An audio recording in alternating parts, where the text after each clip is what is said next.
this WhatsApp conversations are from Mr. Mokgotsi. Is Mr. Mokgotsi who has saved Mr. Matlala as Mr. Tlamini, or is Mr. Matlala who has saved himself? No, Chair, this is my question, and if the SC doesn't want to answer, it's fine, I'll ignore the disdain. But my question is, what is presented to us, is it WhatsApps taken from Mr. Matlala's phone? Mr. Matlala says, indeed, these WhatsApps shown to us is taken from his phone. If that's the case, then I would understand what he's saying. He is saying, how can he, on his own phone, save himself as Dlamini? That's the contention here, if I understand it correctly. But if the WhatsApps before us is taken from Brown Mogotsi's phone, then indeed we can say your name is saved on Brown Mogotsi's phone as Dlamini. So I'd like to confirm, where is these WhatsApps? Whose phone is these WhatsApps taken from? That will give us the answer to this confusion. Are the WhatsApps taken from your phone, Mr. Matlala? Yeah, because under the name Dlamini, that is my cell phone number. So obviously I'll say from my phone. Okay, and then they are saved under, or they are extracted from a profile saved as Dlamini, Yes. which you know. I know, I don't understand what That you is mean. the profile which you know. Do you know that profile of Dlamini? Yes. Is it your own creation? Yes. Are you answered, Honorable Souls? So Mr. Matlala, you are saying that on your phone, when this WhatsApp says a message has been sent from Dlamini to Brown, on your phone, it is saved as Dlamini, your number. Is that what you're saying? That's what I'm saying, yes. But If you are saying that, then you are saying every WhatsApp with the name Dlamini is yours. It cannot be that. Remember when I saved your number from in my phone, and I'm done, and maybe I want to download the digital data from WhatsApp. It will show me your name, not my name, because I'm communicating to you. I can't communicate to myself. I send you the message, and on my phone it will show me your name, not my name. Yes, how? So you are saying that it is showing Dlamini because you have saved it as Dlamini on your phone. I cannot save your number as Dlamini. I agree with you. Yes. Yeah, no, Honorable Souls, I think we... No, Chair, I need to understand for my sake, because now it's fine if I'm slow, but I just need to understand for my sake. The WhatsApps that we have here, is Mr. Matlala saying that he's disputing it is his WhatsApps because it is written Dlamini? Oh, no, I understand what you're saying. Yeah. I'm not disputing because of that. I'm disputing because I'm saying after my arrest, which was on the 14th of May, after that, a significant number of screenshots were been taken from my WhatsApp chats, and then now they are screenshots. So from these screenshots, they were taken from the 15th of May up until I think the 30th or June, some way. So now I've got a question that if you want to download my phone, you can easily go to WhatsApp and download whatever you want to download. So now when you screenshot everything, and then now you want to download the screenshots, remember in the screenshots, it's easy for you to convert that PDF into Word and type whatever you want to type and take it back to PDF and download it after. So you are saying, indeed, the profile that is named Yes. Dlamini is yours. Yes. However, because it was not downloaded as messages, it was downloaded, it was transferred as screenshots, and therefore the screenshots you are claiming has been manipulated. Yes. I see. And besides being manipulated, the purpose of downloading a phone is not to operate the phone. You cannot make calls or take pictures or whatever with the phone. You need to seal it, take it to the digital forensic lab to do downloading. So now when you start operating the phone, you're tampering with evidence. So my problem is it has been tampered with and it's here. So should any honorable member want to see what happened, that from the 14th of May going forward, they've been taking screenshots. And then now I have to account for messages which I do not know even how did they get here. Yes, thank you, Chair. I would be very interested to make the comparison to see the evidence that the witness is providing to dispute that that is not his. Yes. Honorable Sangon. Thank you, Chairperson. Mr. Matlala, who are you accusing of manipulating your phone and why? The police who are investigating my case, my criminal case. Why would they want to do that? I mean, they've got the issues that they're looking at relating to attempted murder have got nothing to do with these messages. Why do you think they'd go to all this, the extent to manipulate your phone? They did it to plant evidence. Okay, and I'm assuming, SC, you will tell us which is this evidence you believe has been planted in your phone. Yes. Thank you. Honorable Ngola. Covered, Chair, thanks.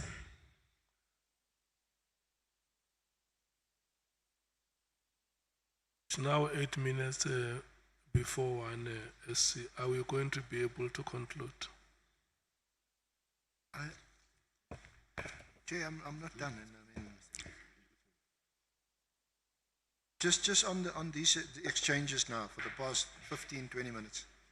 Mr. Matlala, we have consulted with you. We've consulted with your lawyers. We presented you with a copy of WhatsApp messages, amongst others between Dlamini and Mogotsi, and Dlamini and other persons which I haven't even had a chance to get to. Nowhere in our consultations, nowhere has your legal representatives contested the fact that these are WhatsApp messages as presented to you. Can you confirm that? I cannot confirm that. Even in my affidavit on paragraph, I said that on paragraph 98, page 23, I said that my phone has been tampered. And even during our consultations, I said that my phone has been tampered. I've been saying it quite a lot of times. Yes, I know you've said that, and you say that in your And which is a concern.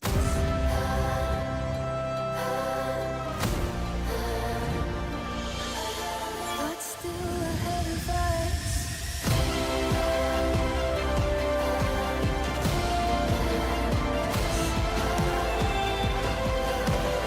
Ahead of us.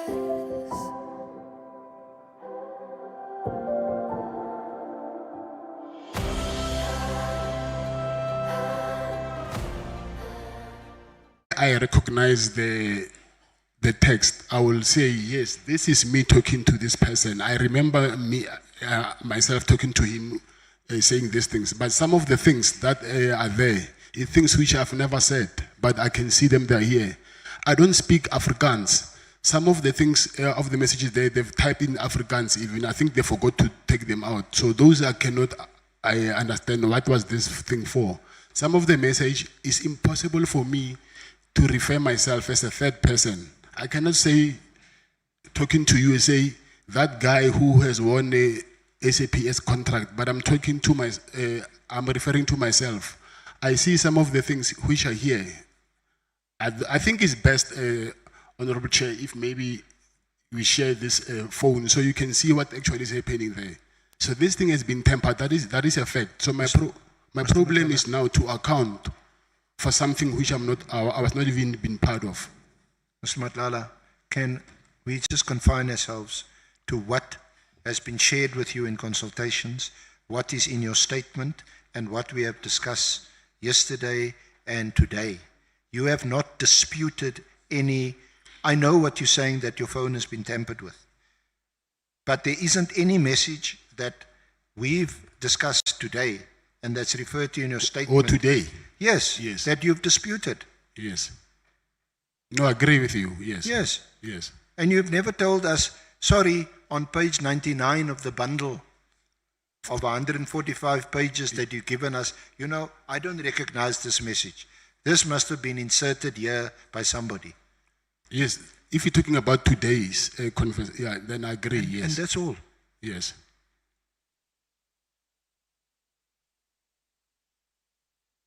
So let's deal with the little time that I've left with a WhatsApp between yourself and Mr. Kgosi, where you were exchanging messages on the 1st and 2nd of January, where you recall he said that the dockets were now had been brought to Sabia, and that Sabia must have a solution.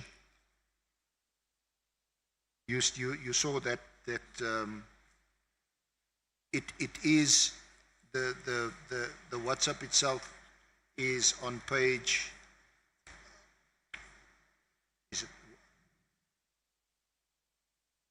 It's on page 120 of the annexures. This is a WhatsApp and it's on page 22 of your statement. He then said, as we speak now, the dockets have been sent to Sabia. Sorry? Yeah.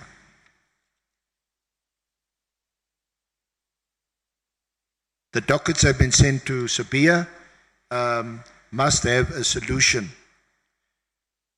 What was he referring to you, and what was your understanding? Because the exchange again suggests that you knew Sabia very well, and that Sabia would assist you in finding a solution, and this solution now relates to the disbandment of the PKTT. Your comment? By then, I already had a solution from Minister Kele. So when he was referring to the dockets have been sent to Sibia, knowing that he's a head of detectives, I will assume that he was talking about my harassment case. So your solution for your own particular situation was not the disbandment of the PKTT. No, no. Yeah, I want to be fair to you. Yes. And based it on what you've told us. Yes. Whether the Honourable Committee accepts it or not, that's your evidence, is that the solution to your problems was about your tender, the contract that was awarded. You wanted that to stay in place. And the other one is what you allege to be police harassment. And as far as that is concerned, your evidence is that former Minister Kele had provided you with that solution. Yes, that's correct. So when there's reference to a solution, that is the only solution you are aware of. That's correct. Now, we had also attached as an annexure messages between yourself and Rafadi. You know Rafadi? Yes, I know I him. think you mentioned yesterday that you actually sponsored him, his studies or something like that. Yes, I know him. Yeah. And he had done an interview with Power FM. Now you explained to us yesterday that you know Rafadi and that you had also sponsored him because he is or was an academic at UJ, isn't it? That's correct. And again, there is a WhatsApp exchange which is at page 138 of the bundle.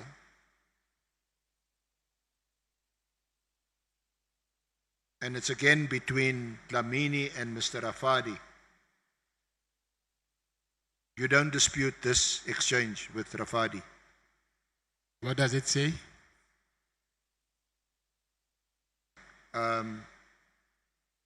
Mina bengifuna ukuba uMandela This is music forwarded bafethu. to you. by Brown. He says, "Hello, Mr. Rafadi, good day and compliments of the new year. It's dated the 6th of January." And he forwards this, he says, I used to buy Hendricks from Power FM, producer for the daily talk show hosted by Larato Mbele, not Chikalala. You do acknowledge receipt of this WhatsApp? Yes, I do. Mbele. Sorry? Yes? Yes, Yeah. I So acknowledge. this is again a WhatsApp I can engage you about that you don't dispute. Yes. So why was this being sent to you, that Rafadi's messages and the interviews he had on Power FM was in relation to the PKTT? Does this suggest that you were interested in the disbandment of the PKTT also? No, I was never.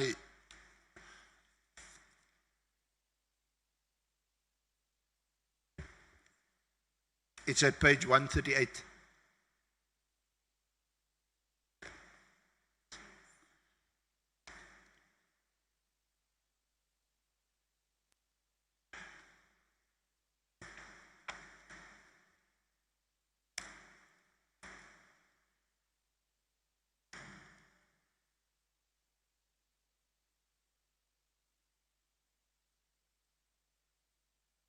You see that? Yes, I see it.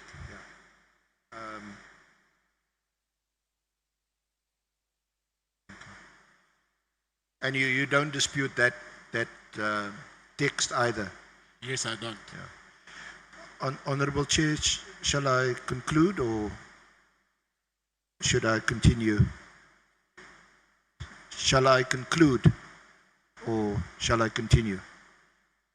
If I conclude, will I be given an opportunity, if the honorable committee members does deal with, in their questioning, with matters that I've not discussed with the witness, and I'm satisfied that the committee is satisfied with what's before them, I will leave it.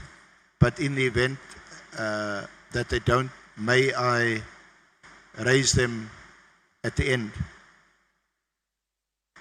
Thank you. Sorry. Okay. Thank you so much, honorable members. We have come to the end of this session, which was the presentation of evidence. Before we break, let me announce the followings. Can I confirm from the African National Congress, who are your first two speakers?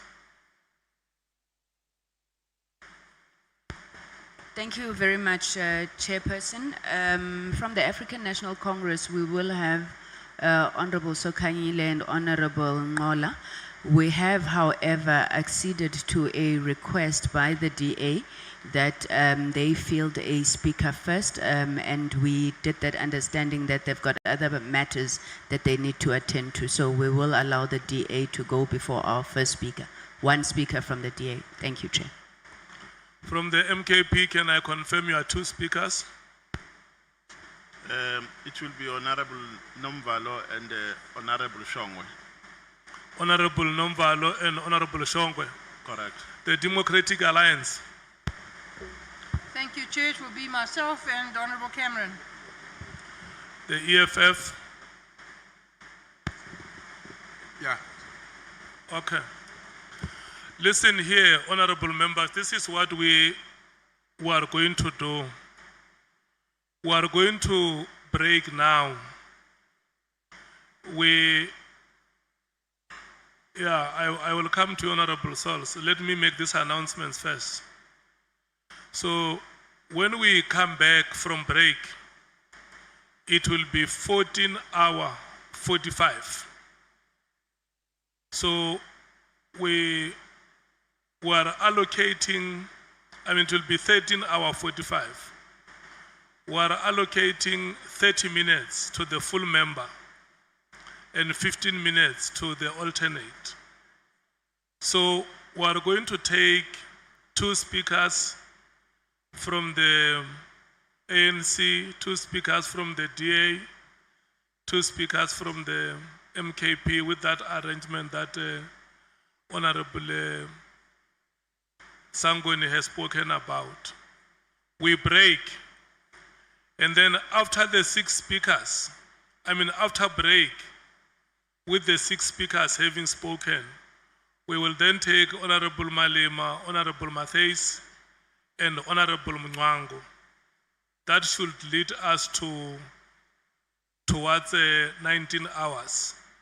And if there would still be time remaining, we will then take Honorable Sols or Honorable James, depending on the minutes that will be left.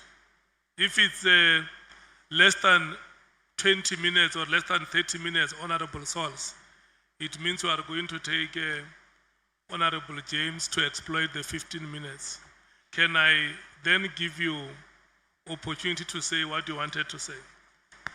Yeah, Chair, I would just like to know, how are we going to get the information that the witness has been speaking about for comparison of what we have before us and what he wants to give us, so that we can see the difference of the WhatsApps? You mean the confirmation of the WhatsApp conversations? Yes, sir. SC, Honorable Sols is inquiring about how do they access the material that Mr. Matlala says he has here, the gadget that shows the conversations that he would have made from his phone on his WhatsApp profile.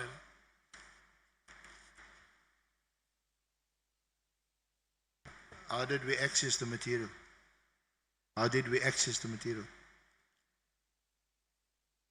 Okay, no, it's fine. You will inform us when the information is ready. Members who want to see it, they are invited to do so.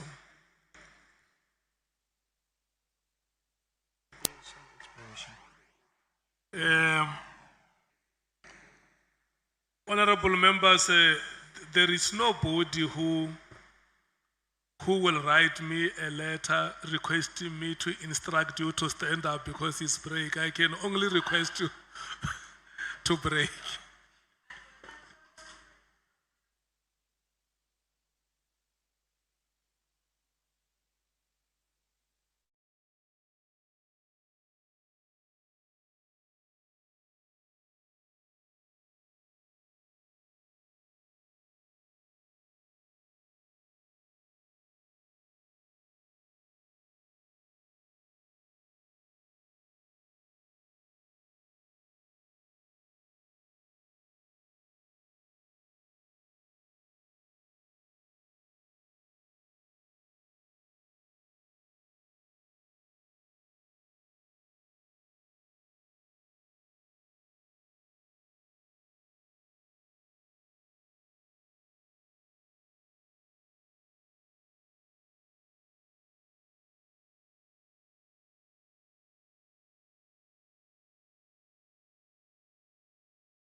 it like that. Do it like that. Do it like that. 5,000 ways to move. Find yours. Do it like that. Do it like that.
When traveling the world, you're not just looking for any agency.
and conclude our business tonight. Will that be okay with you, Mkon? No problem.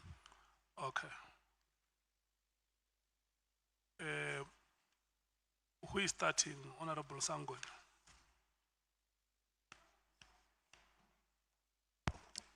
Chairperson, Honorable Breitenbach will be starting, then followed by the ANC. Okay. Honorable Sols. Honorable Chair, I had a conversation with the SC, with advocate, and she has advised how we will be able to do what I requested before the break. So perhaps if Chair can just allow her to explain that. Thank you, Chair.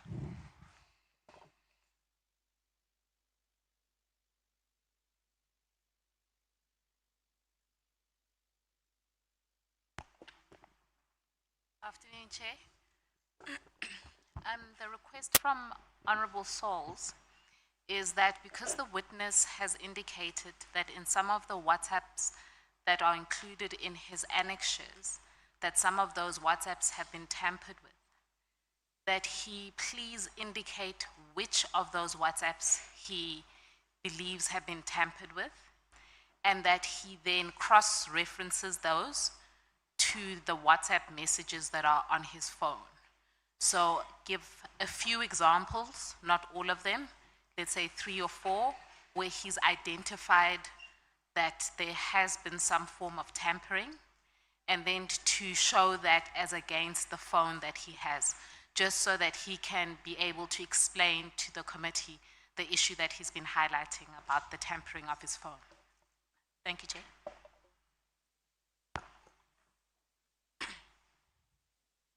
Did you understand that, Mukon? Yes, I do. Are you able to do exactly that? The problem that we have here is that the WhatsApp says that it needs to be updated. So we cannot access WhatsApp because it needs to be, remember this phone has been off for a very long time, so it needs a new version of WhatsApp. So I think doing that again is going to, I don't know if you can do that, but what I have here is only the screenshots that they took from WhatsApp and the dates on when the screenshots were taken. So we cannot compare the screenshots and go to WhatsApp, and because we cannot open WhatsApp.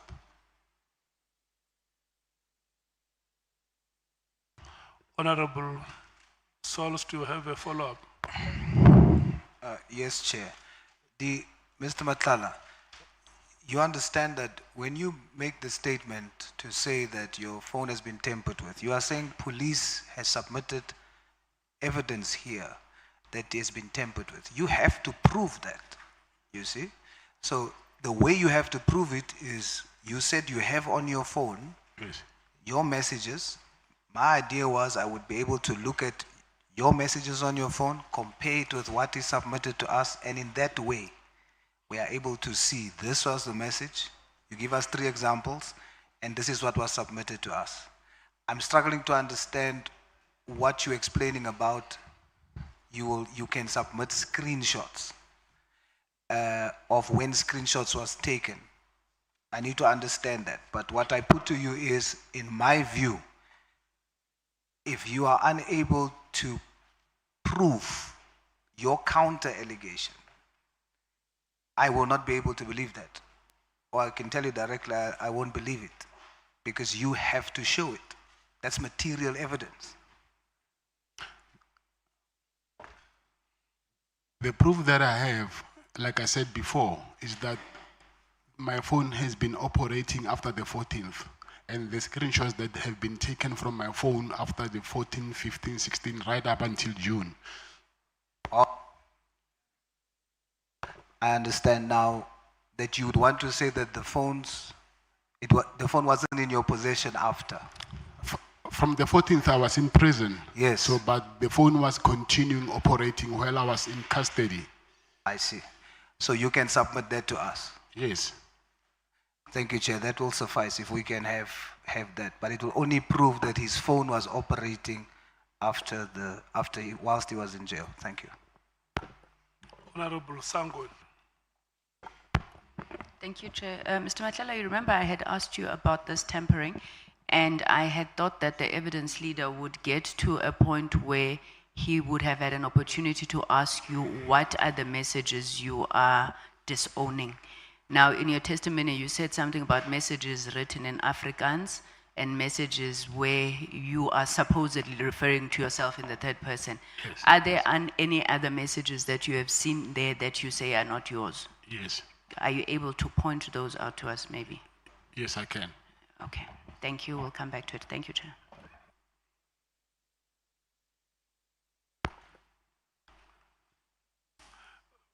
May we proceed, honorable members? Are you satisfied that we can proceed? Okay. It's 14 hours now. Who is starting NCDA? I'm starting, Chair. Thank you. Honorable Breitenbach, your time expires at 2:30. Thank you, Chair. I'm grateful to my colleagues and yourself for the accommodation. Good afternoon, Mr. Matlala. Good afternoon.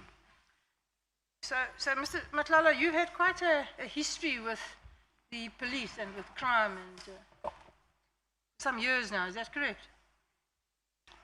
Can you please repeat that? So you've had quite a history with the police and criminal activities for some time now, is that correct? With criminal activities? Yes. How?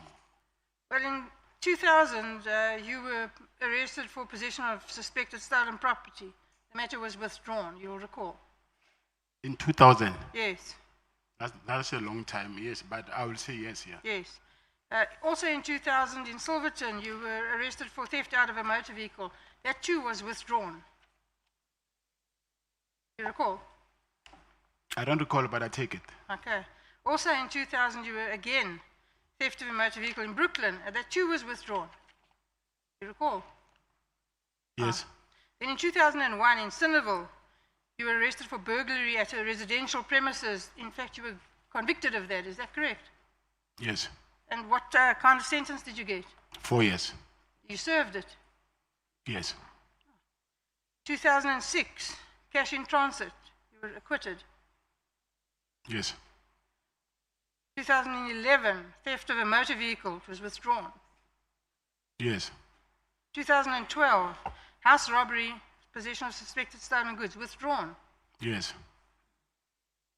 2012, Brooklyn, common assault. Withdrawn. Yes. 2012 in Mamelodi, possession of housebreaking equipment. Withdrawn. Yes. 2013 in Alberton, house robbery. Withdrawn. Yes. 2015, Silverton, carjacking and possession of suspected stolen goods. Withdrawn. Yes. 2016, possession of a firearm without a license, impersonation of a police officer, resisting and obstructing or assaulting a police officer. Withdrawn. Yes. 2018, attempted murder. Withdrawn. Yes. That's quite a checkered history. Most people don't rack up that kind of history with the police. Would you agree? Would you agree? Agree what? Most people don't rack up this kind of history with the police.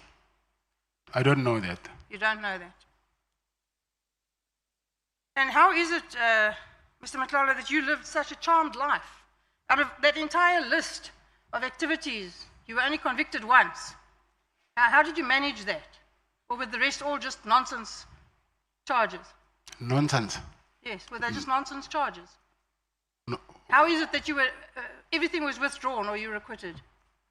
Was I supposed to be convicted? Well, if you were guilty, yes. Yes, if I was guilty. Yes. Yes. So you're saying you weren't? That's why they were withdrawn. All of those? Yes. I see. So, despite this long history of what I regard certainly as a checkered past, you have a long history of dealing with police officials, and you have unusually close access to very high-ranking officials. Why is that?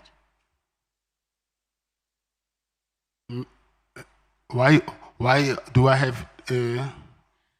Mr. Matlala, we're not going to get anywhere. I have 30 minutes. It's a short period of time. I could spend easily 3 days with you. Yes. So please listen to the questions. I don't want to answer something that I don't understand. Please listen to the questions. Yes. And try and answer the question. Don't repeat what I say. It's not helpful. You have a long history with the police. And yet, despite that, you have unusually close access to high-ranking officials. Why is that? I wouldn't say I have close. Like I said before, it's not only high-ranking officials. It's different people, so they are part of them. I see. So, you know, I've been a prosecutor for 26 years. I've been in Parliament for 14 years. And I don't have any generals in the police on speed dial. Yet you have an entire list full of them. How does that happen? Some of them is because of the contact that I was having with them. Yeah, and the rest? It's people that I know. You just know them? Yes. I see. So what legitimate basis does an ordinary businessman have to have this level of access to police leadership? I don't understand how I must answer that. It's fine, then we'll move on. Did any police official ever question why a private individual like yourself had such close access, deep connections with high-ranking police officials? No. No. I took it as quite natural. I said no. You currently hold a license for all the firearms, your personal firearms? Yes. How many? Personal firearms. Yes. 4. What kind? 9mm and all of them? No. 9mm and a shotgun and an assault rifle. That's 3. 2 9mm. I see. And how did you get these licenses? You apply for them in the police station. Did you apply for them in the normal course? Yes. No favors? No. No money changing hands? No. You're quite sure? Yes, those firearms actually they've been. I think 2 or 3 times they've been. The police have took them and go and check how did I get those firearms. So I think 2 or 3 times. I see. See, most people in South Africa would struggle to get a firearm license with a previous conviction like yours. Yet you had no difficulty. Unless it's a violent crime, I will agree. How did you manage to get a security company registered with your criminal conviction? With my what? Your criminal conviction. Yeah, but you're raising your voice now, so I do not understand why you're raising your voice. You keep asking me to repeat myself, so I'm assuming you can't hear me. My criminal conviction was in 2001 and it's a 9 violent crime. Yes, that wasn't the question. The question was, how did you get your security company registered with a previous conviction? That is an answer. A previous conviction that has nothing to do with violent crime, so there's no exception. I see. Now, the tender that you got from the South African Police Service was for the supply of which services exactly? With the SAPS, it was medical assessment. Of whom? Of the SAPS officials. You weren't a director of the holding company, is that correct? That's what you said yesterday. Yes. Did you disclose that to the police when you applied for the tender? No. So would you agree that just on the face of it, and I haven't had time to go through all the documents, but on the face of it, that really closely resembles fronting? No, it doesn't. You don't agree? Would the company have been awarded the contract if the police had known that you were the effective contractor? It's Medicare 2420. Who in the South African Police Service at that time knew that your entity would be performing the work?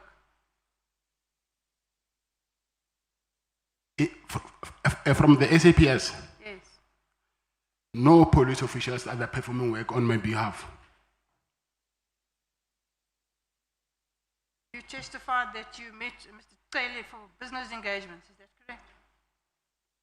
For business engagement, yes. Yes. And your idea of the business engagement was to complain about the problems you were having, and then he should facilitate some means of assisting you. Yes, that's right.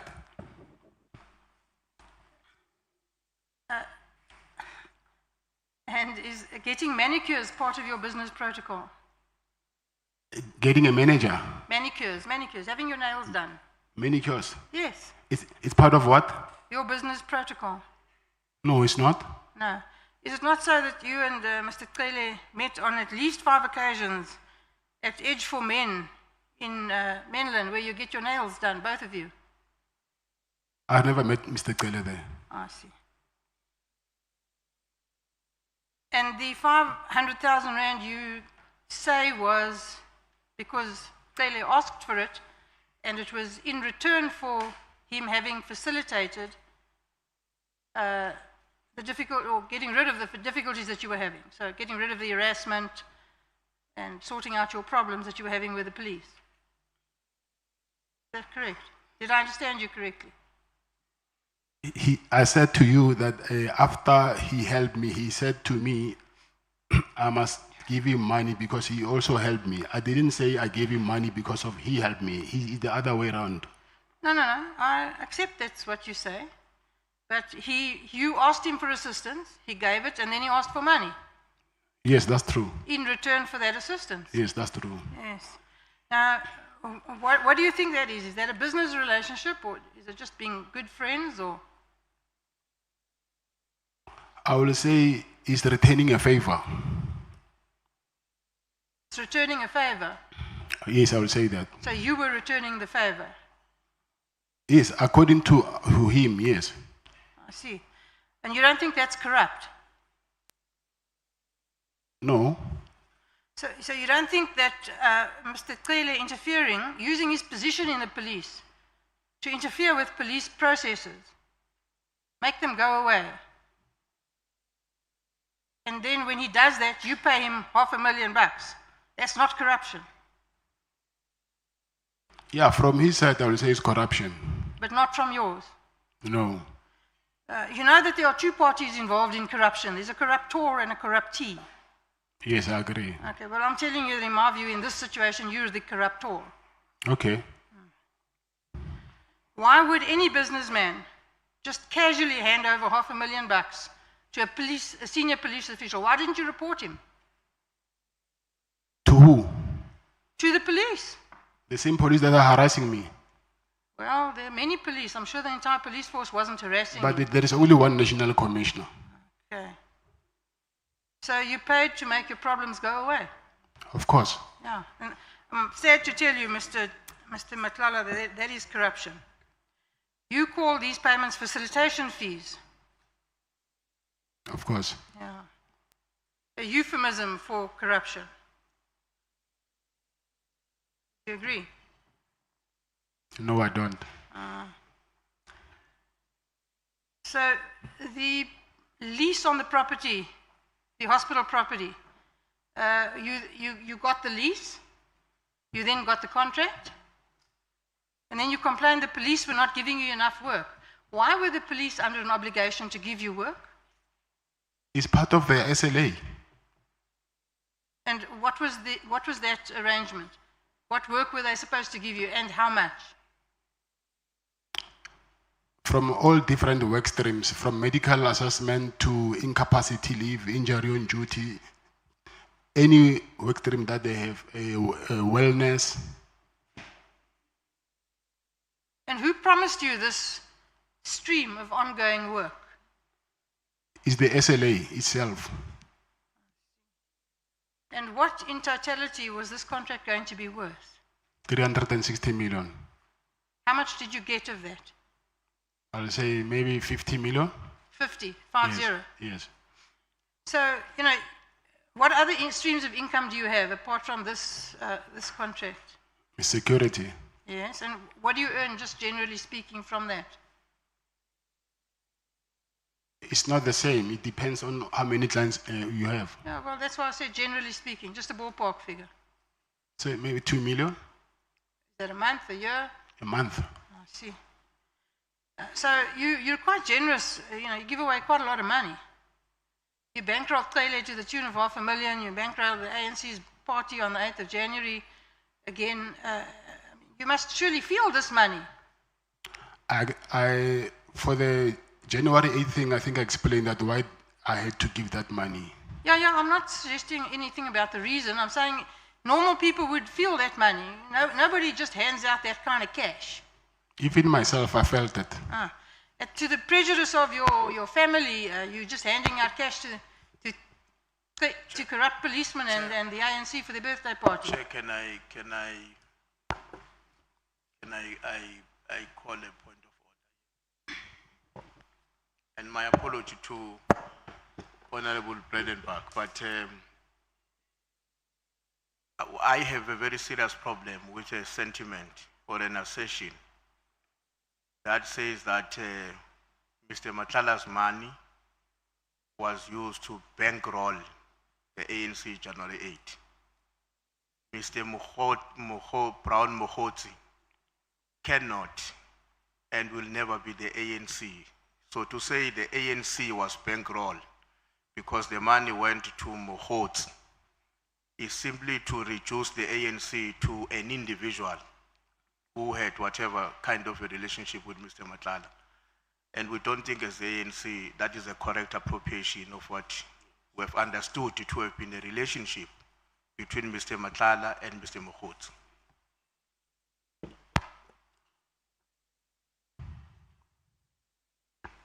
Did Mohoti ask you money in the name of the ANC?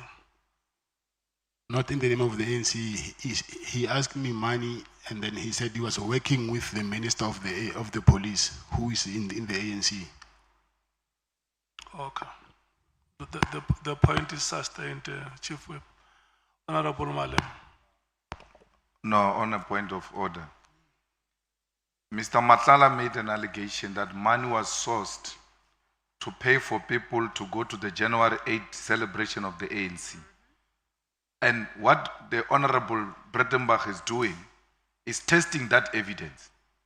And you cannot restrict her because we want to arrive perhaps at a conclusion that the money was for Mohoti or was for the ANC. So it can't be that when we are now testing the evidence that was led here, January 8th is of the ANC.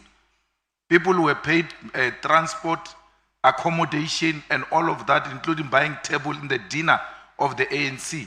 So we're testing if this money is to benefit of the ANC. So we're now at a point of testing the evidence. We're not at a point where we can say we've now concluded that the money was from Khotsi. It can't be. We're testing that evidence, and the ANC was mentioned in the evidence in chief. Yeah. I think the witness has said it, honorable members, that he did not give the ANC money.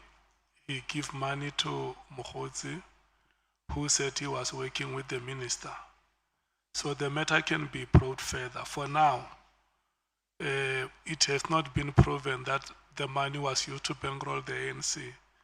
And that comes from the mouth of the witness. He says, yeah, you can continue testing it if you want to test it. The witness is here, he will respond for himself.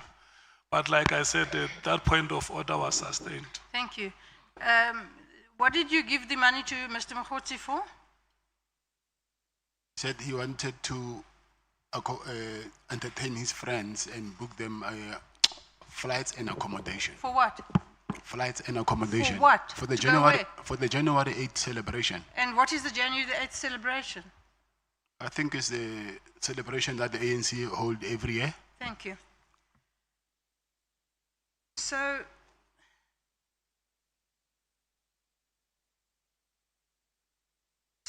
the truth is that you received 50 million on that contract that had run for how many, what period of time when you received the 50 million? What period did that cover? I will say from maybe September. I'll say from end of September until January this year. End of September from which year, sir? 2024. Okay, so that's not very long. It's a short period of time with quite a lot of money. Would you agree? It depends on the kind of work that you're doing. Yes, well, I'm asking you, what was, it's a lot of money, in my view, for that short period of time. So what was your profit margin on that 50 million? 30%? 30%. Yes. Handy. Handy. And so, it would appear to me that these massive payments were just not justified, that they were just rubber stamping money into your account. Would you agree? No. No. Your business depended heavily on the police service contract, is that correct? Yes. And that's why you were desperate to keep the contract alive? Yes. And went to such lengths to get people to intervene, to make sure the contract wasn't cancelled? Yes.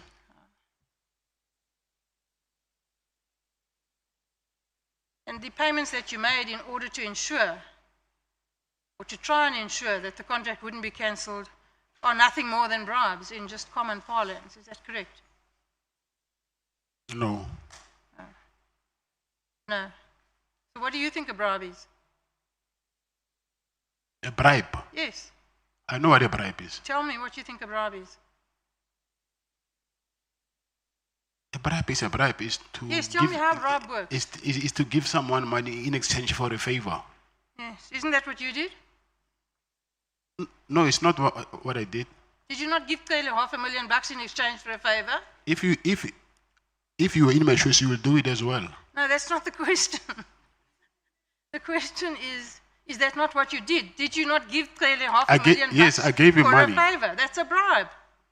I was not bribing him. You were. You're in denial, but you were. Jerry Boshocha is a good friend of yours. Yes. Not a very nice man. Busied himself with the drug trade and so on. Do you agree?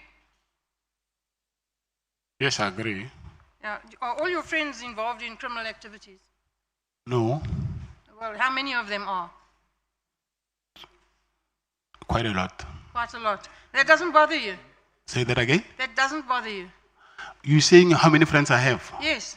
How many friends? No, I said how many friends of yours are involved in criminal activities? Oh, criminal activities. I'm sorry. I didn't get that. Okay. I didn't get that. Okay. I thought you were saying how many friends I have. No. I'm sure you have many friends. How many are involved in criminal activity? I don't know. Well, you knew that Mr. Boshocha was. Yes, I know. Do you admire people who involve themselves in the drug trade? No, I don't. Why? That's what they do. I cannot dictate what other people must do with their own lives. I absolutely agree with you that you can't dictate what other people do, but you can decide who to be friends with. Yes, I can be friends with you today. Next week I hear that you're doing something which is not aligned with what I like. And then what would you do?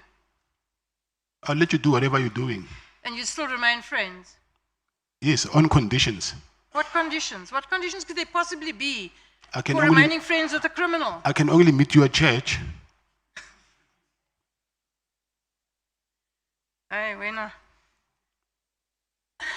You lent money to somebody who you knew manufactured drugs and then sold them at a huge profit to South Africans who go bent under misery and poverty.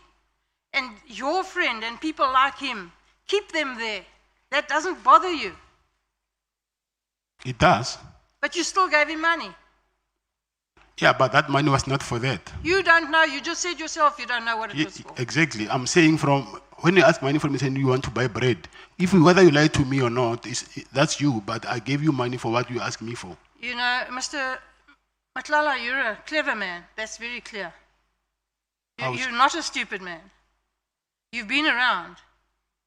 You know about business. You know about crime.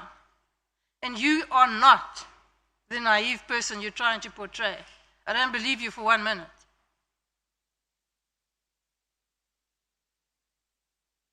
Now, have you ever heard anything about Mr. Boshocha again? Where is he? I don't know. As far as I'm aware, he hasn't been heard of again. Yes, I don't know. And what happened to his business? I don't know. And what happened to the money he still owes you? Not been paid? Yes. Yeah. Yeah. Very suspicious. That whole thing is suspicious. Does it not rouse your suspicions? This disappearance. It's suspicious. Yes. Of course, it's suspicious. Yeah. Where's his wife and his child? At their house, I think. They've returned, just not him. They've what? Have they returned? It's just him that has not returned. They were never kidnapped. Oh, they were never kidnapped. They were never Oh, kidnapped. I see. I thought they were all kidnapped. When you traveled to KZN to meet Mr. Kele, you go in a convoy of 6 or so cars with up to 14 men, you say? Yes. Well, unless you're an incredible show-off, what is the necessity for that? I'm in business. I'm advertising my business. Okay, so are all those cars branded? No, they're not. So then how do you advertise your business? They've got number plates. They've got number plates. Yes. Are they branded? No, they're not. Okay, well then you'll agree with me that makes no sense. It makes quite a lot of sense. Okay. Do you travel in blue light convoys with this paramilitary style convoy of yours? No, I don't. You used to To do what? travel with blue light convoys? No. Yes. And how did you access those blue light convoys? I never used blue lights. Never ever. Yes. So anyone who says you did is a liar. I'm not saying it's a liar, but I'm saying I've never used them. Okay. The protection that you supplied in Ekurhuleni, you supplied protection to the municipal officers, I think? Correct me if I'm wrong. And also sometimes to the mayor, is that correct? The mayor is. How did that happen? Through by then he was a chief of operations. Who? Mr. Julius Mkonazi. So he arranged for your company to protect the mayor of Ekurhuleni. Yes. And did you get paid for that? No. Did it free? Yes. See. Now that's not a very good business model. It is. Okay. You donated vehicles to the Ekurhuleni Metro Police. Yes, I did. Why? Like I said before, I wanted to do medical response for them. So I did that as to show good faith. Yeah. How many vehicles? Four. 4 vehicles. Yes. What kind? It was 2 BMWs, 1 Mercedes, 1 VW Golf GTI. I see. You don't mess around. And was there any benefit from this donation? No, there was no benefit at all. Did no business flow from it? I was expecting it, but it never happened. I see. Also, not a very good business model. It was. The intention was. I see. So I would suggest to you that the reason that you drive around in a convoy like you do, got nothing to do with safety. It's just to promote your image and intimidate people. I don't agree with that. You don't. Do you have any links, business relationships with anybody who's a member of the Boko Haram gang in Pretoria? No. You don't, or you're not aware of it? No, I'm not. You say you don't have those relationships? No. You've admitted to bribing, although you think it's not bribing, police. Have you bribed anybody else in the criminal justice network? Have you bribed judges? Have you bribed prosecutors? No. Have you done favors for them? No. Have you given them gifts in No. exchange for favors? No. No. So I've only got 5 minutes left, so I'm going to wrap up. In my view, Mr. Matlala, you're not a businessman. You're a crook. I am. You're a thief. You're a fraud, and you're corrupt. And the problem in this country today is that people like yourself clothe yourself in the respectability of calling yourself a businessman when you are nothing but a dishonest thug. You make an illicit fortune by stealing from the poorest of the poor. It's people like you and your associates that have robbed generations of South African children of their futures Shame on you, sir. I'm finished, Chair. Do you, Mr. Matlala, do you have any comment to make on the statement? I don't have any comments. No comment? No. Okay. Are we continuing with the DA or?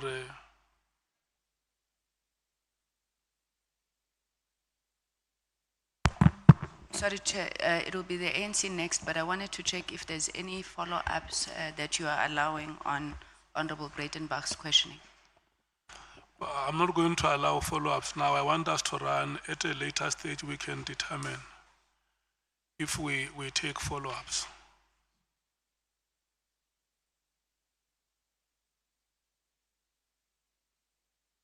Yes, it's 14:30 now. Your time expires at 15 hours. Oh, thanks, Chair. Mr. Matlala, you said, who did you send to buy batteries for your boat? You said it's whom? Who are sent to buy batteries is Nkosi. Nkosi? Brigadier Nkosi?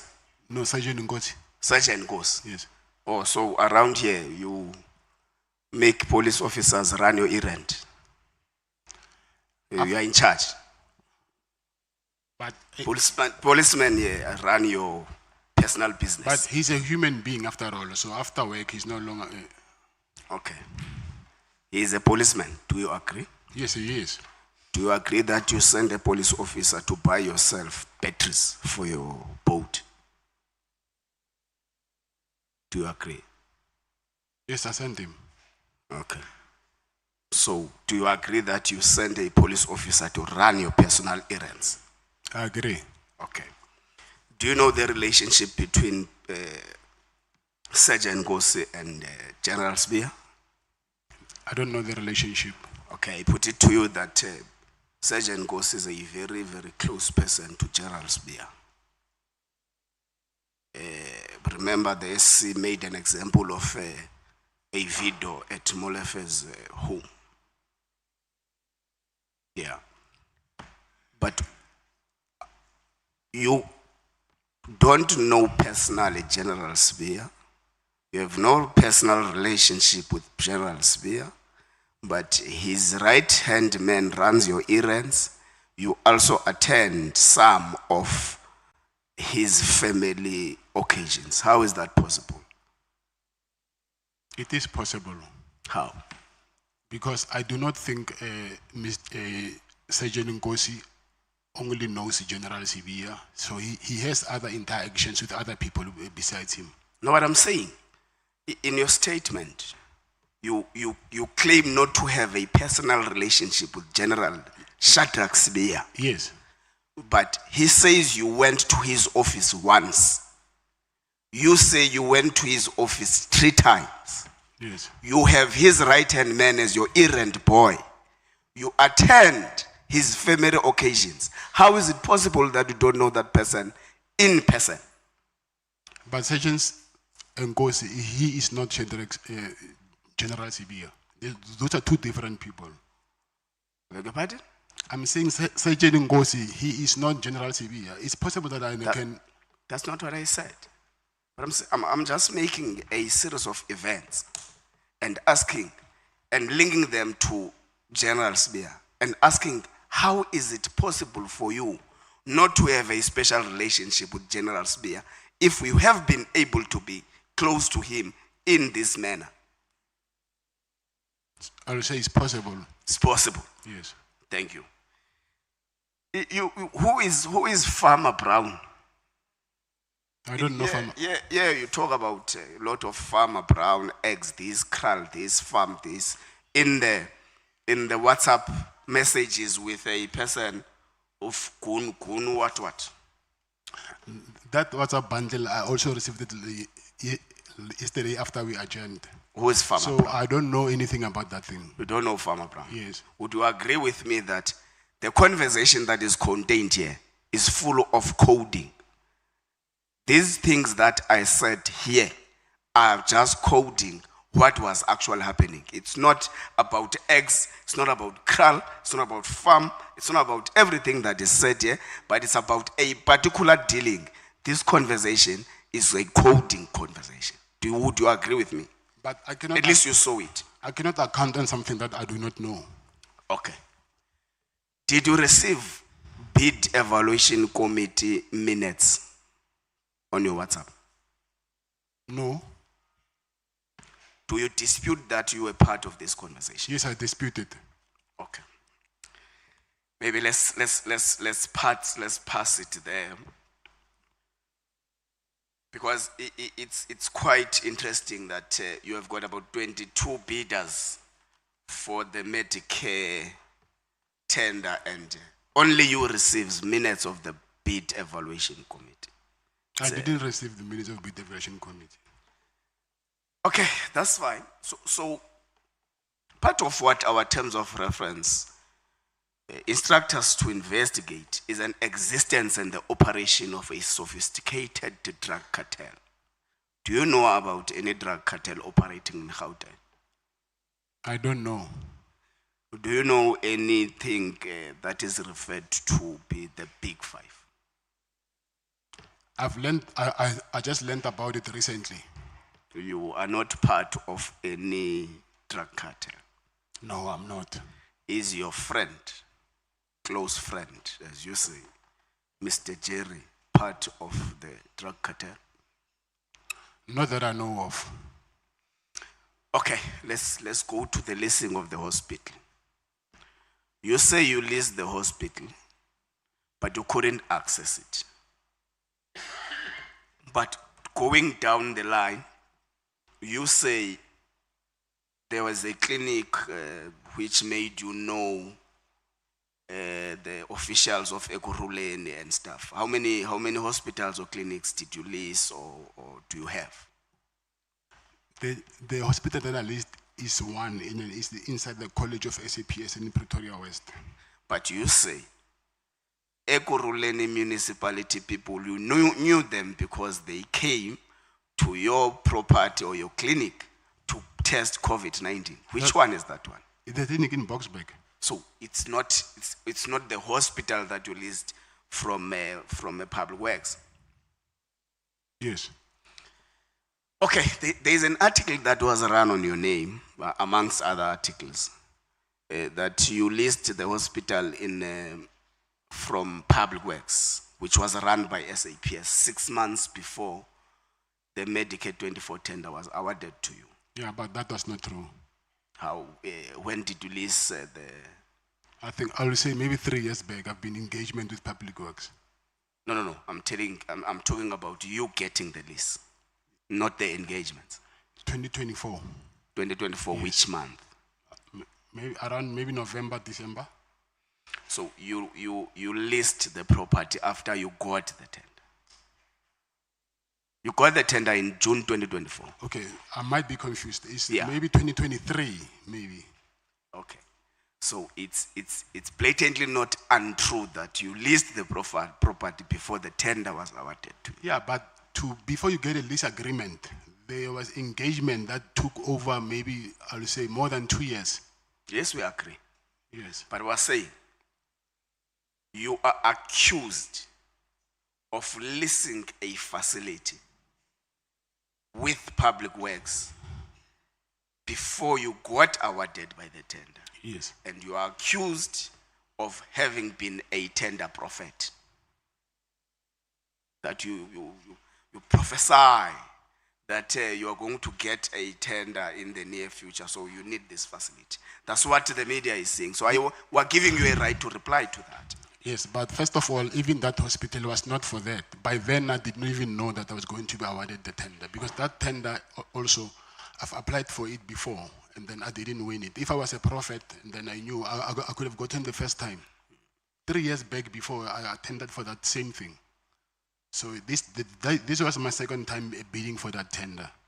And then the hospital, I wanted to use it for the students who are inside the college there.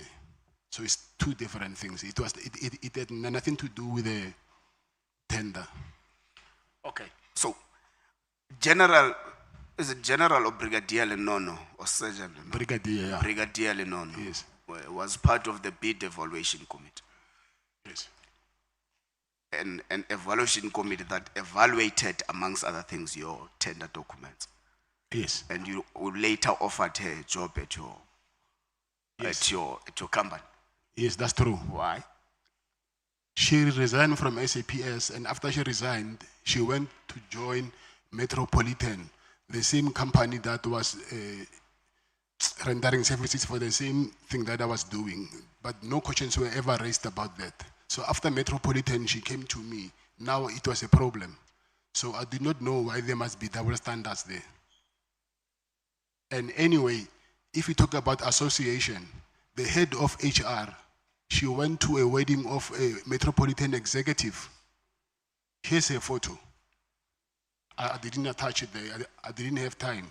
So why she was not... Who is the name of the head of HR? General Nkua.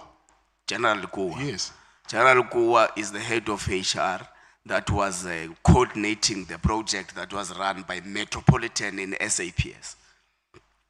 And attended the wedding or what? The wedding of a Metropolitan executive. Yes. General Nkua. Yes. Okay, we have registered that. Thank you for that information. So, why was the tender later cancelled, in your view? I would assume that they wrote you a letter. Yeah, they wrote me a letter. What reasons did they provide to you? They said fronting. Are you a fronter? No, I'm not. Okay. You are not fronting for anyone. If you're fronting, I'm fronting for you. I don't think you'll allow me No, to. you'll never front for me. No, Don't worry about that. I'm giving you an You're not example. allowed to front for me. I'm giving you an example. Okay, sure. I'm saying when I'm fronting for you, I don't think you'll allow me to also take control of your finances. Oh, yeah. Okay. So I wouldn't. So you dispute that? And even the shares, I own 100% shares. I do not know how that can be fronting. Okay. Then the next one was what?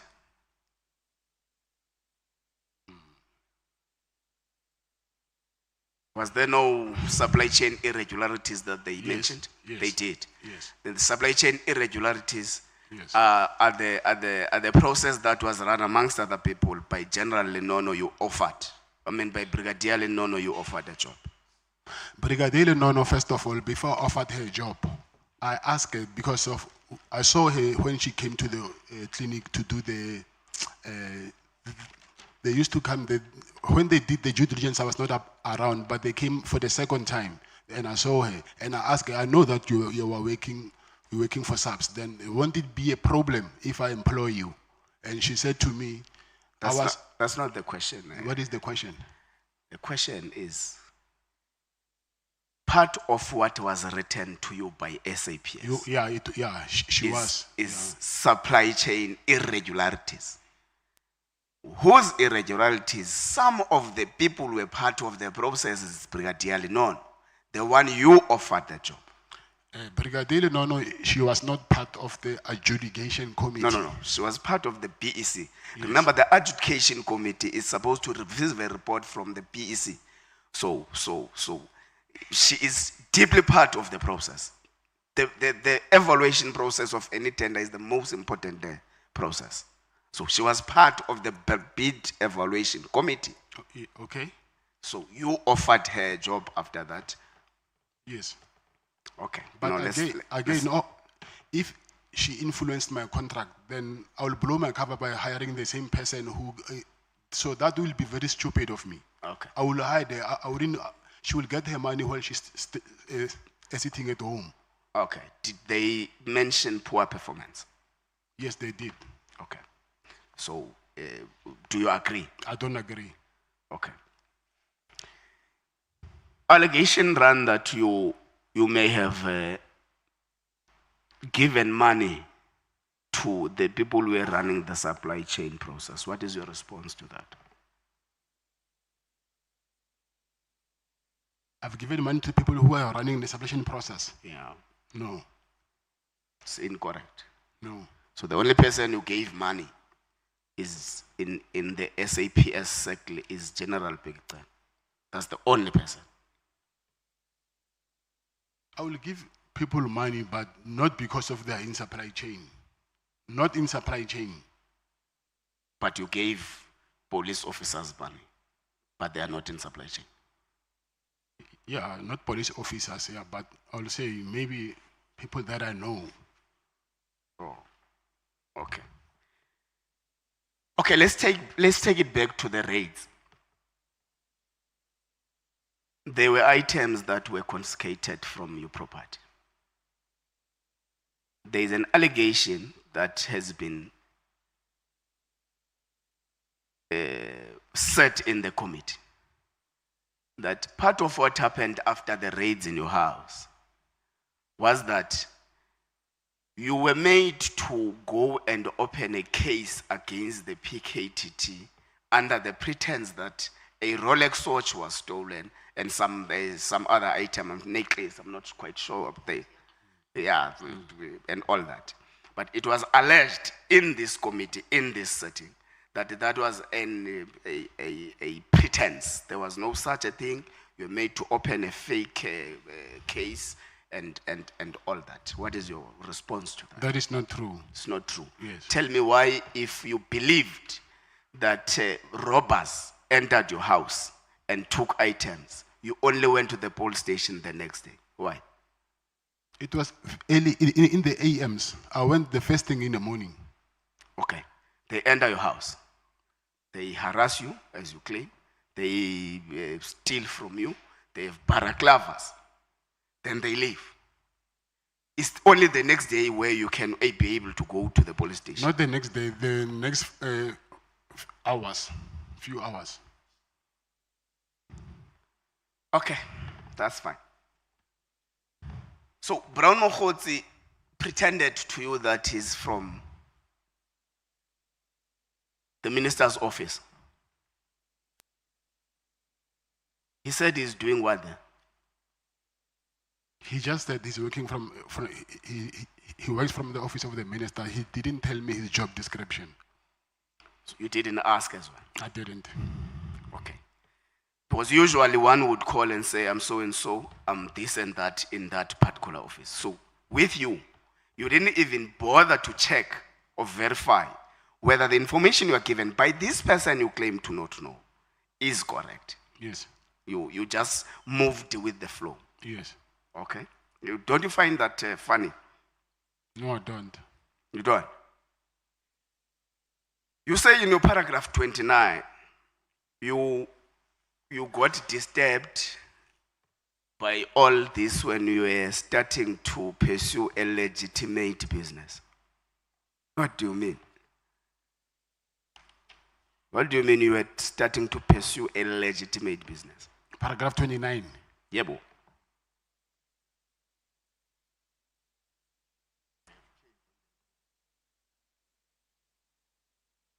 Is it on page 9? 29. Paragraph 29. Yeah, but on page 9. Yes. I don't see what you're talking about here. Yeah, then it may have been changed. If that's the case. But let's leave it there. Did you say to your lawyers that this process has caught you when you were trying to pursue a legitimate business? I don't remember. Can't remember. Okay, that's fine. That is not a bad denial. You don't remember.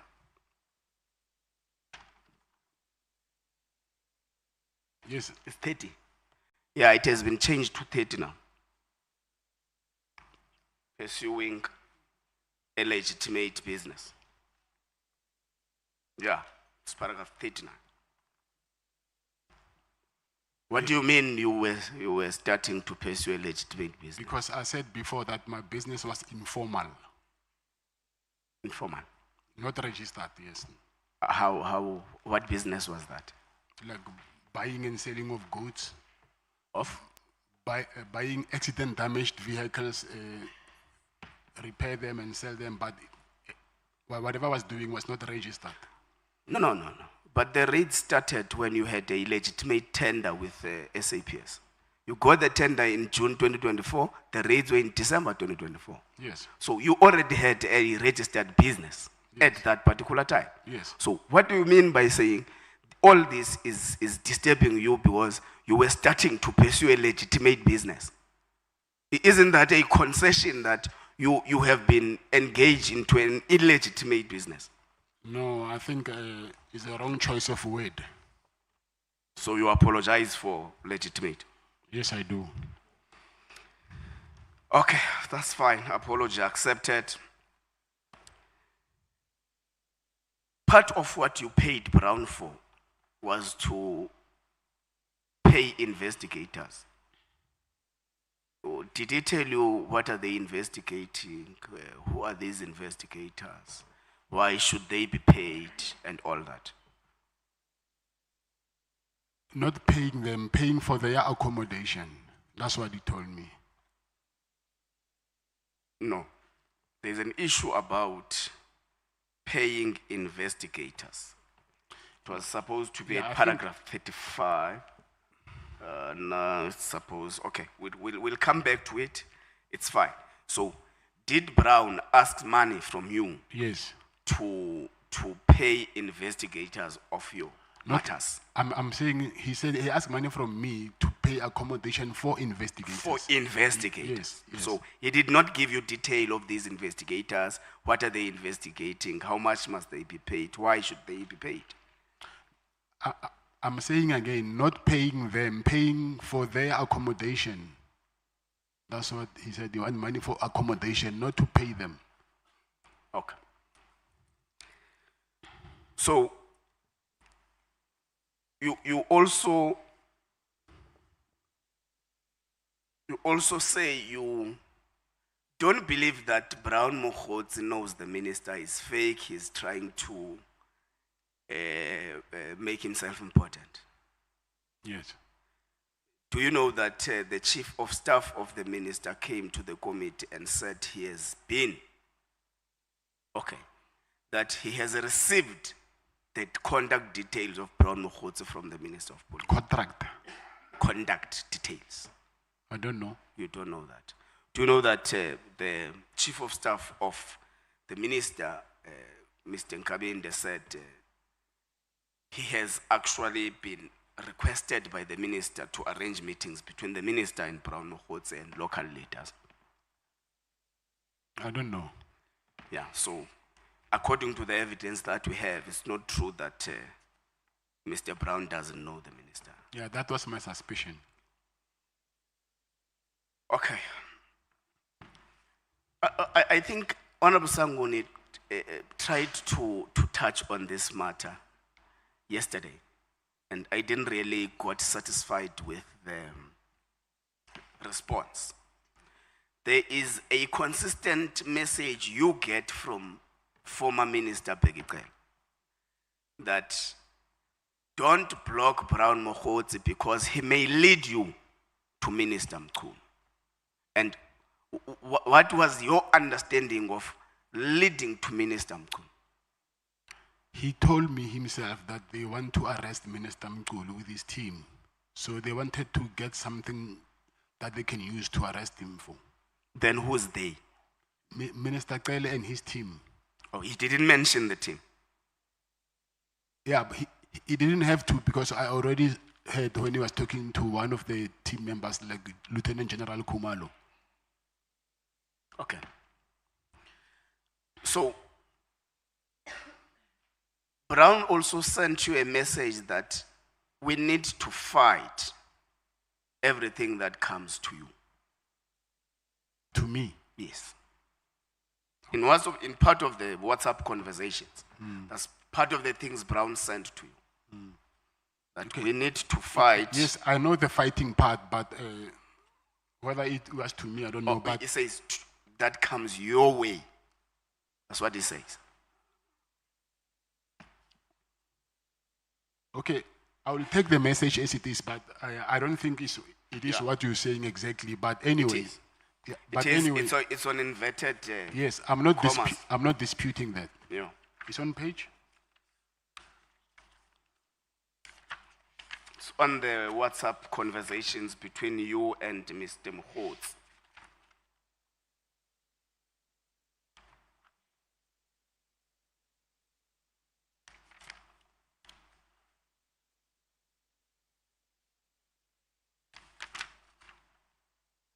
Okay, we'll check it because there are many Yeah, but, texts that are referred but anyway, we don't have to check it. I'm not disputing that. You're not disputing it? Yes. Okay, that's fine. What was coming your way? I don't know what was coming my way, but I think he was you ask? referring. Did you ask what was coming your way? I didn't ask, but I think he was referring to that PKTT team. So Brown said, you need to fight, because when he says we, he's not referring to himself alone. So Yes. when he says we, he actually includes you as well to fight the PKT team. Yes. So is that how you understood it when you received it? Yeah. Yes. Take us through when you say, as part of the messages, whatever the minister needs from me, from my side, I will be happy to assist. What did you mean? What is it? What were you referring to here? I was trying to entertain him, to tell him what he wanted to hear, because of that was what me and Minister Kele planned to do with him. All right, let's leave the WhatsApp chat. Now, General Kele says to you, part of why he is fighting Minister Mkhunu is because he wants to fire people that were actually hired by him, which is Mr. Kele. So there's been an accusation that General Kele wants to run SAPS even though he is outside. So should this be confirmation that he was trying to control a state institution whilst he is no longer there? I don't know what I can make out of that, but I was just telling you what I heard from him. Okay. You say you were threatened that if you don't do that, you are going to be charged with an attempted murder of your ex-girlfriend. What is that? What that refers to what? If you don't do what? What is it that was required of you to do if you don't want to be charged for your ex-girlfriend's attempted murder? I was supposed to convince the person that Minister General Mkhwanazi and his team tortured to withdraw the charges against them, and also tell him that he must say the person who forced him to lay charges is Minister Mkhunu and General Sibia. But who are these people who were threatening you? It's General Mkhwanazi. In the meeting that was in Paris? Yes. So he threatened you there? Yes. And you have got a witness of General... Yes. Yes, Senona. General Senona. So, General Senona, this threat was directed against you in the presence of General Senona. Yes. If called to this committee, he can actually collaborate with what you are saying. I believe so. You believe so? Let's take the chair. I think let me try to conclude. Let's take the issue of, is it Nengi or Nengi, who may have laid a complaint against General Mkhwanazi at IPT. Is it Nengi or? Yes, Nengi. Yes, Nengi. yes. It's a person you know. It's a person that stays in your wood. Yes. So what was the complaint about? What happened? Is the one that I think I just said it now, that they tortured him. Who is they? Okay. He was arrested by the, I'm not sure whether it's the same PKTT or another unit, but it was in KZN. And then those police, and including General Mkhwanazi, I don't know where they were, somewhere at the farm, and then they were torturing him Okay. Do you think you were arrested because you stopped giving General Cele money? I'm saying it might be one of the reasons. Are you angry against General Cele? I'm not happy with him. You are not happy with him, Yes. such that you can say anything about him. Yeah, but not lie. Okay. Thank you very much, Chair. Is it Honorable Cameron or Honorable Sokanyile? 15 minutes, quarter past 3, you must be done. At 3:15, you stop speaking. Thank you. Thank you very much, Chairperson. Afternoon, Mr. Matlala. Good afternoon. Mr. Matlala, do you have any businesses at Eswatini? I don't have. Do you usually go to Eswatini to do business dealings? Maybe go in there. Yes, I go, but I don't have a business. When is the last time you went to Eswatini?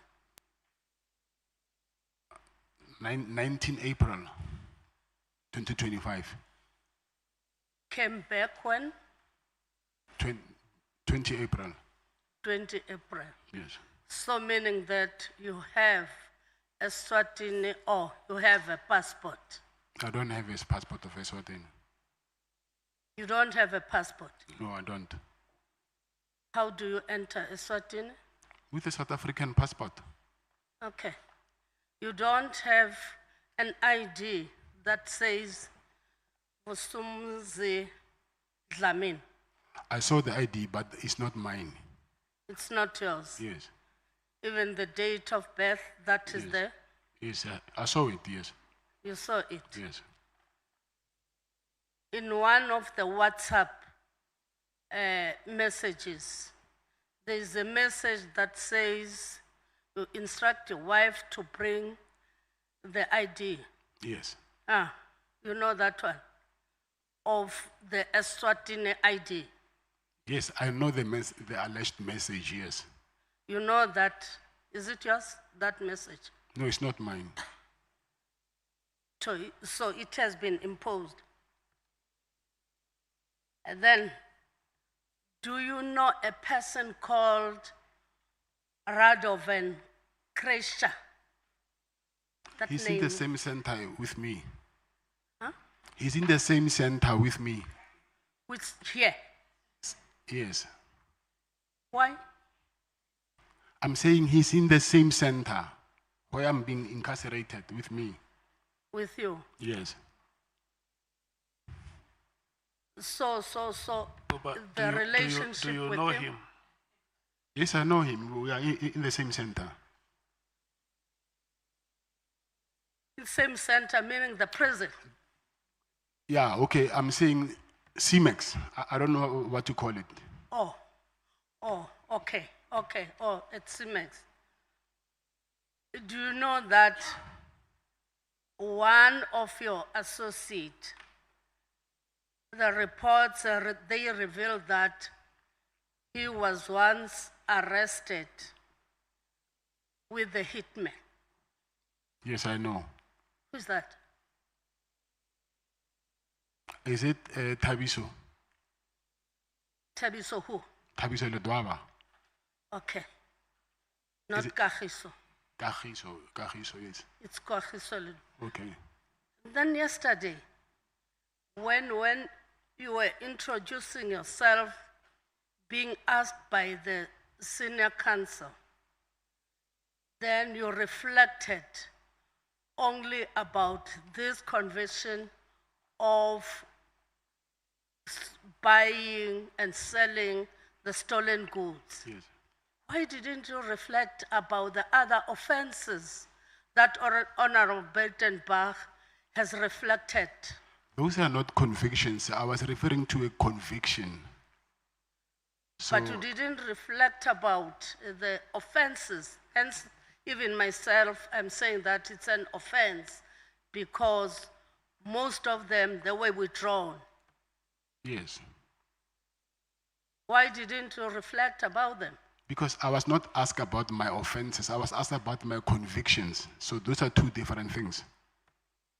Because to us, if you are having so many offenses and most of them withdrawn, why? We're asking ourselves about that. But I'm not asking you that one.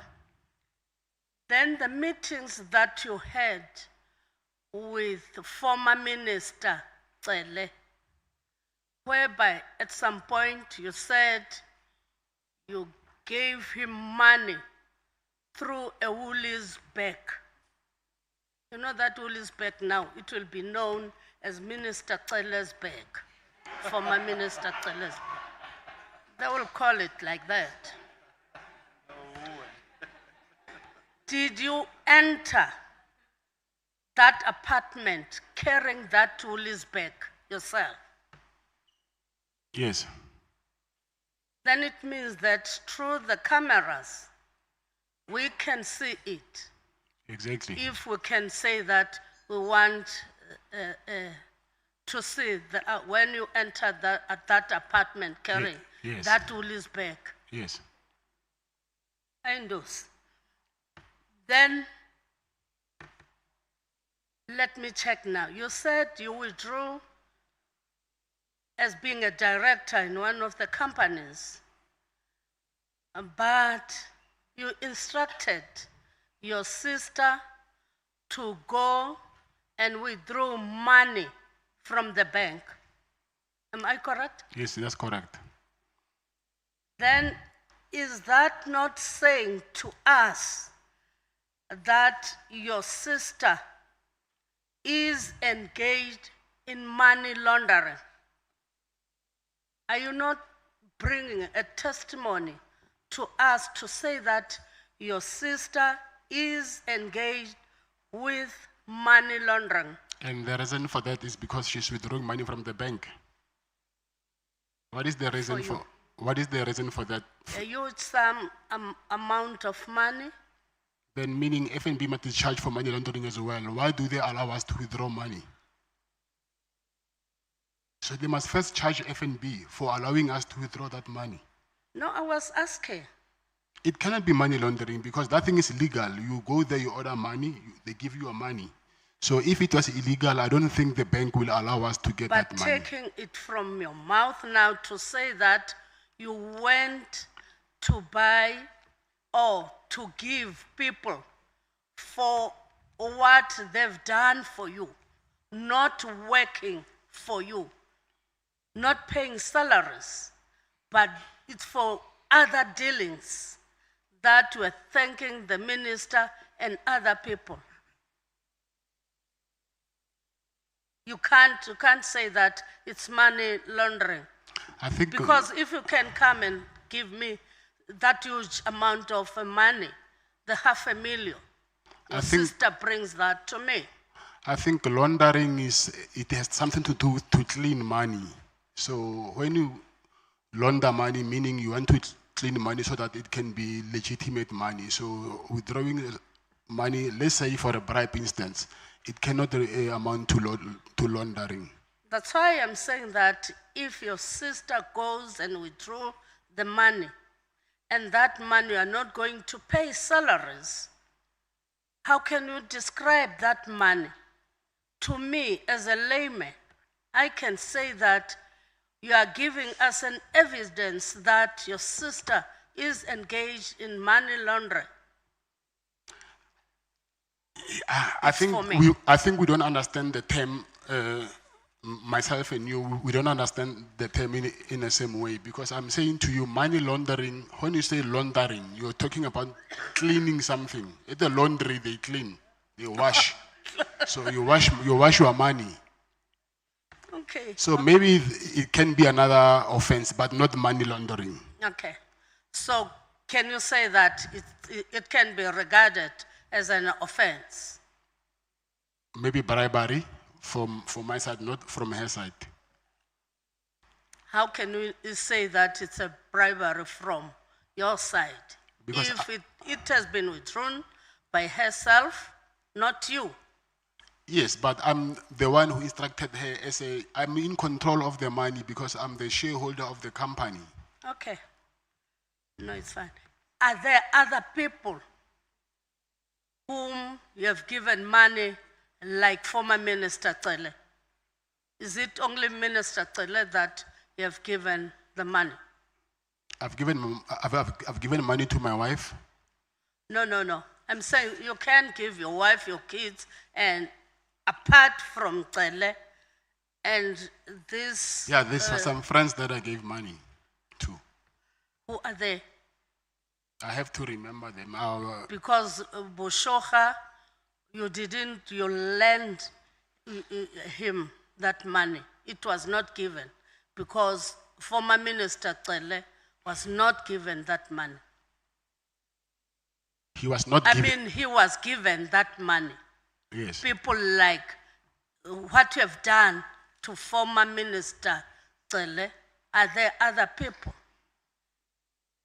Yes, I'm saying there are people who maybe they will ask money from me and then I'll give them money. Like the ones that they say are ANC people. Yes.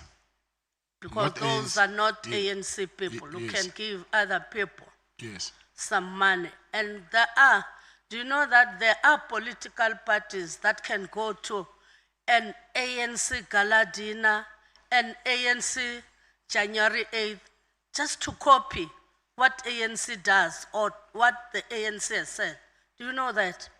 I do not know about the affairs Of the ANC. Of the ANC, or I don't even know anything about politics as it is. Good. I think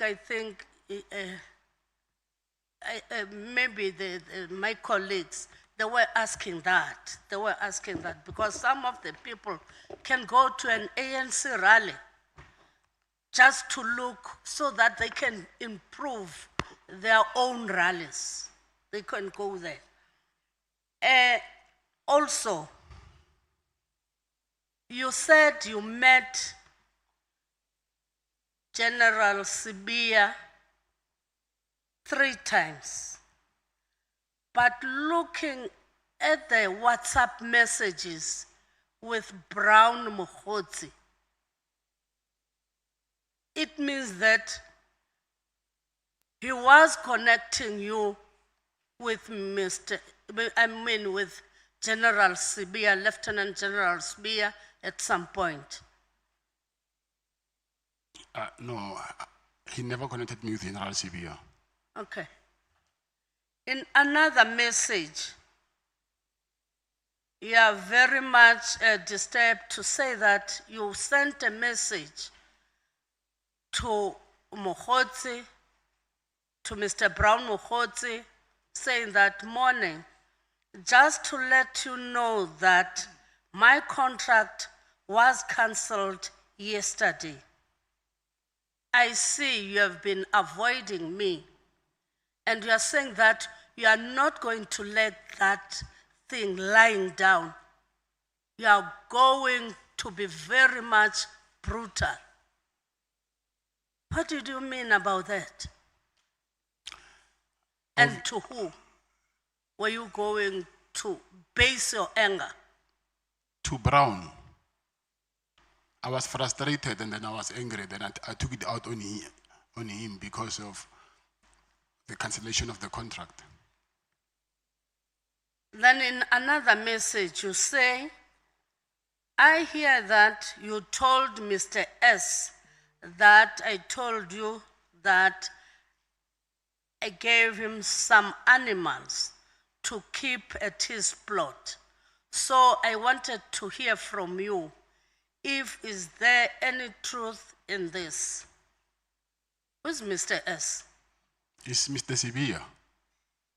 Mr. Sibia. Yes. So you were talking with Brown Mokgotsi, talking about Mr. S, Mr. Sibia, and Yes. yet you are saying that he didn't connect you with Mr. Sibia. Yes, he didn't connect with Mr. Sibia. You connected yourself with Mr. Sibia. But can you discuss with Brown Mokotsi about Mr. Sibia? Because I heard a rumor that I gave him impalas to his farm. And then when I followed the rumor, I heard that the rumor was from Brown. Okay, no, thank you. Let me leave it like that. You are leaving many questions for me. Otherwise, that chairperson will kick me out. Thank you. Honorable Cameron, until 45. Thank you, Chair. Thank you, Mr. Matlala. Mr. Matlala, I want to move to the matter of the 6th of July. You were in possession of a contraband cell phone in your cell, weren't you? Yes. Who gave you that phone? I found it in prison when I got there. Who gave it to you? Some inmate who was there. Who's the inmate? We call him Naka. I don't know his real name. Were there any officials from prison involved? He's an inmate, not an No, official. but were there any officials that knew about the phone or that were involved in the phone? No. Did you have any other contraband in your cell? That cell is small, so it does not have enough space for other contrabands. It can be small phones. I want to go to the matter of senior SAPS officials. We've heard a lot about it today. I want to speak about your contract with the South African Police Service. To secure the kind of deal that you did, I want to know, who did you pay in order to get the deal done? No one. So you went through the normal tender process? Yes. And despite it not meeting all the necessary requirements according to the supply chain process, you still got rewarded the contract? When you said not meeting all the necessary I think there were requirements, 12 requirements according to supply chain management that that internal audit found your contract didn't meet. I think that they should have picked it up in the adjudication. No, they should. That's why I'm asking who you paid. No one. Because it's there where the big problem is. Do you know Lieutenant General Fani? I know him because he sent us a letter, I think last year, December. Have you ever met with him in any way No. individually? No. I would understand Lieutenant General Paglane. Have you ever communicated with him? Yes. Have you ever met with him? Yes. Can you tell me more about those meetings? What were they about? No, it just casual meetings. It had nothing to do with business. So you met with the previous acting national commissioner and it had nothing to do, it was just a social, are you friends? Yeah. Come again? Are you friends? No, not friends. So what were you meeting about? I know him through someone else. Where did you meet? Maybe in February, I think. Of 2025? 2025, yes. Okay. Did you ever pay any middleman or do any kind of a transaction that benefited General Paglane? No. Not at all? No, and no. no one acquainted to him either? No. Tell me in terms of other payments, I did touch on this yesterday as a point of clarity. Are there any other senior police members that you have gifted or paid in any way or lended money to? No. None? No. And anyone that you assisted like you did with ex-Minister Cele? Assisted? Well, assisted, bribed, paid, not bribed. Not that I know of. So there's no other corrupt relationship with anyone in the South African Police Service? Corrupt, no. Did you lend any money to other South African Police Service members? No. Okay.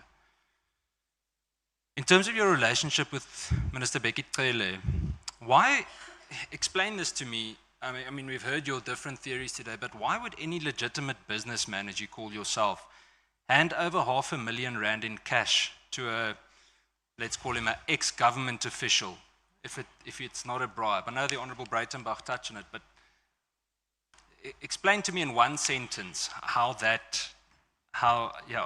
Why would any legitimate businessman do that? Because I was under very serious harassment from the same police.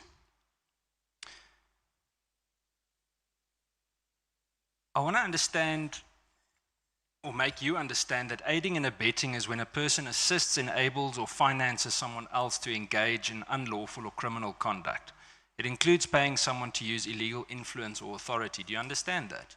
I do. So, by Bheki Cele fixing your problems for you, do you understand that that is a use of illegal influence or authority? I agree. So would you then understand why we say that you bribed him? To an extent, yes, I understand. Based on that specific definition and based on what you've told us so far, is that the only money that you gave to Bheki Cele, the 500,000? Yes. There was nothing else, no other cash, no Woolies bags. I want to move to a different matter. Do you know a person called Major General Faraz Khan? I know his name, yes. How do you know him? Do you know his name or do you know him as an individual? I got to know him that day during the raid because they asked me about him as well. And Major General Moodley? Who? Never mind, you definitely don't know him then. Do you know a Major General Mzwandile Tio? No, I don't. Not? Okay. And do you know, or have you had any contact with other senior members of the Crime Intelligence Division? No. And none of them ever did you any favors, or you contacted them to assist with any kind of work? No. Have you ever given money to anyone in crime intelligence? No. Why did you hesitate? I'm not hesitating. I'm trying to think when you say crime intelligence, which unit is that, but I get it. Okay. Is it correct that you have cottages situated at the back of one of your properties in Pretoria? Yes. What are those cottages used for, Mr. Matlala? For staff. And have you ever availed them for police members' use? No. Did police rent them, or did they use them for anything else? No. Not? There was never a rental there. Did you ever receive any internal documents from SAPS, documents that you weren't meant to have, anything that's classified or considered top secret, any memos, registers, anything like that? I think while I was in prison, because NPA came here in prison and they asked me to sign for a search and seizure. And when they went to my house, they got some of the documents, and then they found some of the documents, I think they're from SAPS, from my house. What documents were they? I don't know, because I was in jail. I just heard that there were some documents that they say they found from my home. But were you not aware of any documents at your house? The thing is, when I went to sign for the contract, so there was 3 big bundles of documents and some other papers. So when I took these papers, I think I took some of the papers which did not belong to me. Have you ever provided any SAPS uniforms or equipment or identification to individuals that don't belong to SAPS? No. Not. Did you ever receive any uniforms? I know we touched on the blue lights, but did you ever receive anything of that kind? No, I didn't. And then the last few questions, Mr. Matlala. You accuse multiple ministers, SAPS generals, crime intelligence, I believe some of or you mentioned the IPID complaints, and investigators of wrongdoing, correct? Harassment, as you called it. Yes. Yet in every instance, your allegations arise only after action was taken against you, correct? No, that's not correct. Okay, what action did you take before then to report it? I tried to do the High Court interdict, and then they advised me to cancel that thing. No, but I mean, we know you bribed Cele, Minister Cele. I want to understand, what did you do as an ordinary South African, as you claim to be, to report the harassment that you spoke of? Did you ever open any criminal cases? If I had to open it, it was supposed to be in South Africa, but that was not possible to do it. I tried, but I couldn't win. Where did you try? I tried in Brooklyn, I also tried in Soweto, so that thing never happened. And what was the reason that they gave you? In Brooklyn, they said they cannot open a case against the police. I want to understand, it seems that you never reported any of these allegations while the relationships benefited you. I mean, if Minister Becky Cele asked you for money, shouldn't you have reported it right there and then? You can report the police to the police. You absolutely can. We wouldn't be sitting here if people didn't report the police to the police. But I tried that, so for me, it never worked. Mr. Matlala, do you want us to believe that the former minister, multiple police generals, IPID, a torture victim, a task team, all conspired to target you, one businessman? That's what happened. Why? What makes you so threatening? I mean, the way you sit here, you come across either extremely naive or you want us to believe a totally different version of what your rap sheet says. So why are you so threatening to them? Why am I threatening them? No, why are you a threat to them? I'm not saying you're threatening them. I am not a threat to them. I believe that because of they thought that I'm close to General Sibiya or Minister Mkhunu. So actually I was not the target from what I heard from Minister Cele. So, but through me, they were going to get to their people. So let me make it simpler. You willingly entered, you may not have been understanding how big the conflict internally was, but you willingly entered a corrupt network to secure a multi-million rand contract. When that network became too demanding and a rival faction targeted you, you found yourself in a war that you couldn't control, correct? No, that's not correct. How would you describe it? I never bribed anyone to get my contract. You bribed Becky Cele, not maybe for the contract, but to make problems go away. I had to do what I had to do with this Becky Cele issue. And now, to save yourself, you're accusing everyone else of the very corruption you willingly participated in. Isn't that true? Everyone else like who? Becky Cele, Brown Mahotsi, I'm not accusing anyone. Those are facts. Well, whether it's a fact or not, you partook in the process. It's like Honorable Breitenbach explained to you the difference between a corruptor and a corruptee. Yes, I admit that. Mr. Matlala, there's one constant in every strand of this entire web, everything we've heard so far. And it's you. You with unexplained cash, your apartment, different properties. You seem to somehow insert yourself into investigations. You're shifting directors when it suits you. It's not a coincidence. I'm telling you that you're not some unlucky bystander that happened to find himself in this space. When you go through the list of offenses and things that you've been charged of, it's very clear that you've built a very lucrative career on things that shouldn't necessarily have been the supposed, as you call it, ethical way of doing things. So I want to put it to you that you are the central figure in this corrupt enterprise. Isn't that the truth? Yeah, that's not the truth. So who is the central figure? I don't know.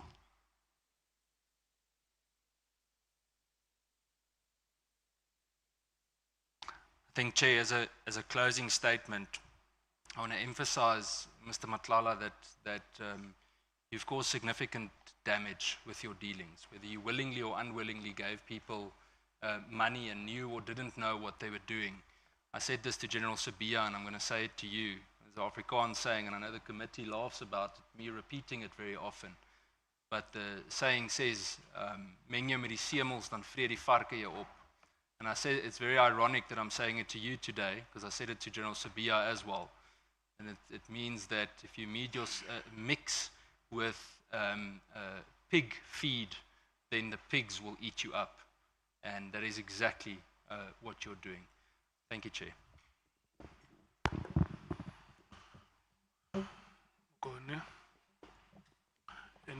Any comment? I don't know. Actually, I forgot it, but let me just say no for comment. Thank you so much, honorable members. The reason why we brought Honorable Breitenbach and Honorable Cameron forward is because they have pressing matters that they may have to attend to. At any stage during the proceedings, if you feel that you no longer have time with us, you can just quietly leave the chambers. Thank you, Chair. We appreciate the indulgence. Thank you. And to my colleagues, thank you. Thank you so much. Chair, you must remind them to clean the table before they leave. Yeah. He eats all the sweets with us. Chair, And then he complains. I've got two chocolates for you. That is good neighborliness, you know. Just make sure that the table is clean. Sleep well, DA Honorable members. Nomvalo, is it you or Honorable Skosan? Is it you starting? Your time expires at 16 hours. It starts now. Thank you, Chair. Good afternoon, Mr. Matlala. Good afternoon. You said you don't have any ethical or unethical deal or relationship with Mr. Sibia, correct? Yes. Is there any ex-girlfriend or ex-wife of Mr. Sibia that works for your company? No. Mr. Sibia, when he was here, he conceded to an assertion that there is an ex-partner that works for your company. No, that is not true. No, So no. he was lying. No, I don't think he even said that. It's impossible. My company is protectors. Is that person, that woman, also a protector? No. One of your companies. You have many companies, right? The healthcare company. No, I'm saying you have many companies. I don't know which specific company, but you have many companies. I think this thing comes from what I heard that there's a woman. This thing I think is the second time that I hear it, but I think they're confusing the companies. It's also a security company, but it's not mine. I think she's a director somewhere in the security company. I heard it somewhere. I just forgot from who. So it's not your company. No. So you are confirming here under oath that 100%, yes. there is no ex-partner of No, Mr. no. Sibia No. that works for your company. No. Okay. Now, the health risk contract gets terminated in May 2025, correct? Yes. When did you resign as the director of the Medicare? It was in December 2024. December 2024. Yes.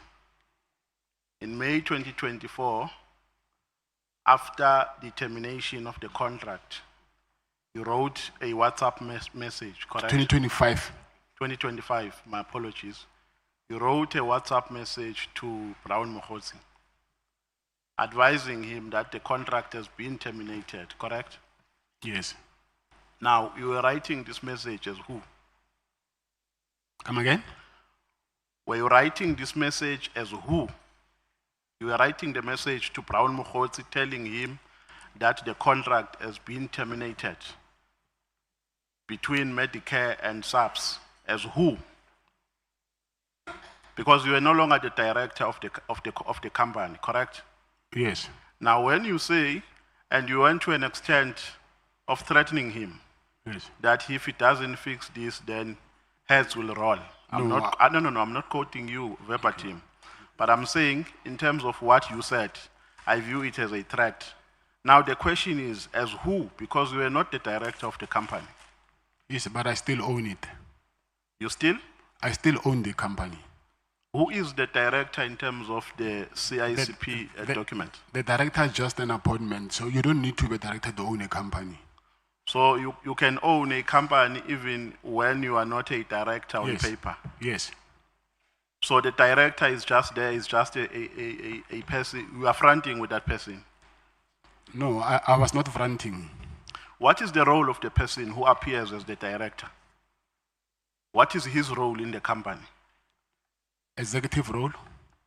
I mean, practically, how does he contribute to the company? What responsibilities does he have in the company? Like the CEO will report to him or to her. So the company is yours, Yes. but there's nothing on paper that says the company is yours. There's something on paper that says that. What is that? The share is the shareholding certificate. So you are a shareholder. Yes. So how much shares do you have in the company? 100%. 100%. Yes. Okay. So how many have you ever provided any security services for politicians? It's only Minister Kele. I mean, Minister Tlele was not paying for it, correct? Yes. I mean, politicians who were paying for such services. I think the government supplies them with protection. No, I mean politicians, they can hire their private security. Politicians. Politicians or any leadership, either MPs, politicians, members of the executive and so on. Not that I know, but if I'm wrong, maybe you'll remind me, but I can't think of any politician. So you have never provided any security I'm services? saying I stand for correction. If there's someone, maybe you can tell me, then I say, oh, maybe I forgot. No, I can't know. I don't know any company. politician that I'm I've not party to your company. You I'm should saying know maybe it you know better. something that I don't, but I'm saying for not that I know of. Okay. You meet with Mr. Mkwanazi in the Pels in a meeting that you allege that it was facilitated by Mr. Tlele, correct? Yes. And Mr. Mkwanazi in this meeting, according to your assertion, advises you to come to his rescue, correct? Yes. To influence IPIT, not to continue, I mean the lady to withdraw a complaint at IPIT, correct? Yes. And then Mr. Mkwanazi also says to you, I mean you also raise your frustration with Mr. Mkwanazi about the contract, the health risk contract, correct? Yes, that's correct. And then Mkwanazi, after that meeting, he does not return to you to give you progress report with regards to an undertaking that he made, correct? Yes. Don't you think that Mkwanazi played you on that day? Because the reason why I'm saying that is this. The sequence of events, on the 6th of December, they raided your house, correct? Yes. And the team that raided your house is the PKTT, a team which accounts to him, correct? And then on the same month, December 2024, they raided your house. I think the date is the second raid was on the... The second raid, it was the office actually, not the house. Yeah, yes. But they raided you. Yes. And it's the same people, the same PKTT members who raided your house, correct? And then Mkwanazi meets with you. He makes an undertaking to you that he is going to intervene. He will speak to a person and revert to you, and he never reverted. On the following month, in May, Mkwanazi's team arrests you. So don't you think that Mkwanazi was busy with an investigation on that day, but you never realized it? Yes, I don't know. Don't you think that you were trapped on that day by Mkwanazi? Because this guy makes an undertaking that he's going to intervene. He will speak with the lady in question and revert to you. He does not come back to you. He does not give you any report. So to me, it shows that Mkwanazi was never part of any he never committed himself to an undertaking that he made to you. He was busy investigating you. What is your take on that? I don't think so, or because if you're investigating me, then why will you reveal your colleague's secrets to me? Now remember, there are many skills of doing an investigation. You know that? There are many skills. You can't see an investigator at a first value. They lure you so that you can fall into a trap. And then when you have fallen into a trap, they play you. So Mkhwanazi played you. Okay, he might have played me, but the charges against LP were there, and he really wanted these charges to be withdrawn. So are you saying even with that, he was still playing me? No, I'm saying there are many ways that and tactics. What if that, I convince that guy to withdraw charges?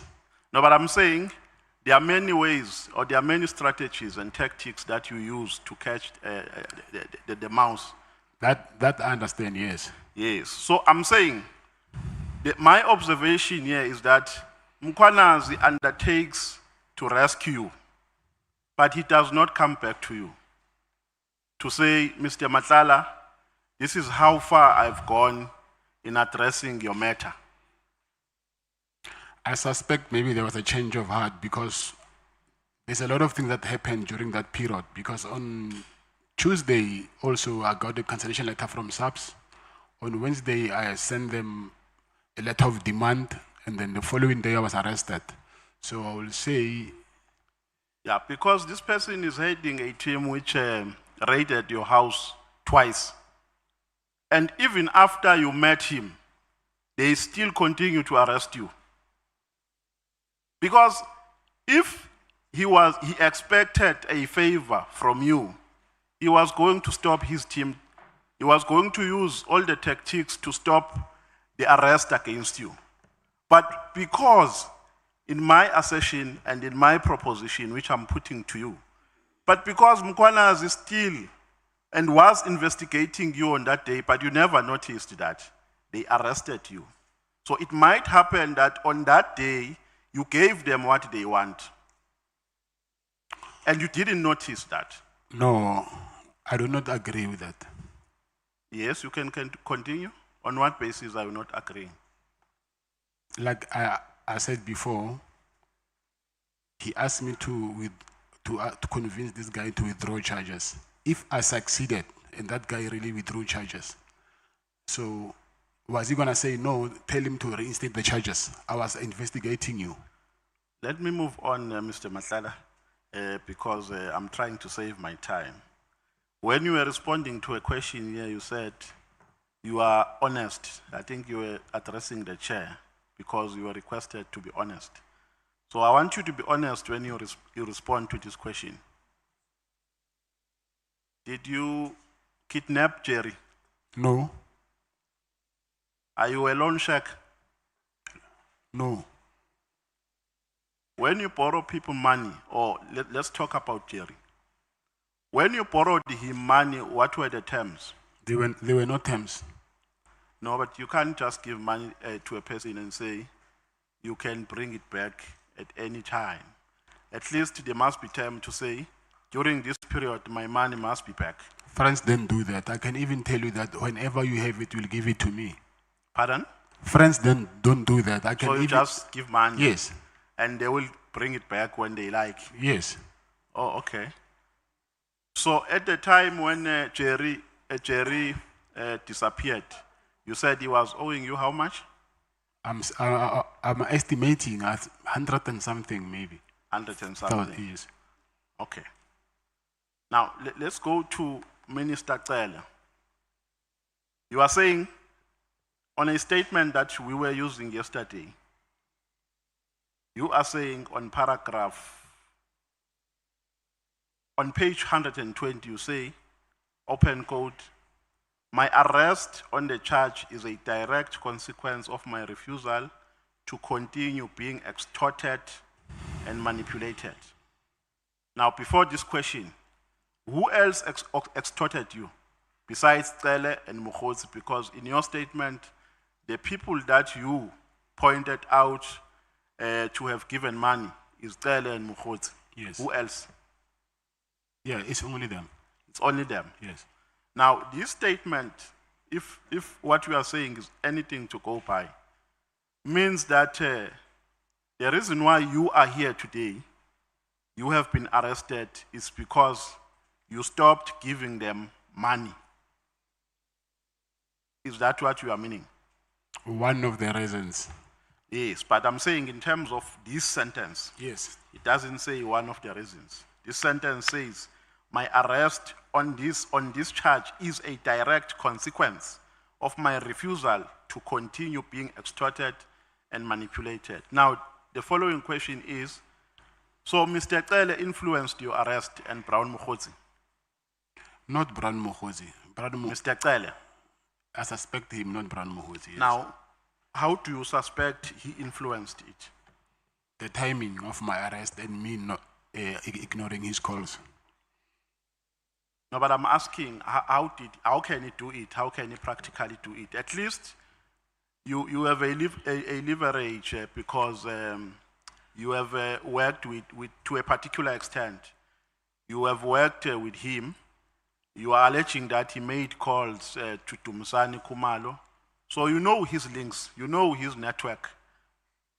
Now, in terms of your suspicion, how can he influence your arrest? The same way he influenced them to stop my harassment.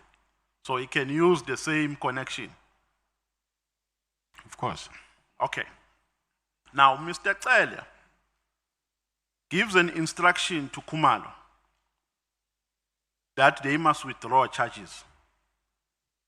And you went, in terms of of what you are alleging here in your statement, you went straight from Durban to Pretoria, and then you are saying here, open quote, you were given your guns without any fuss. So did that intervention by Mr. Cele satisfy you at that stage? Yes, it did. You were satisfied? Yes. So that is why you never took the matter further, correct? Yes. Now, we are saying that part of the items that were taken from your house, the cell phone, watches, etc., etc. Now, the question is, why do you get satisfied with only getting guns when all the items that were taken from your house have not been fully returned to you? It's because I did not want to start a war. What do you mean you don't want to start a war? Because I have already took them to the High Court, and they told me that I need to withdraw this if I want peace. So, and then I did that. So continuing now, I said I want these things, so I will be opening a can of worms. You see where my problem is, Mr. Matlala? Yes. Is that you don't mention the issue in your conversation with Mr. Cele. You don't mention that your watches, or he must tell Khumalo rather to return your watches and the cell phone. You are only speaking about guns. Why did you not tell Cele that for this matter to be concluded, or for me to be satisfied by your intervention, all the items that were taken in my house, guns, cell phones, watches, must be returned? Must be returned. After meeting Cele, you go to Pretoria, to a police station, you are given guns, you get satisfied, and then it's business as usual. Yes, because I didn't have the bargaining chips. So, guns, cell phones and other items, except guns, they didn't matter. Cell phones, they return them. I think you missed that part. Yes. No. Let's leave cell phones. Watches. There are other items which we have listed here, except guns. A laptop and watches. Yes. Yes. So watches were not returned? Yes, and a laptop. And a laptop? Yes. Now, do you regard Mokhozi and Cele as extortionists? I will say I will regard Mokhozi as a con artist. And Cele, yes, I will say he's an extortionist. Mokhozi is what? A con artist. Or a con artist. So Cele is an extortionist. Yes. That is the evidence we are putting before this committee. Yes, that was extortion. Yeah, he extorted you. Yes. Okay. And then you say that in your statement that Mokhozi requested for money from you for a region, I think in Northwest. And then you decided not to give Mokgotsi that money because you had no interest in funding his political activities. Am I correct? Yes. But on the 27th, after you rejected Mokgotsi's request, on the 27th of December, you gave money to Mokgotsi. Yes. How much, before the January 8 money that you gave to him? Yes. How much did you give on the 27th of December? I think it's 38,000, right? I need to go back and check, but I think it's 37, 36 or 37, somewhere there. And you further say that the reason why you were not interested in giving him money is because you were only interested in funding affairs which are related to the minister. Yes. Correct? Yes. Now, was that money related to minister's affairs, the one that you sent to him on the 27th of December?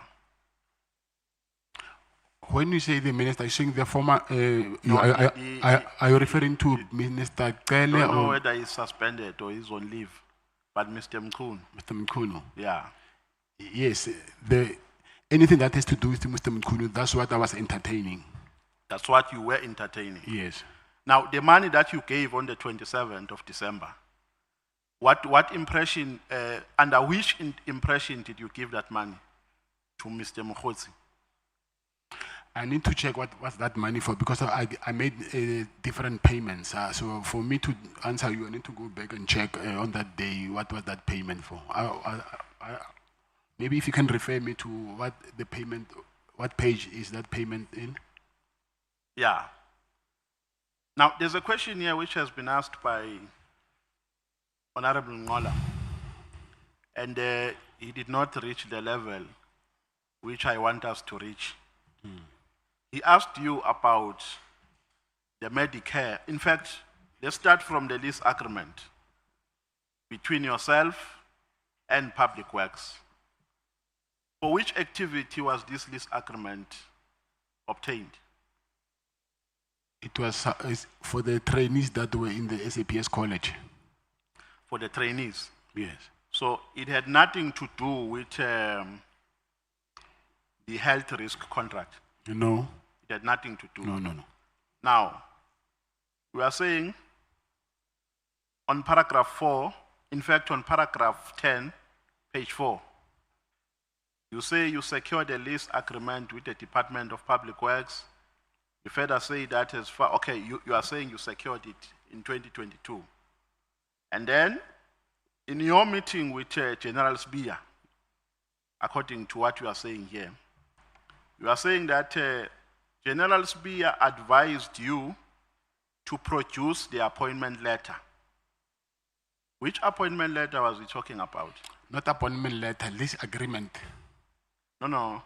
You are saying here. What paragraph are you at?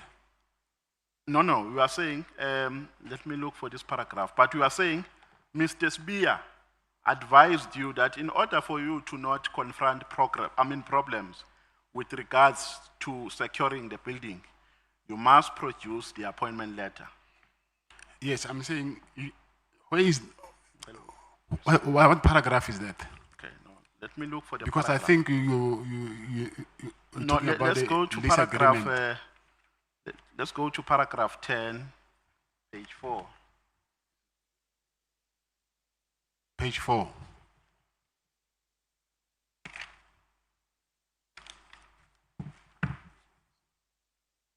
Of the old statement, the one that we were dealing with yesterday.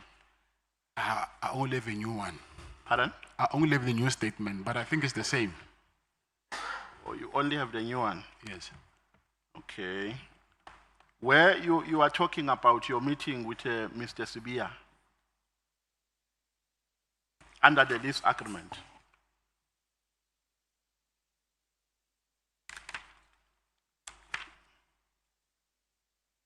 Don't you have a new one there?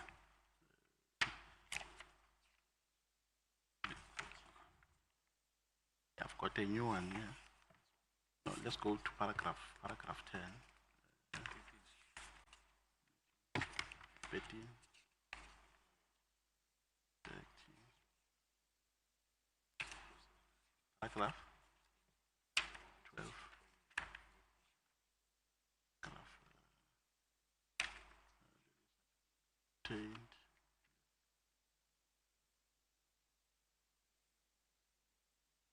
Okay, now let's move on because I'm running out of time. We will come back to this one. I've requested Honorable Skosana to look for this part, which I've just put here. Now, but I'm saying here, so you are denying in the meantime that General Spear advised you to produce a lease agreement, I mean, the appointment letter, so that you are not going to confront problems with regards to the occupation of a building. But how can I bid with an appointment letter? Remember, you get it after you've been awarded the contract. Yes. So I do not understand whether you're talking about the bidding. No, remember, this was in 2024. You're talking about what the... You had a meeting, pardon? Oh, yes. Let's go to paragraph 15.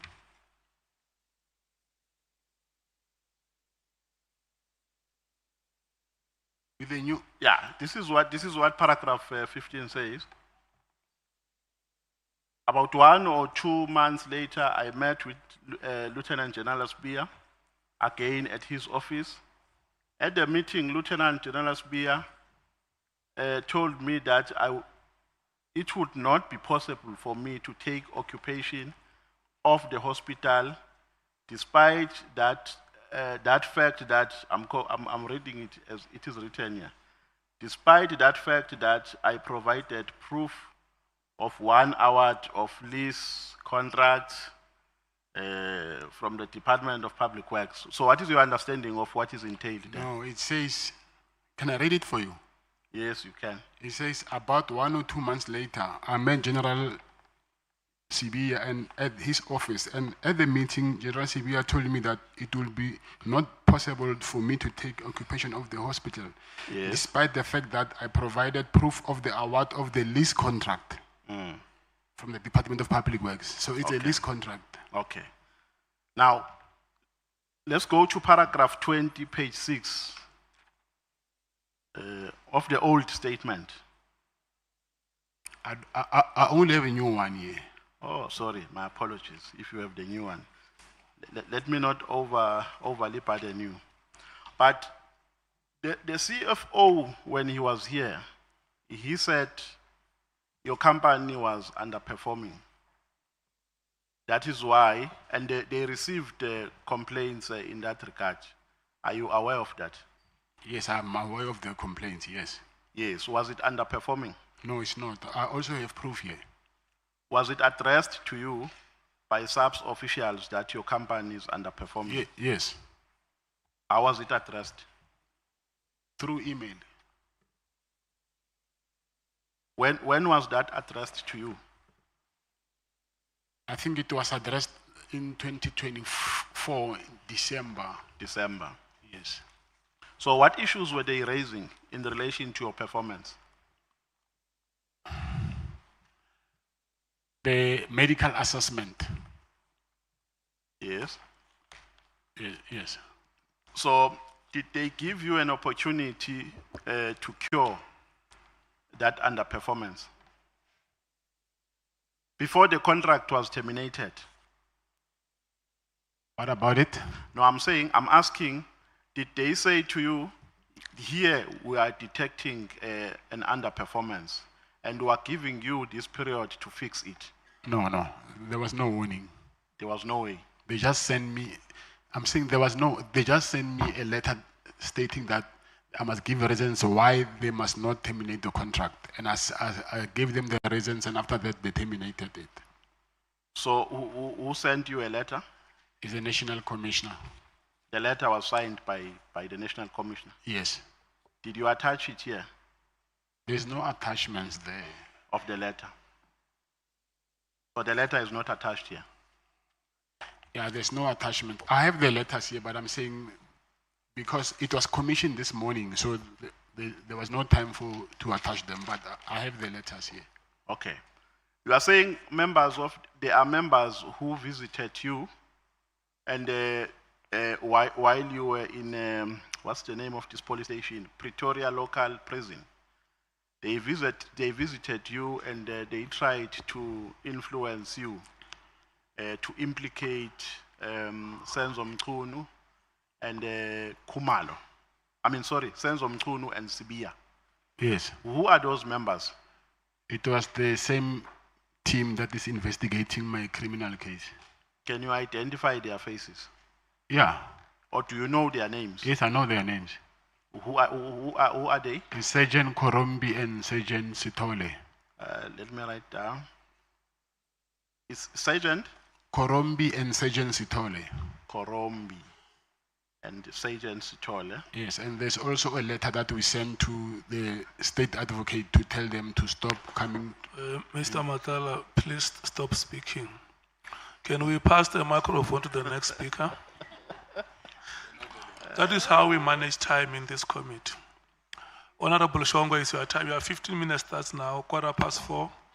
You pass the microphone to the EFF. Honorable Malema and Matthews will run until 5. Thank you. Thank you, Chair.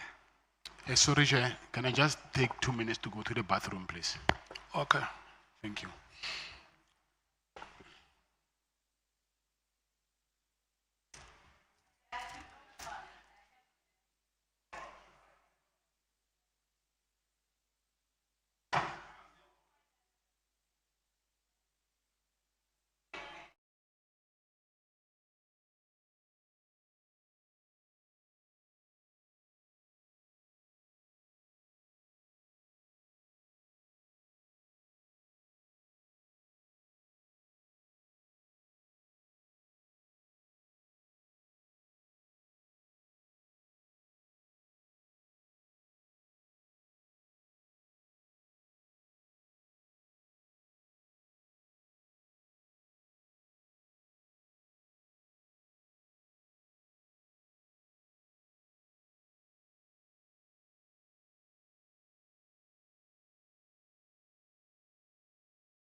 Sawubona baba Matlala. Sawubona. Uyaphila mfethu? Ngiyaphila. Hayi ngiyaphila. Sorry. Between ubabcele nomkhotho banokudouble inyuke ebhaya. Ubaba ucele. Double. Yebo. Mara ke babongile kule mali obapha zona. Babuyile babonga. Ya bayabonga ya. Umkhotho yena ubongile. No. I've noticed ukuthi umuntu olungile mfethu uyaphana ngemali. Nangosizo futhi. DA Mayor uTanya Campbell the time offer i-service ngecompany yakho ye-security yena wabuya wazobonga. No. Zange abonga. Yebo. Mara. Okay. I know. Mawuthi ubheke icela ubongele ngiyabonga mfethu. Do you know any gun laws? Sharp ngama gun laws. Yes. Do you have your competence? Yes, I do have. Did you like go for training yoko dubula and all that? Yes, I do. Is that the reason why umkhotsi akubiza ngo John Wick ngoba shy spam? I don't know. Maruzulu to Brown uthi John Wick. I heard that, yes. John Wick wena. I'm Vusi Matlala. Mara uyashaya vele mfo. Ngiyenzani? Uyashaya. Like yanemba ke mawudubula yadubula. No. Awudubula.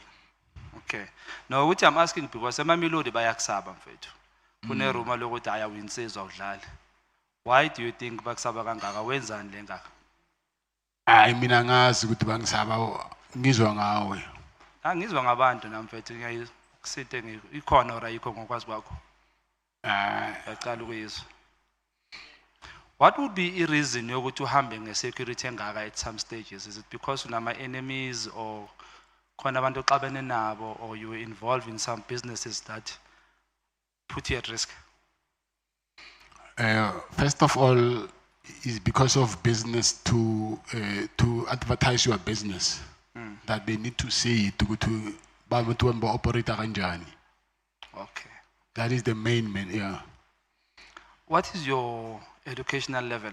Matric. Matric only? Yes. So if ngabuyele kasi Khotman, you advise intwana ezifuna ukuba uwe because yabo uyakhinda bra wami idlupho yalihlaba awudlali mshana malume indwangu yayishaya strong. But that inspires a lot of kids. Uthi Khotman igcoka kahle and all that and is successful. What would I advise them or how would you advise them to become you ukuthi uqale phi so uthola so successful kangaka? What did you do from matric to be so successful in business? I wouldn't say I'm successful. To your level or? Yes. Does it mean you haven't reached the goal of reach out? Is that what you're saying? Yes. But for making more than $1 million a month, you don't regard yourself successful? No, I don't. Okay. But what would you, how would you advise umfana omncane ukuthi hayi kumele wenze kanje or wena wenzeni ufike kanjani la ukhona? How did you get here? And how long did it take you? Through security business. Security business. The business yakho ye-security uqale phansi noma wayithenga ku-Morgan Mawumela? Hayi ngiqale phansi but mengivula I did not have isira. So Morgan by then had a sira. So ngivule ngaye then mengicada ukuba nesira and then ngayebuyisa kimi. uMorgan Mawumela lesikhuluma ngaye yilo obathi umshana ka we-president ANC Mr. Cyril Ramaphosa lo wephalaphala. Yeah, basho kanjalo but akusumshana wakhe. Abazani. Bayazani mara akusumshana wakhe. Have you ever been in the same room or same space where Morgan was there and Fanny, General Fanny were there? Fanny and Morgan? Yeah, abazani. I don't think so. You don't think so? Abazani. Yes. Ithi ngithangazi. Okay. When uyamkena Fanny? No angima.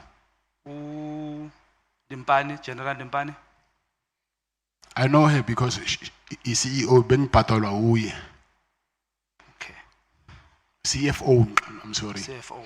Yes. Asibuyele kancane emuva le ndaba yakho yakwaDlamini umswati mina. So if uDlamini kumele ngikuhloniphe kumele ngithi Nkosi Dlamini. Are you Dlamini? Is there My grandmother. wakwaDlamini? Yes. So is that why uzibiza ngoDlamini now? Angizibizi ngoDlamini. I was just acknowledging my grandmother. The WhatsApp nje babhale Dlamini abhaleke kanjani? It was, you know, sometimes you just feel ukuthi ngoDlamini. yeah, ucabanga ukuthi okay, I'm eating. No nyakuzwa. So sorry for that. I want to establish ukuthi from Swati to Swati intwana yasekasi to Godman lasekasi.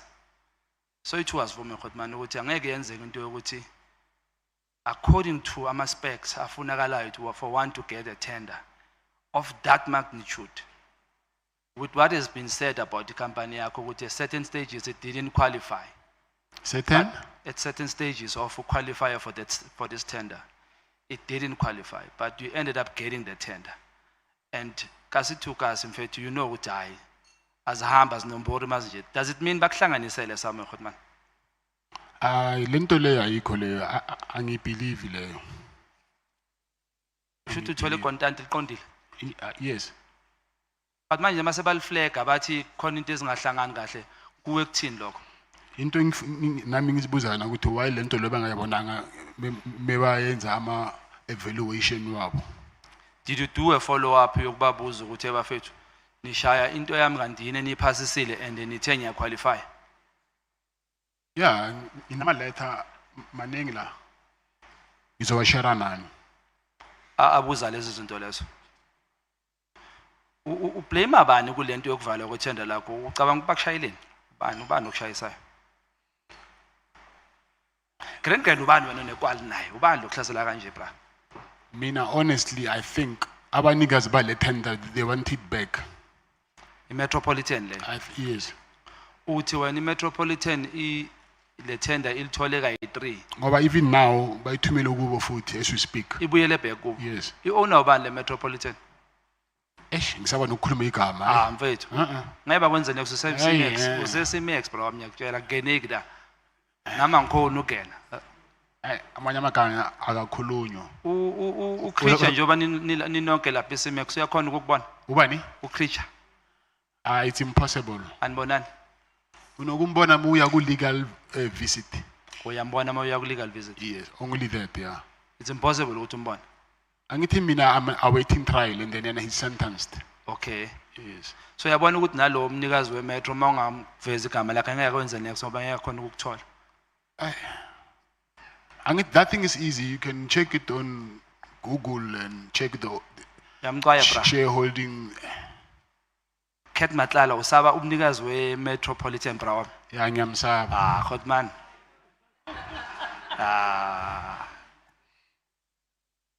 Okay.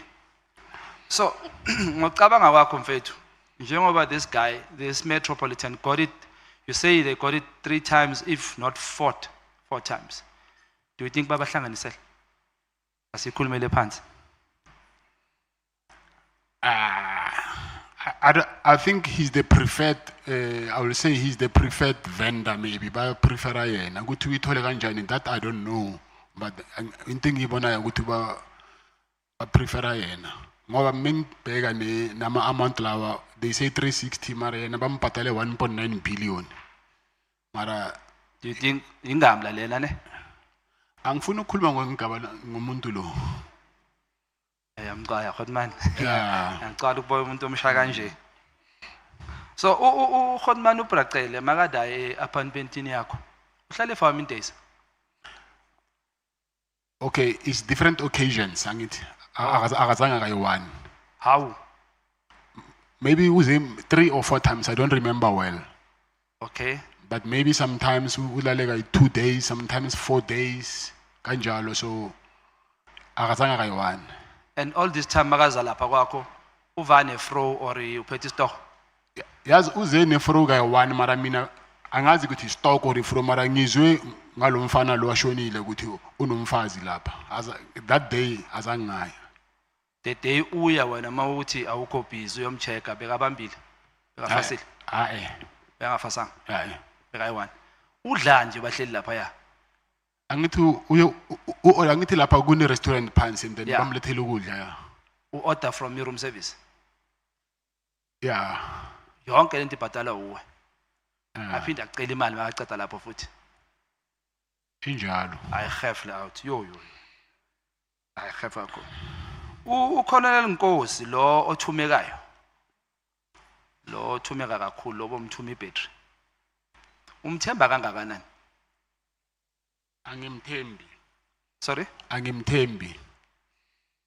Manje khothi manje mawumgaya ikhadi nephini ukuthi ayothenga ibedroom kaya kanjani iphini? Angithi I can control ukuthi asebenzise malini ngefoni. Oh, amazes. Angimazisi ngiyazi ukuthi uzosebenzisa imali engaka and then that's it. So wena kahle kahle uyamnika noma ubani umuntu ikhadi lakho awuna stress.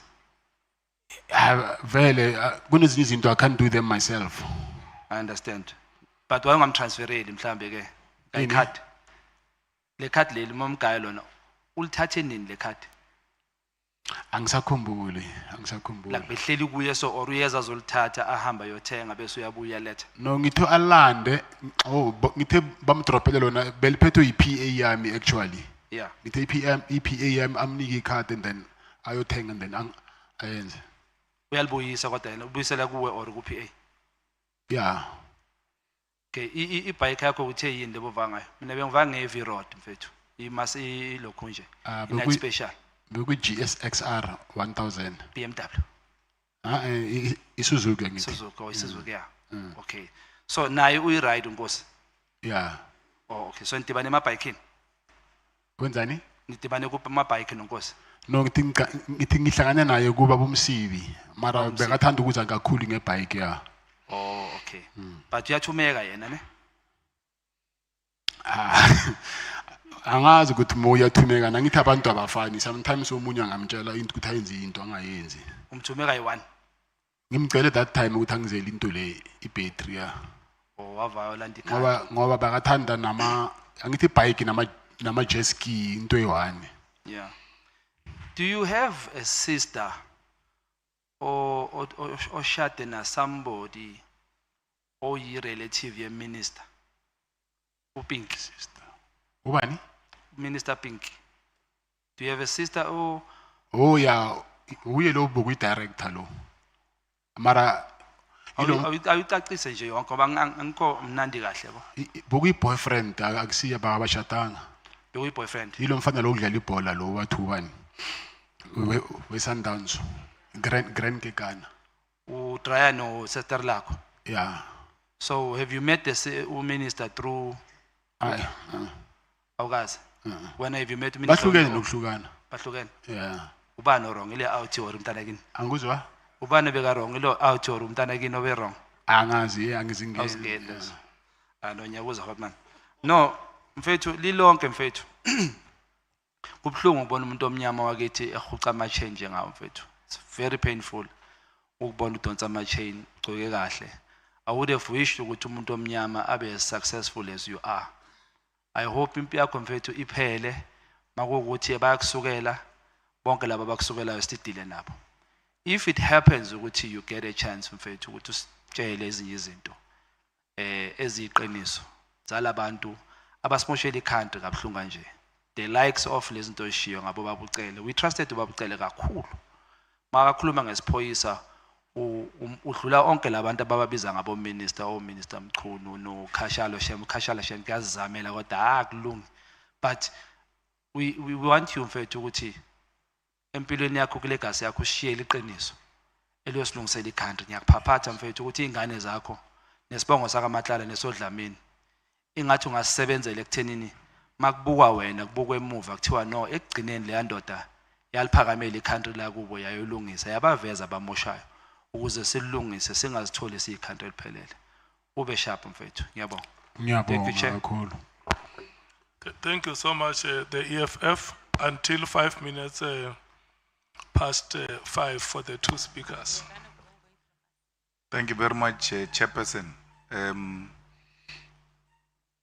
Matlala, I wish to, before I ask my questions, send my sympathy to your kids and your wife. Thank you so much. Because no one, even a hardened criminal, must have police coming into their house and making their kids to sleep on the floor. No one must ever do that to our kids and to our wives. If they've got an issue with you, they must take you on. Because the procedure would have been, once they arrive, they should have isolated the kids and put them with a female police officer in one room who's reassuring the kids that everything is fine, we are going to be fine, while police are interrogating you or doing their business. If this happened, it deserved to be condemned, Chair, because it was brought to our attention that kids were made to sleep on the floor. As black people, we have inherited trauma, and no one must pass that trauma to our children. And no one must take advantage of our wives. Whatever we do on the streets is between us and the streets and has got nothing to do with our children. And police must understand that wherever they are, that no one must ever take advantage of young kids. How do you put a child on the floor and point a child with a firearm? It is uncalled for, even if they are looking for the most dangerous criminal. That must never be done to children. I thought I must make that statement before I proceed. Mr. Matlala, just tell me your place of birth. I was born in Seshego, but in Petersburg Hospital, Provincial Hospital. Where were you born? I was born in Mamelodi. Yeah, which hospital? It's no longer there. They used to call it a nursing home, but it's no longer there. Do you have a birth certificate from there? Yes, I do have. And then the primary school you went to? It is called Uwani Primary School. Who was the principal there? Principal, it was Serudu. And then were you baptized? No, I was never baptized. And then high school? You said it yesterday. Leshabile High School. Who was the principal there? Ngwe, Mr. Ngwe. After high school, you didn't proceed to tertiary education? No, I didn't. And then you never worked in any formal employment or? No, I never had any formal employment. So from high school, that's when you engaged in informal trading? Yes, I will say before even high school, my mother disappeared on me, and then I had to raise myself. I was actually a street kid. So I grew up in the street for a very long time. So I just realized after when I grew up that my mother passed away, but she was an albino. And I heard later that she was raped because there was this myth that if you can rape an albino, then you can get cured for whatever. And then that thing traumatized her a lot that she disappeared. And when I found her, she was terminally ill. And then I think it was 2002 when I found her through her friend. It was very late and then she passed on. But all along, I was a street kid. I'm sorry to hear that. Now, Dlamenis have got some roots in Swaziland. Yes. And you said to us your grandmother is from, is a Dlamini. Yes. Did they have a place in Swaziland, or was she originally from there? No, KZN. So you don't have any relative or any association, none whatsoever, with some people in Swaziland? No, I don't have. So when you travel to Swaziland now, what were you traveling for? What purpose? I was invited to the king's birthday. Oh, so you know the king? And the queen mother. Yes. But yes, I was invited by the queen mother. Oh, so you know the queen mother? Yeah, but it was the birthday of the king. But I went there through Or through the Queen Mother? Yes. You were a guest of a Queen Mother? Yes. So this ID that has got your picture and the ID number that is similar to yours and all of that, what is the story there? I don't have an ID for Eswatini. So that thing was fabricated so that they can deny me bail. Yes, but in the judgment of the appeal or something, it looks like that judge Judgment. didn't consider that as the grounds that must be used to deny you bail. Because he says police did not produce the original ID. Yes. If I'm not wrong. Yes, on the judgment they said that I've traveled to Eswatini using that fraudulent ID, but which is, we know is impossible. You cannot pass a border with an ID.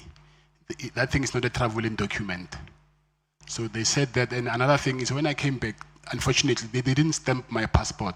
So they said I've got access to get in and out of the country undetected.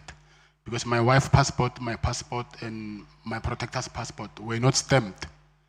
So it was the overlook of the BMA or Home Affairs, I think. Why did you resign from Medicare? It's because of the allegations that were surrounding me at that time. They said they didn't know by then that she's my sister. They said I gave him a contract to a slave queen. And then also there was these allegations about me, which I did not think that it will be a good image for the company. So I just thought by then, let me just resign and put someone until I clear my name. So why didn't you also put your shares in a blind trust if you didn't want to damage the image of the company? Yes, that's what I did. The shares, that's why I said I still hold the shares. But no, you're saying you are not saying you have taken the shares into the blind trust. I took the shares to a holdings company. And in the holdings company, you are a director? Yes. So it's the same, it doesn't help anything because you're saying you want to save the image of the company, but you are a director of a holding company and the holding company is the 100% shareholder of the Medicare. Yes. It still comes back to you and defeat the purpose of resigning. Yes, because I was just avoiding me being the director of the company. So do you accept that after you wanted to save the image of the company, you put your sister as a director so that you can front her? Because you didn't relinquish for business reasons. You relinquished because you want to face some challenges and someone must be holding the fort for me. Well, I'm still fighting, but effectively I'm running it. I can call money on it. She can't say anything. I can tell her to do this. It's effectively you doing it. She's just a friend. Yes, I agree. And you think it's an acceptable thing to make an African woman a friend? No, she's my sister, so it's not like I was using her. So she's family, and then it was only for the time being until I clear myself, I clear my name. No, once you are fronting a person, you are using a person. You just agreed with me that you are fronting her. You are using her. But she was getting salary. Yeah, even if she's getting a salary, she's not the owner of the company. She's got no shares, no nothing. She's put there as a token. That's what you did. And in the empowerment of women, it defeats the whole purpose because if she walks around with the image of a person who has got a tender of 360 million and therefore does not need any kind of empowerment or an assistance because she's got all this tender to herself. But in reality, there is a man behind her who's controlling this company. Do you accept that is wrong? Yes, I accept that is wrong. Mr. Matlala, how does the cell phone goes, your cell phone, you see this one. Yesterday I left with this honorable member to a meeting. And when we were on a podium, I left to a bathroom. And I left my phone. When I came back, she said, I was extremely shocked that you left your phone because you go everywhere with your phone. So yours just develop food and goes to a prisoner inside here. And when you come in here, you find it in a cell. How do you explain that? How did your cell phone leave you into the cell for you to find it in the cell? NAC, you found it with NAC. You're No. given by NAC. No, it's not. It's not the same cell phone. Or it's a different cell phone? Yes. So it's not your cell phone? No. Or NAC gave you a cell phone that you can use while you are inside? Yes, I found him inside prison. He was using the cell phone. You didn't go with your cell phone? No. So when they found the cell phone, why are they saying it's your cell phone when it is NAC's cell phone? I'm saying I got the cell phone from him, but because they found it on me, you know, I was in possession of the cell phone. Okay. So I had to take accountability that they found it on me. So what were the reasons of sending you to CIMEX? Was the cell phone? I don't know. No, but they would have explained to your lawyers, they would have explained to someone that... Yeah, no, their reason is because they found me with a cell phone, their reasons. Is it a general practice that because I hear every day that prisoners are found with cell phones, with dagga, with drugs, with what? Once you're found in possession of something that is not allowed to be in prison, you are taken to CIMEX.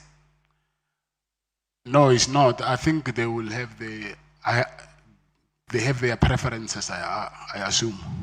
No, but why are you not exercising your rights? You can't be put in CIMEX for holding a cell phone. It's not a requirement, as it were, that people are found with cell phones and even dangerous weapons, some of them, but they're not sent to CIMEX. What could be the actual reason why you are sent to a CIMEX? Because cell phone, I don't believe it's a real reason. Because what happened is, if I can take you through the whole process, there's someone who came to me with that cell phone. Because, you know, in prison, a cell phone is like a public phone. You'll find 3 people using the same cell phone. Someone said, hey, check, they're talking about you in the media. It was that day when Mr. Mkonazi was doing that press briefing.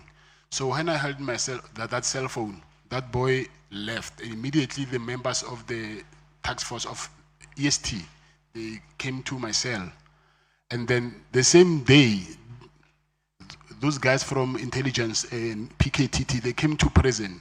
So I asked myself a question that if this thing was found in prison, how did these guys knew that I was found with a cell phone? So I thought maybe it was something which has been organized for me to be found with a cell phone. That guy who was arrested and sentenced for killing Bozwani, what's your relationship with him? I'm forgetting his name. Keke, Vusi. Yes, I don't have a relationship with him. You have never worked together? Work? Yeah? No. But he's also from Mamelodi? Yes. Mokgotsi believes that you are John Wick and everybody else there believes you are a John Wick in Mamelodi, that you have been killing people in Mamelodi. Yes, I heard that. But what, are you John Wick? No, I'm not. Do you kill people? No. Have we ever been accused of murder before? No, never. So what effort have you taken, the same effort you have taken in saving the image of the company? Yes. To save your image from being called a John Wick and being called a dangerous murderer in Mamelodi? What effort have you taken? That thing I heard it from Matlala Commission, but I was in CIMEX. There we don't have access to anything. So there's nothing I can do at this moment. My main focus now is to fight to get myself out of this place. No, but you're called John Wick before you came here. No. I don't know about that. You are not called John Wick before you came here. Now, in your detail of 14 security or personal protectors, how many are former task force members? It's not task force, it's from the defense, it's special forces. Yeah. Yes. No, I'm asking about the task force, the police task force. Oh, task force is 1. It's 1. And then the special forces? I'll say maybe 8. 8. Yeah. Out of 14. So it's special forces, 8 plus 1 task force. 9. That is paramilitary. It's not VIP protection to have such dangerous, the highest form of defense of the country in one unit. How much does that cost per month? I was paying them 100,000 a month each. Yeah. So what is your personal security detail budget per month Because remember, it's food, it's petrol, it's convoy, it's hotels, it's all of that. My budget is 2 million. No, you said the security company makes 2 million. You can't budget 2 million. So the whole Yes. 2 million, when it gets in, it Yes. goes to those people. Yes, but I don't have one company. Oh, so you source from different companies to maintain that lifestyle. I've got a message. You know, Jerry's mom called me and asked me that I must ask you to return her son because she believes very strongly that you kidnapped her son. Yes. And she cries in tears because she says she knows you. And she has given you a plate of food to her, you are a child. If we were to talk to her now, as she's listening, what will you say to her? I will say that they are misleading her. And I think the people who are misleading her are the people who put me here in prison.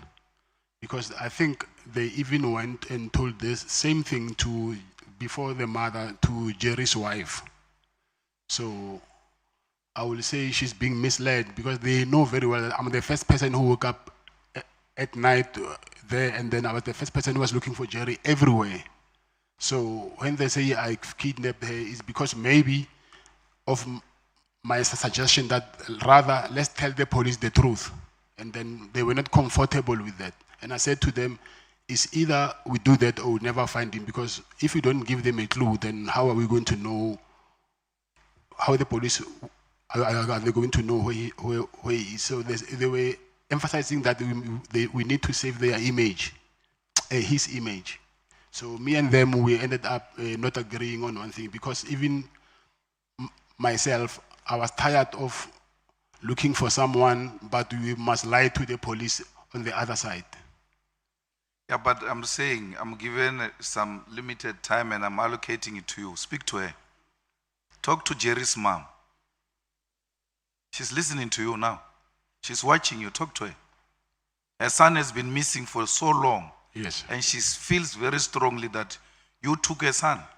Yes. The same way they felt very strong that you took AB's wife and AB's son. Yes. So before you speak to AB, speak to Jerry's mom. AB knows that.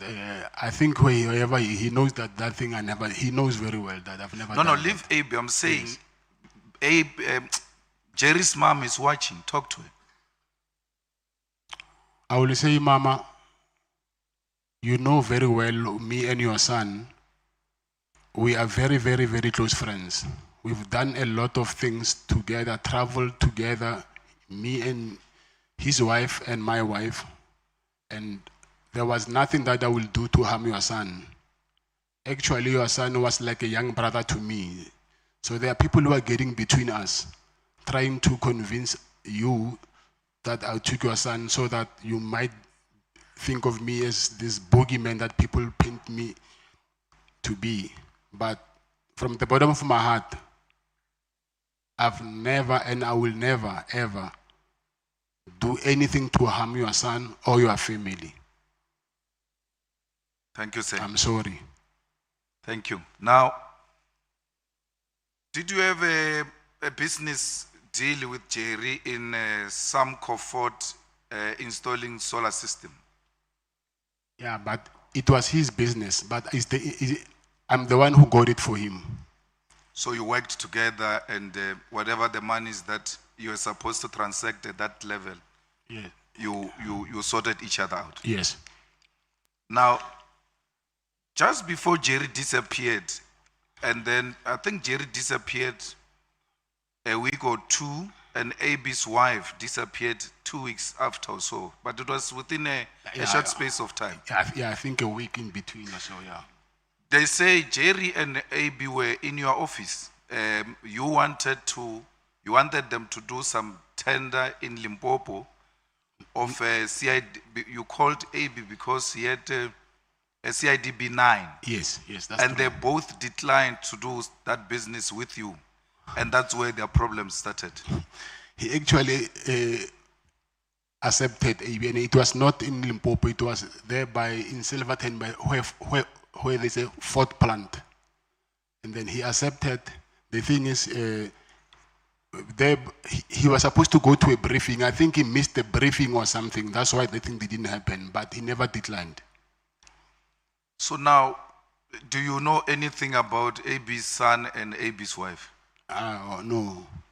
But were you not involved in helping them to find the wife and the son? Yes, I was.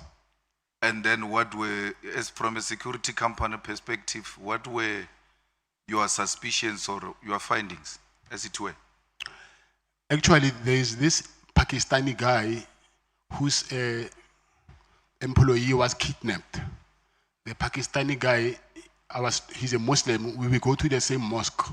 So he told me that his employee is being kidnapped. So I asked around and I found out there's some guys in Atteridgeville who kidnapped that employee. And I took my chances. I just said, call the guy and I said, I know it's you, but I was just testing the waters. Return that guy because we do not want to come looking for you. Luckily, he dropped him off by Church Street at Sasol Garage. Then we found the guy. So now, with AB's family, because the guy who kidnapped the Pakistani guy were from Atteridgeville. So I said to AB, because you are not far from Atteridgeville, I suspect it might be these guys. And I called the guys as well. I said to them, you see now, you're starting, can you please return AB's family? And then he hung up and then he switched off the phone and then he just disappeared. And I just heard that after a while they said, okay, I'm disguising to appear as if I'm helping AB, but I know that I'm the one who's doing this. But I think it was those guys trying to divert the attention. You remember when I started, I spoke about your son and your wife and how they should not be treated the way they are treated by police. Yes. AB's son and AB's wife did not deserve what happened to them. I agree, yes. Especially the son of AB who will forever be traumatized by those experiences. Yes. And Jerry's wife and children do not deserve to see their father not returning from home, because every sunset they look forward to the return of their father and the father does not come back. Like you growing up without a father, these children want their father, they want to see their father returning. And no one must do that to children and our wives. Oh, yeah, I agree. With your security experience, do you think Jerry is still alive? I mean, those kidnapping people, if they kidnap you to extort money, for you to give them money, a ransom and all of that, but once they keep you for too long, you become an expense to them because they have to feed you, they have to, if you are sick, medication, accommodation and all of that. Why would they keep you this long when they know that there's actually nothing coming forward? Do you think Jerry is still alive? Not do you know. With your own security experience and your instinct as a friend who says to the mother of Jerry, this was like my younger brother. Something in you should tell you that this guy is no longer there or is still there. Honestly, I agree with you. At some point, he will end up being a liability to his abductors. So I don't think also myself by now that if he's alive, then what are they gaining for keeping him so long and then spending money on him, but they're not getting anything in return? So it's a very hard one to accept, but obviously when you add one and one together, for me, it does not give me, I wouldn't say that these people will benefit anything from keeping him so long. I don't think so. Now, have you been to the farm of the father of Jerry's wife to ask that they pay a ransom of 10 million or anything to that? To the farm? To the farm or to the father? No, to the father. Let's leave the farm. Have you been to the father, like the father-in-law of AB? Jerry's father-in-law. Yeah. I mean, Jerry's father-in-law. Yeah. Have you been there and asked that they pay some ransom to these people? No, I've been there, but not to say to pay ransom.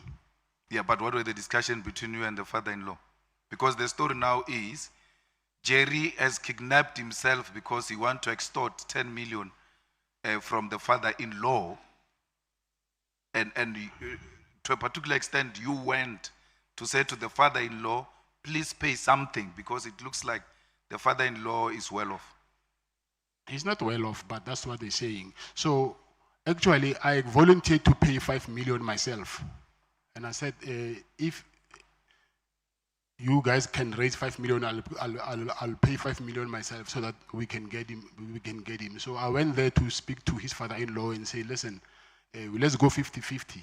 I can pay 5 and you pay 5. And he said, if they kidnap me, you must tell them that they must kill me. I will never pay any money.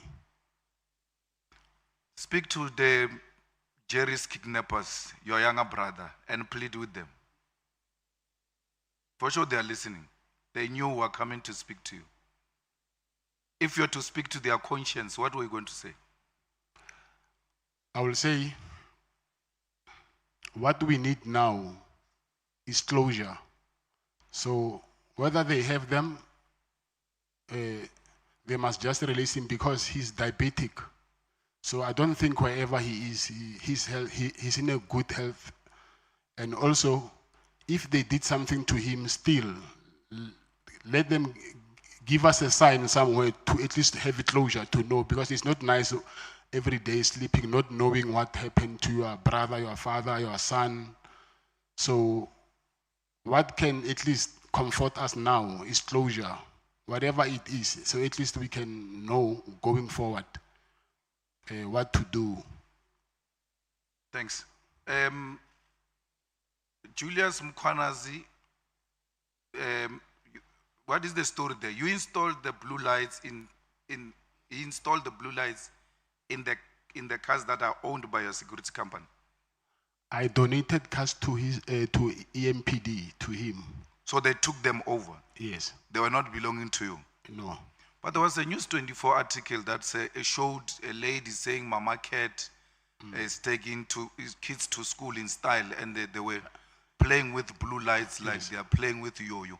Yes, I'm divorced with my first wife, so I was not in relationship with my first wife. And Mama Cat is the media saying that. It's not her saying Mama Cat.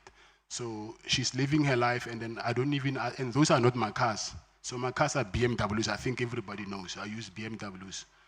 So she's got cars also with blue lights, without your involvement. She don't have cars. Maybe she sourced a security company, or what she did, I don't know. Because me and her, we don't have that relationship anymore. We divorced. What is your relationship with Julius Mkwanazi? Julius Mkwanazi, I will say, he was a friend. Was. Oh, so you donated because you had a friend who was in the position of authority? No, it's because I proposed to him when he was an operations manager that, listen, I want to donate the cars, but with conditions that we do brand awareness, and then I will also send proposal to do the medical response for the EMPD when the officers they get injured in the line of duty.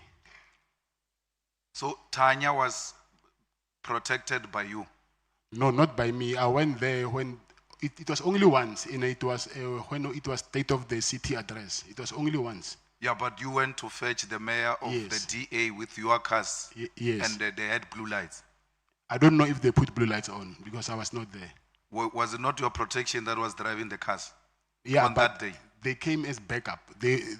She had her own cars, and so they only came. She needed backup. Or the DA mayor needed a backup from you? Yes. How does she need a backup from you when the Metro Police there is even as some sort of a task force? Yeah, sort of. I think Mkwanazi convinced them that my guys are special forces. Okay. That recording we had about it in the thing there, do you say it's not legitimate? No, it's not. It's not. I even have proof of what happened. So you never gave Sibia money? No, never. You never said Sibia is a Matlala, criminal? you stop speaking. But Can what if we- I'm taking a time? We pass the microphone to Honorable Matthys. I'm on, Chief. I'm in charge. No, yes, I'm the one who is running the meeting. But I'm in charge. Yeah. I'm there's the a one time you have who is allocated. running the meeting. I want to hear her speak. Ah, Honorable Matthys, this it's your is our time. arrangement. We won. Honorable Matthys, it's your time. I see you speaking. Okay, Thanks. thank you. Now, She's fronting, Chair. She's Yeah? fronting. What? I didn't hear that. No, the person who's saying you're fronting, they will never even speak in the presence of their president. You see now what you did to me, Chair. So, the meeting with Mkwanas, if we're to go to Lieutenant General Senona, will he give us or give you a confirmatory affidavit that you actually brought back the report from the guy who was tortured? Because you said you didn't go back to Mkwanas. You actually told Senona that the guy has declined. Yes. Is Senona, the head of works in KZN, prepared to depose an affidavit to this committee confirming that you gave him that feedback and also confirming that he was part of the meeting where Mkwanas made those kind of requests to you? I think he will, but I've never spoke with him since I'm here, so I need to contact him, but I think he will. So why would Mkwanas think that you are the best person to talk to people who are accusing him of torture? Because he didn't know your relationship with those people. Yes, because of he found out that me and the guy, we are in the same estate. So he asked me first that if I know the guy in this estate, because he heard that I'm from Midstream as well. So, and it was Minister Begitele who arranged a meeting? Yes. And Minister Begitele is the one who said, Mkwanas can make these problems go away that you are confronted with. Yes. And to that effect, then arranged a meeting. When he arranged a meeting, were you present like the time he was calling Kumalo? No, I was not. And so how did Minister Kele know about your penthouse? You are meeting for the first time. He doesn't know you and all of that. The next thing, there is penthouse staying there and all of that. How did it come about? It's the guy that he introduced me to him. He said, hey, this guy's got a nice penthouse. I assume the guy knew that Mr. Kele traveled a lot to Pretoria, and then he was struggling with accommodation. Not struggling, he had to pay accommodation. That guy said to him that actually, Kat has got a nice penthouse there, so I think you can talk to him, he can offer you. How many times has Minister Kele been to the penthouse? I think 3 or 4 times. But it looks like he said he's been there twice. Only twice. No, it cannot be twice because he's been there twice when that guy was alive. And then after that guy's death, I remember he left his white Hugo Boss shirt in one of the bedrooms. And I sent him a message. I said, it's me. I took a picture of that shirt and I said, it's me, Kat in Pretoria. And I even showed him his shirt so that they can know who is he talking to. So after that, it was the third time. And I think, 3 or 4 times. It cannot be twice. It cannot be twice. Now, which year was that? This year. So, if you're to be released here and you go and ask as a resident or the owner of the penthouse there by whatever the place might be, you go and ask for the footage of all those days. Will we find those footage of more than twice? I think that will depend on the security. Sometimes the footage after a certain period gets deleted. So I don't know how long they keep the footage. As a security person, how long does it get deleted? Do you delete it or it automatically deletes itself? It does. After 3 months, sometimes it does. And if it's a residential, you'll find after 2 weeks. So we will not find your CCTV coverage of you and Kele at the hotel in Durban, where you gave him 200,000 because you said you walked to the car, where the cars park normally in hotels. There are CCTV cameras for security purposes. Yes. Yeah. So you send your security, and then you walk with Kele to a red car, Yes. Jeep. You put the money in, and then he drives away. Yes. If we're to go and subpoena such a CCTV Yes. camera, will we find it? Yes. Yes, 100%. And then that day when I'm happy because you and Minister Kele are agreeing that you went to Durban to deliver the last, the other portion, the second last, I suppose. And then when you are there, your conscience said, no, this should stop. I'm not continuing with dishing out money. This is now amounting to abuse. And then you stopped. But he kept on calling you. So where you and him agrees that you were supposed to meet in Durban. Yes. That's why he gave you 20 calls. And you are saying, yes, I drove to Durban for purpose of giving him money. And that day, I took a decision, I'm no longer doing it anymore. And he gave you 20 missed calls. And we asked him, why did you call him so many times?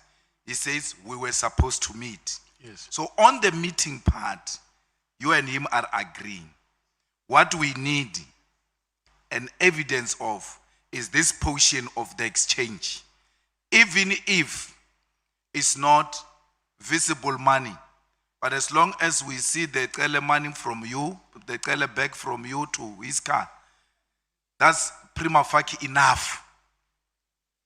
So, did he really make those calls on that day when you decided no more? I'm no longer answering his calls. My phone is, even now, is here with my legal team. His missed calls are still there. We can even see them now. And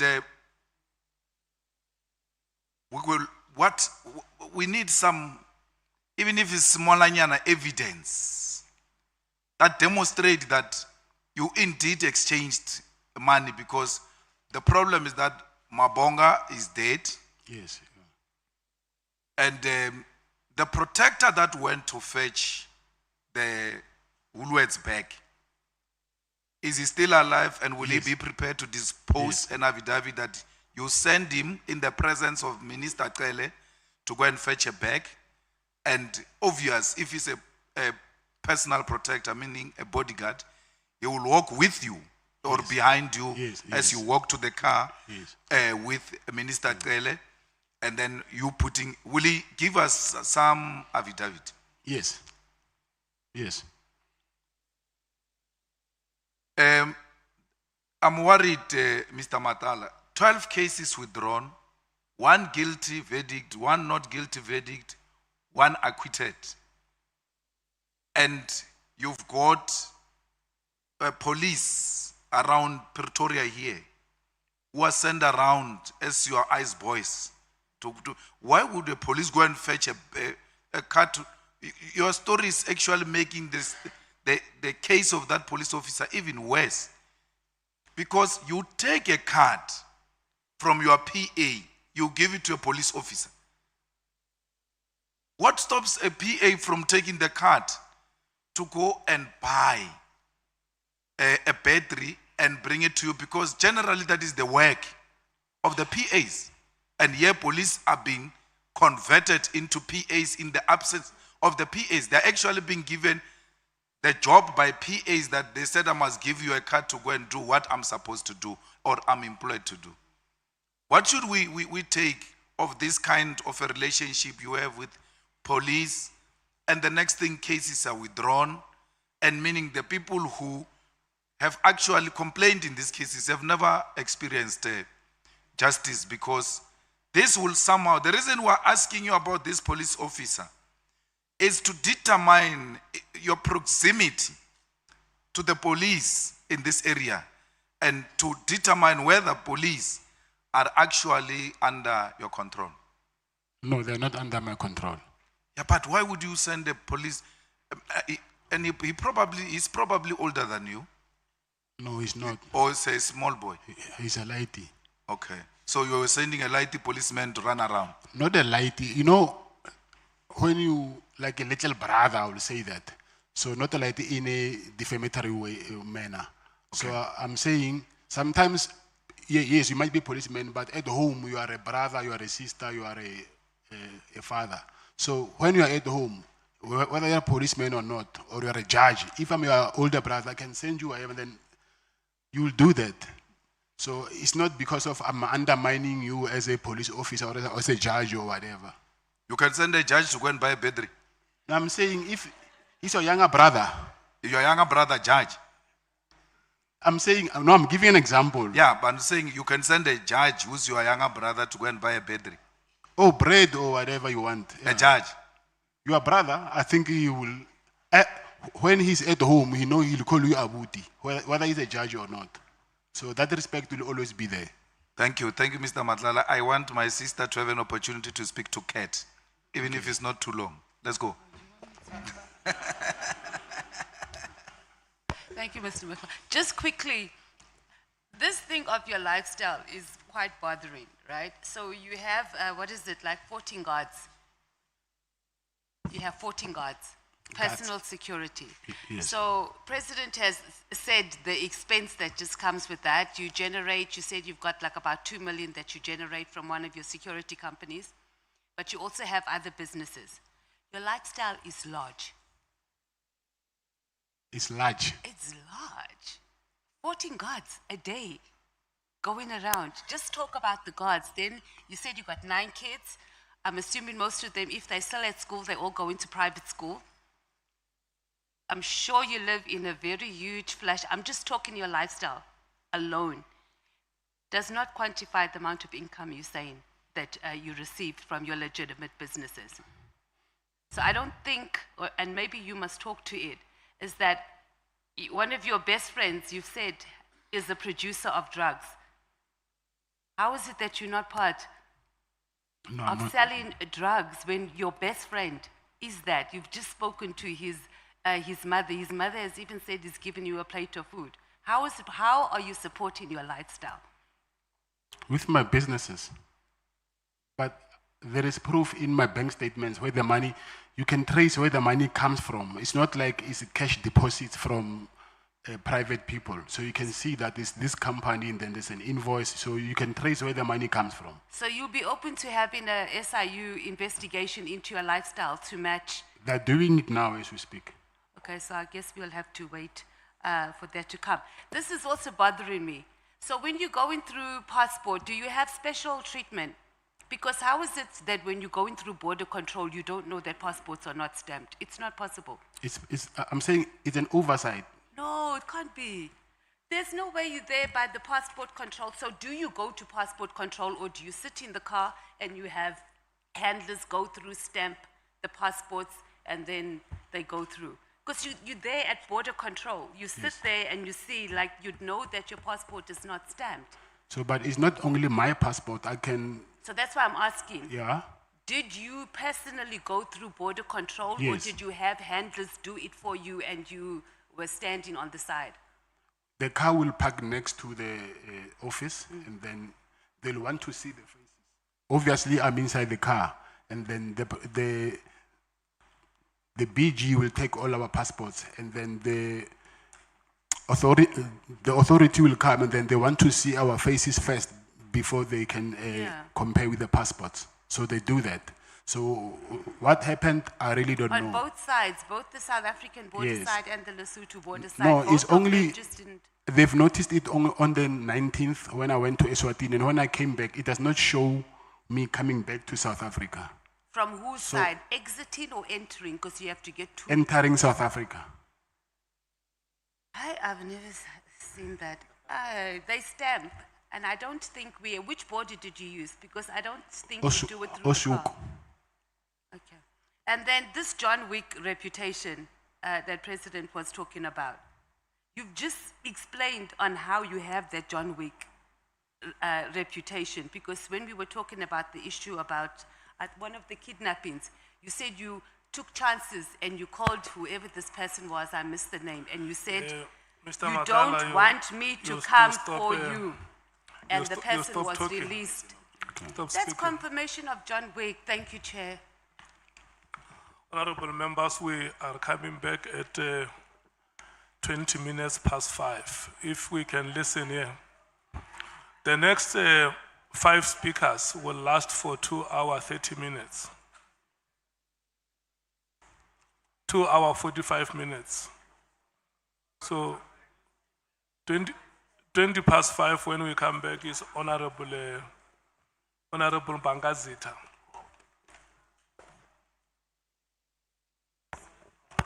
Chair, when are we getting that the screenshot of from the phone of Mr. Matlala? SC. He's asking a question about the screenshots. He's asking a question about the screenshots.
51, your time ends.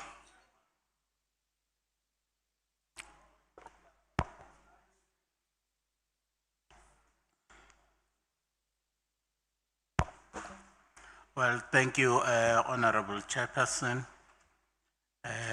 Good afternoon, Mr. Matlala. Good afternoon. I've got few questions to ask. One is in relation to your relationship with General Spear. I would like to know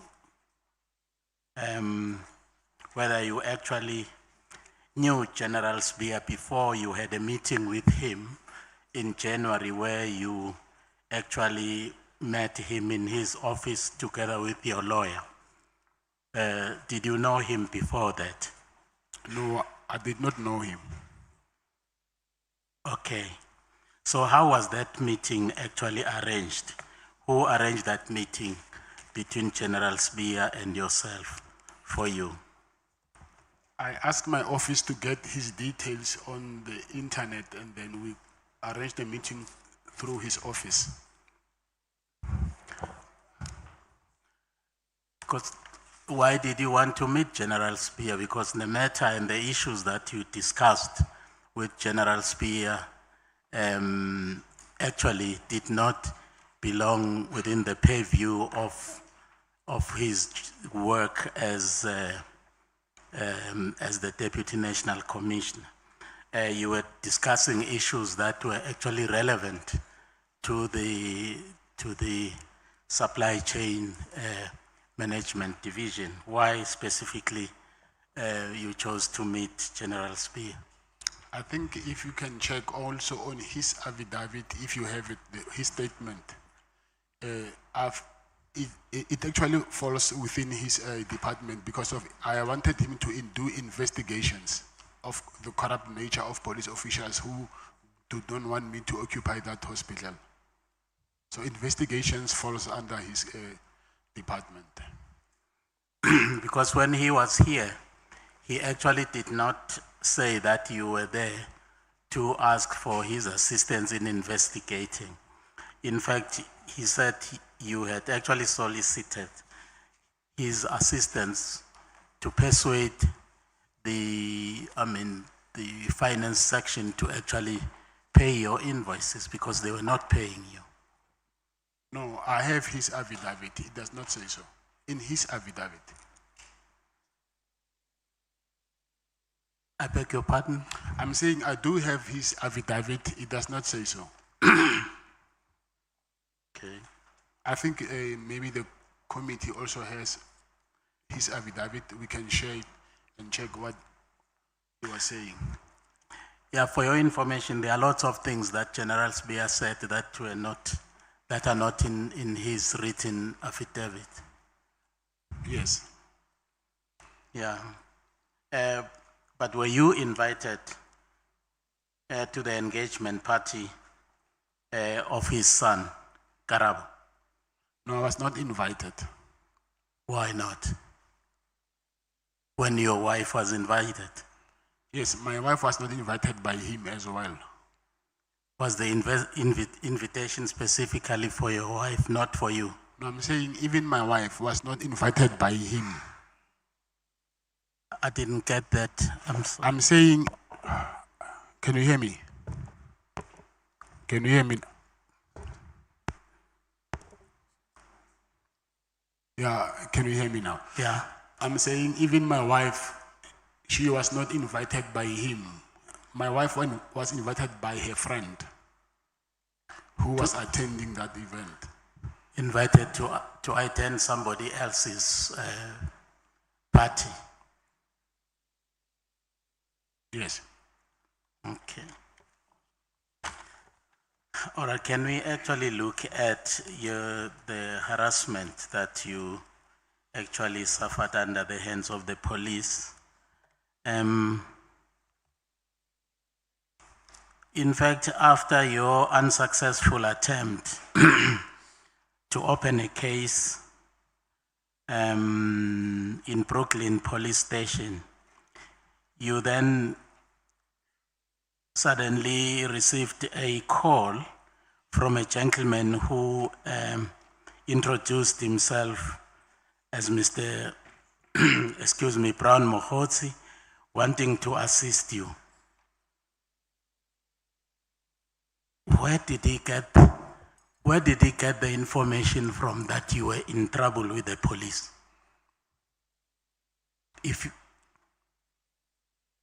I don't know. Did you know him before this call? I did not know him before. Why this interest in wanting to help you without knowing you? I think he, obviously from what I learned later, that he had his own disputes with the police, then he wanted to use me because he was also pushing the fact that I need to report the matter to IPT a lot. So I realized later then that he wanted to use me to fight his own battles. And another thing is he also used me as his cash cow. Did you say in your affidavit that he said he was phoning from the minister's office? Yes.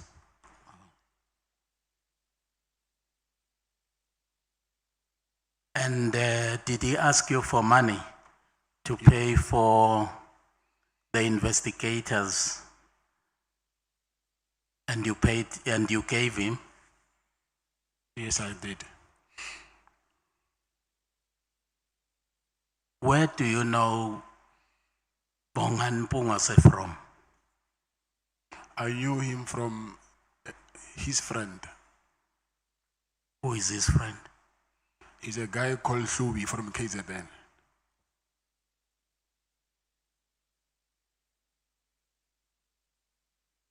And how did he know that you had a brush with the police?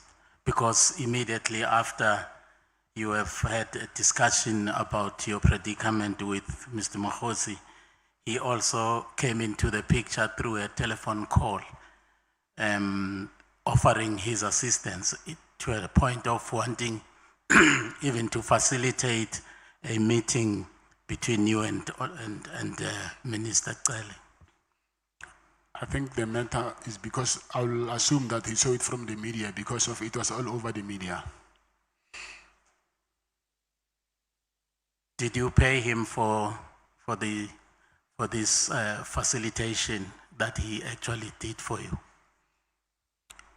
Mr. Cele or Bongan? Oh, I mean Bongan. Bongas. Yes, I did. Because I didn't see that in your affidavit, because I was going to complain because Bongani is actually my homeboy. That why did you not pay him? Because you are generous, you pay others and you don't pay.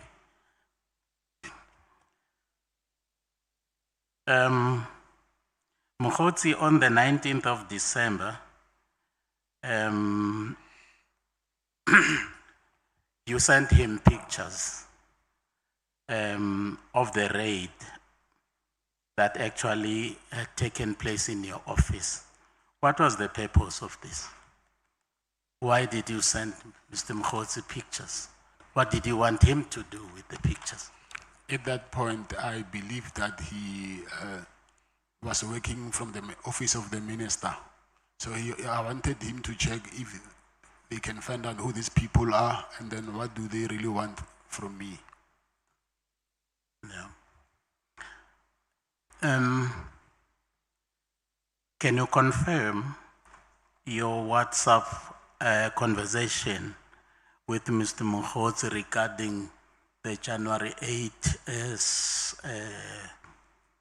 celebration that was going to take place in Cape Town? Was there any communication between you and Mr. Mohotsi regarding that event? Yes, yeah, there was.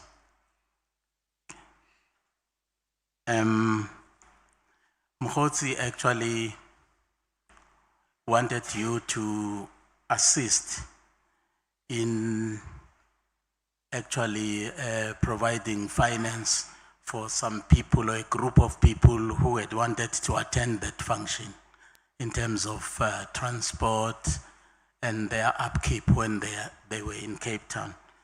How much did you pay for that? Because there is a certain amount of money that was actually bandied about in by one of the witnesses. How much did you pay? Can you remember? Yes, I will, in total, I think I'll pay between 150 and 200,000.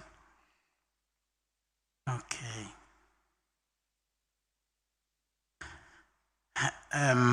Did you know Mr. Kele before you had that meeting in Durban? Yes, I only knew him as the police minister. Okay. Where was this meeting held? Was it in Beverly Hills or in Zimbabwe? In Beverly Hills. Sorry? In Beverly Hills. Beverly Hills, okay. And Mr. Kele told us that you had ostensibly wanted to see him because one, you wanted assistance from him to help you with the problems that you had with the police. That's one. Two, also to advise you what you need to do because you had been approached to fund a particular project involving someone who had actually some ambitions to become a president or a deputy. That is Mr. Kele telling us that those were the two issues that were on the table when you met. But here is the writer that in discussing that, you actually should never disclose that to one, Mr. Zuma, and secondly to, who was the second one? Or to Mr. Kele himself. Now, you defy that, you go along and have a meeting with Kele. Don't you think that your present predicament, the fact that you were arrested, actually emanated from the fact that you had actually met, you have disregarded the instruction that you should never come anywhere near Mr. Kele and Mr. Zuma? First of all, the name of President Zuma was never mentioned. So I don't know why is he mentioning President Zuma. And then even himself, because anyway, I've never met with Minister Mkono. He's the one who told me that he has presidential ambitions. So it's not me who told him those things. Mr. Kele told you, it's in your evidence in chief, that you were caught in a quote-unquote Zulu war or a big dispute. What did you understand him to mean by that? I'm saying that I'm a Zulu, I'm not at war with anybody. Yes. And now here is the Honorable Minister saying to you, you are caught in the Zulu war. What did you understand him to mean by that? I just understood the part where he said, I'm caught up between a fight. But when he mentioned the word Zulu war, I do not understand what was he trying to say by that. Yeah. Why do you call Mr. Kele an extortionist? Because clearly your dealings were based on the principle of quid pro quo. You scratch my back, I will scratch yours. He made a phone call to General Khumalo to release your firearms, and indeed he did that. And he instructed you to go and withdraw the case which was actually coming before court the following day, you did that. And now you are calling him an extortionist. Why do you say that? Because that is the basis of your operations. Scratch my back, I will scratch yours. Because his demands were becoming very unreasonable. But his demands may be commensurate with the kind of service that he has actually been giving you. Yes, that I see, but like I'm saying, he started to want more. And giving less. No, there was nothing to give anymore. Because what I want actually happened, so there was nothing that I wanted from him. Okay. And Mr. Kele actually went on to advise you to keep entertaining Mr. Mkhozi because it, and I quote, would eventually lead them to Minister Mkhun. Lead them. I would like us to look at them. What did you understand them to mean? Who is them? Is the team that he was working with, the PKTT. Oh, okay. Now, did you realize that Mr. Kele was actually recruiting you?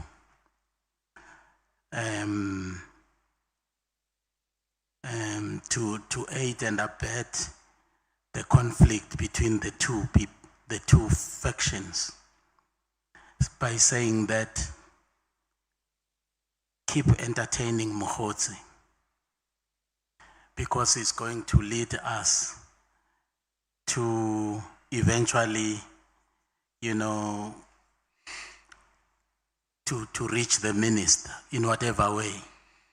So you were now becoming a participant, active participant in the fanning of the flames of that conflict between these two powers. Don't you think that you are now an active participant?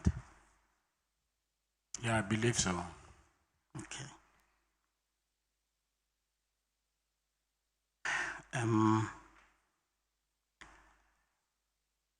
Now, Mr. Kele now told us he did not deny that he actually enjoyed your hospitality in your facility around here in Pretoria. And in fact, he told all of us that it was really nice. How many times have you actually extended that kind of hospitality to Mr. Kele to utilize your facility here in Pretoria? I would say maybe 3 or 4 times.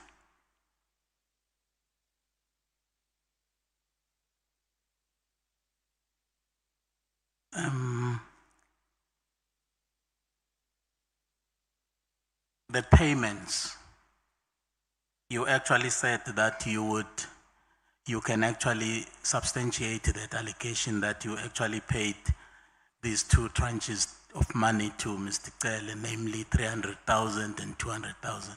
And then you said you would be able to substantiate that through production of some kind of documentation. Do you still stand by that? I said the bank statement. And also with regard to the list of people for whom you paid for their transport to the January 8 event, you said you were also given a list of people with ID numbers. Can you still make available that list? I think it's already available to you. Okay. No, thank you, Honorable Chairperson. Thank you so much, Honorable Sols. Your time starts now and ends at at 11 minutes past 6. At 11 past 6. Yeah, Thank you, Chair. it's 30 minutes. Yes. Thank you so much. Mr. Matlala, good Yes, evening. sir. Are you able to hear me clearly? Yes, I can hear you. Mr. Matlala, I think I'll start by saying that I had sight of the phone, your phone, based on what you said earlier. So I want to state for the record, I did see the library on the phone, dated 15th May, and screenshots taken on that day around 11 p.m., 11:30 p.m. Different screenshots from Brown Mokgotsi and messages. And so that does show that screenshots has been taken after you were already in prison. That's what it shows.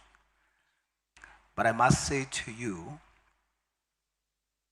that it still doesn't show me that WhatsApps has been fabricated that we have here. So I just want to put it to you that you must still prove that somehow.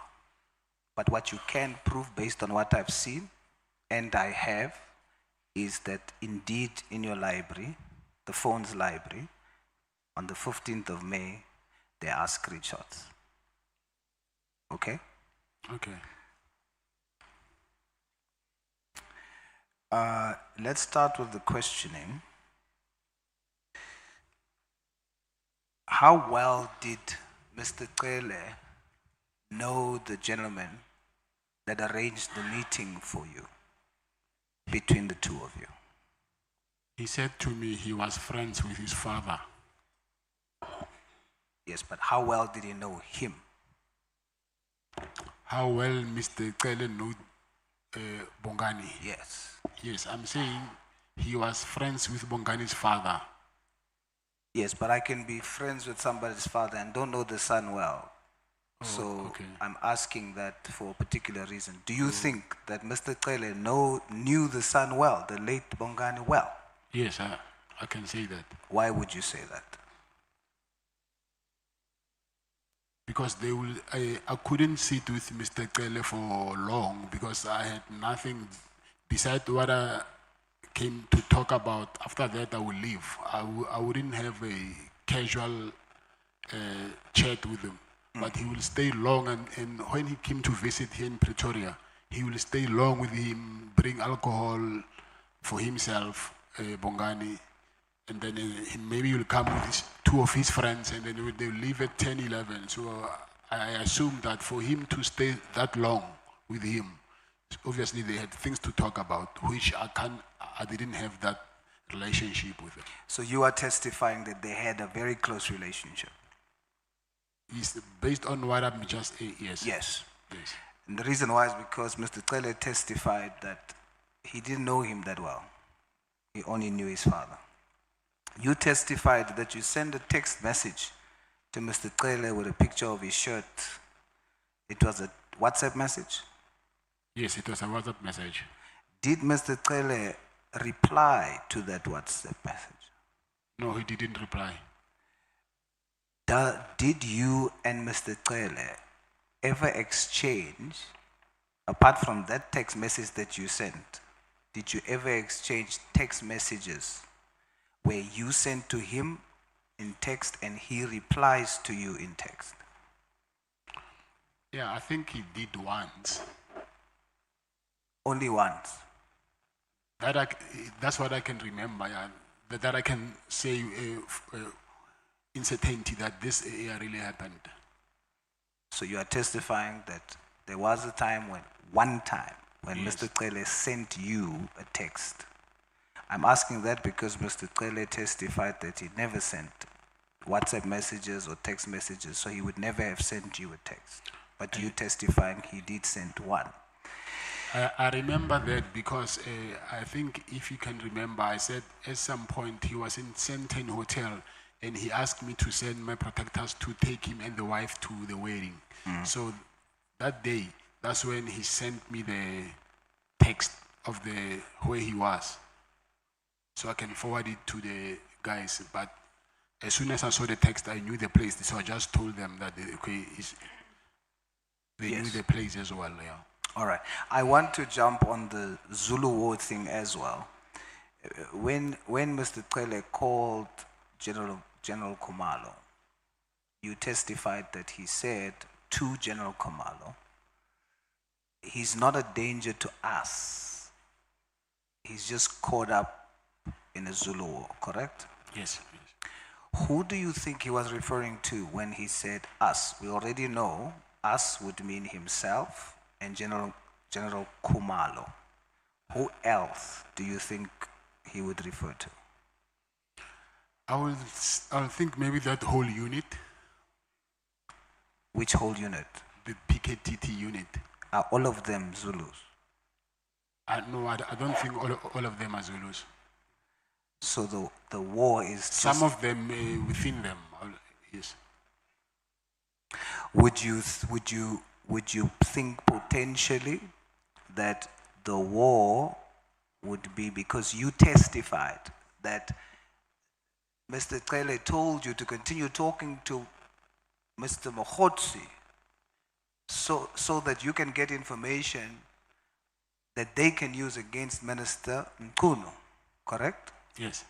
And by they, it is himself, General Khumalo, and General Konazi, correct? Yes. So would you then say, based on that testimony, that this war could also refer to a war between General Mkonazi, Mr. Cele, General Khumalo, and Mr. Mkono? Yes. Based on that, would you say that all of this that we are doing here now, possibly,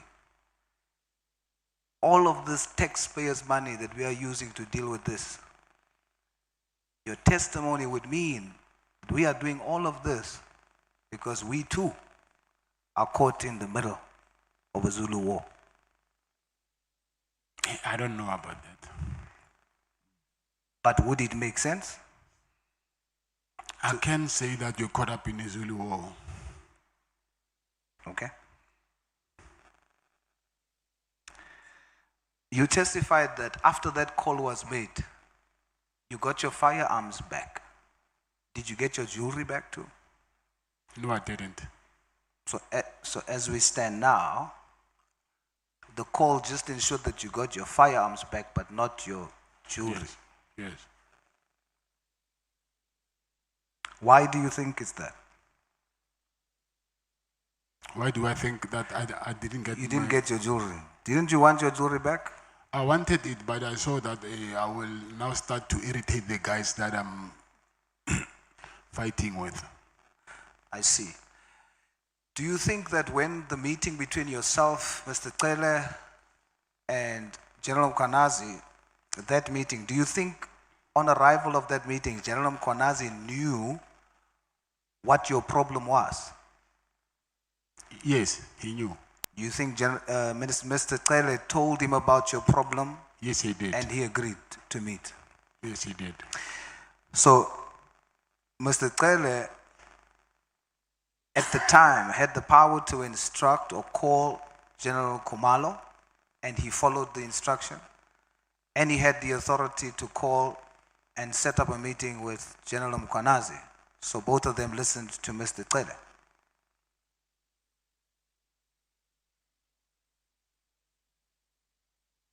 Do you think Mr. Cele has that kind of influence on both of them? Yes, I do.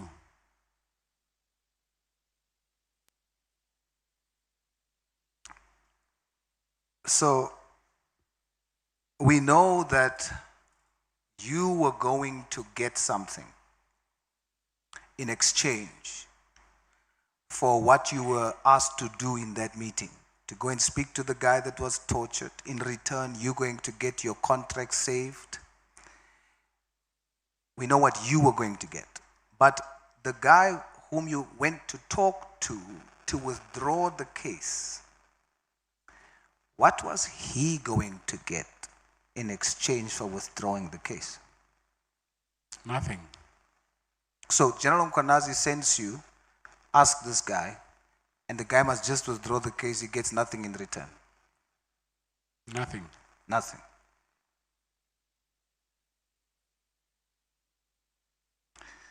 So you are testifying that General Mkwanazi, based on your testimony, he knows a senior police official that's involved or that is corrupt and that takes bribes. You are testifying that he knows such a senior police official and does nothing about it.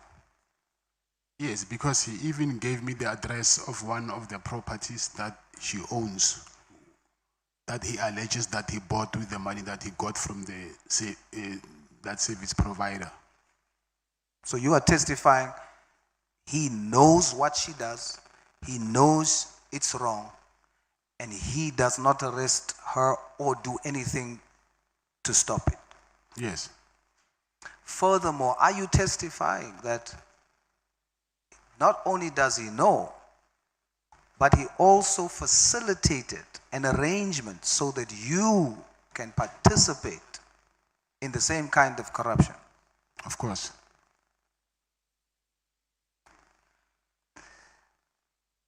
Are you testifying that the request for you to go and speak to the gentleman who was tortured to withdraw the case, are you testifying that General Mkwanazi was asking you to defeat the ends of justice? Yes. And you agreed? Yes. So would you say, based on your testimony, if your testimony is true, would you say that you are corrupt, General Mkwanazi is corrupt, Mr. Taylor is corrupt? Is that what you would be saying? When you say I'm corrupt by trying to influence this guy to withdraw the case. When you agree to assist in defeating the ends of justice, you are participating. But I was not given much of a choice because he said he's going to charge me with the case of my ex-girlfriend. And it actually happened. That's why I'm here now, because of that case. In your world, yes. In your world, yes. You are found in a rock and a hard place. But in terms of the fact, you would be participating in defeating the ends of justice. Yes, in that context, I agree. So it's all of you. Yes. So then, when that didn't assist, when you didn't succeed in getting the gentleman to withdraw the case, when you didn't succeed, you are testifying that because you failed and because you stopped or refused to pay what Mr. Cele wanted, you are saying, are you testifying under oath that that's the reason you were arrested? I'm saying those two reasons. And also, the third one is I sent them a letter of demand after they cancelled my contract. So I sent the letter of demand on Tuesday, and on Wednesday I was arrested. So the answer is yes. Yes. General Mkwanazi testified that you are part of the Big Five. He only named two in his statement, yourself and Mr. Malife. And he says there are three others, but you are two. Are you part of the Big Five? No, I'm not. Do you know Mr. Malife? Yes, I know him. You know him? Yes, I do. Not personally, but you know him. How do you know him? I know him personally. You know him personally? Yes.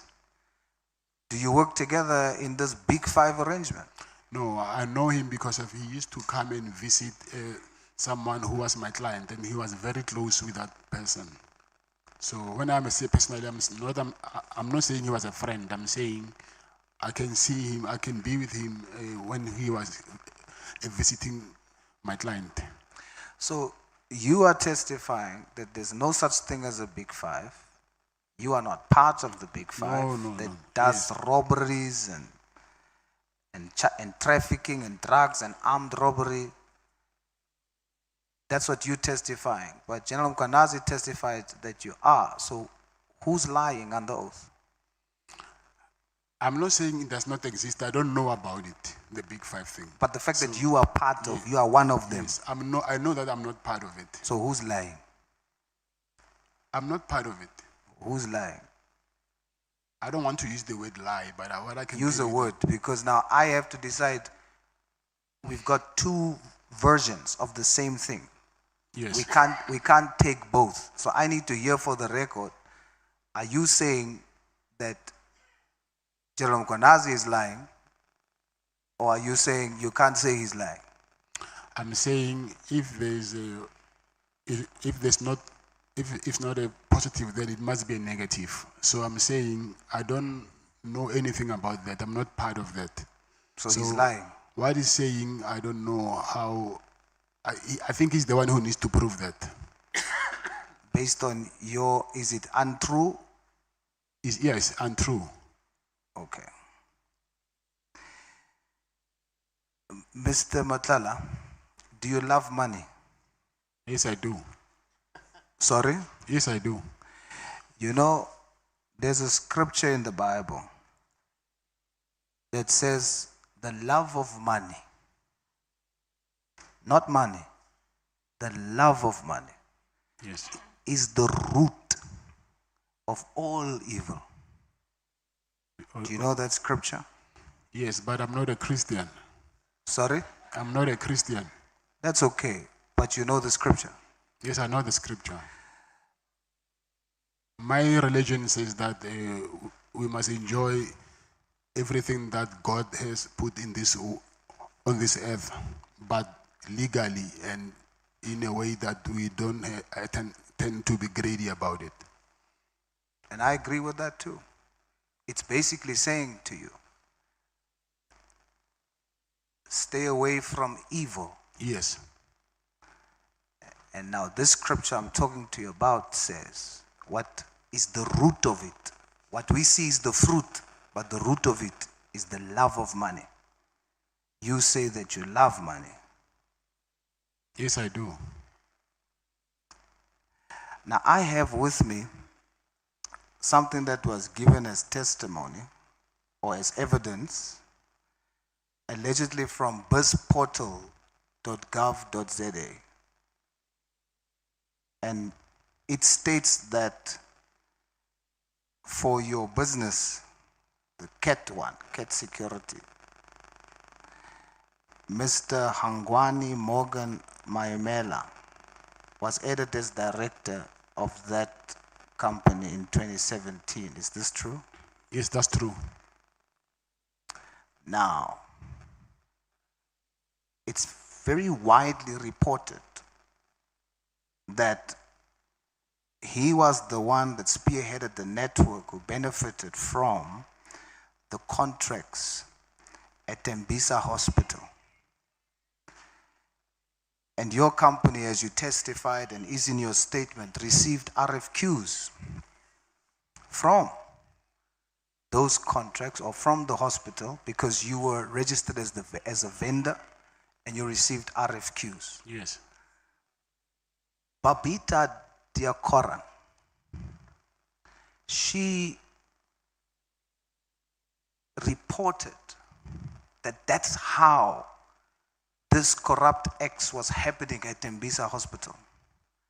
That there would be vendors, RFQs would be given, but it was the companies were selected not in the normal way.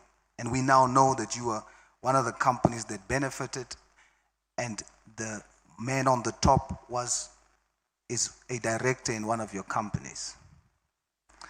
Now, you spoke earlier about how you felt, the pain, the hurt of having lost your mom, the hurt that you felt, and how you had to grow up. I want to put it to you that the gentleman that's the director and those RFQs that you are receiving in that way,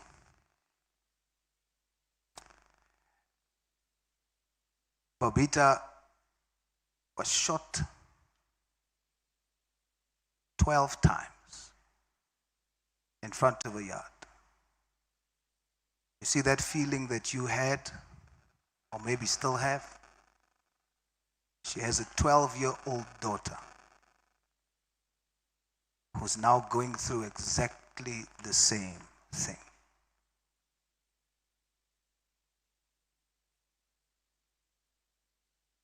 How does that make you feel? You mean for someone losing her mother? She lost her mother. Yes, that's a very because terrible. because of the kind of way this business contracts was done at Tembisa, and her mother exposed it.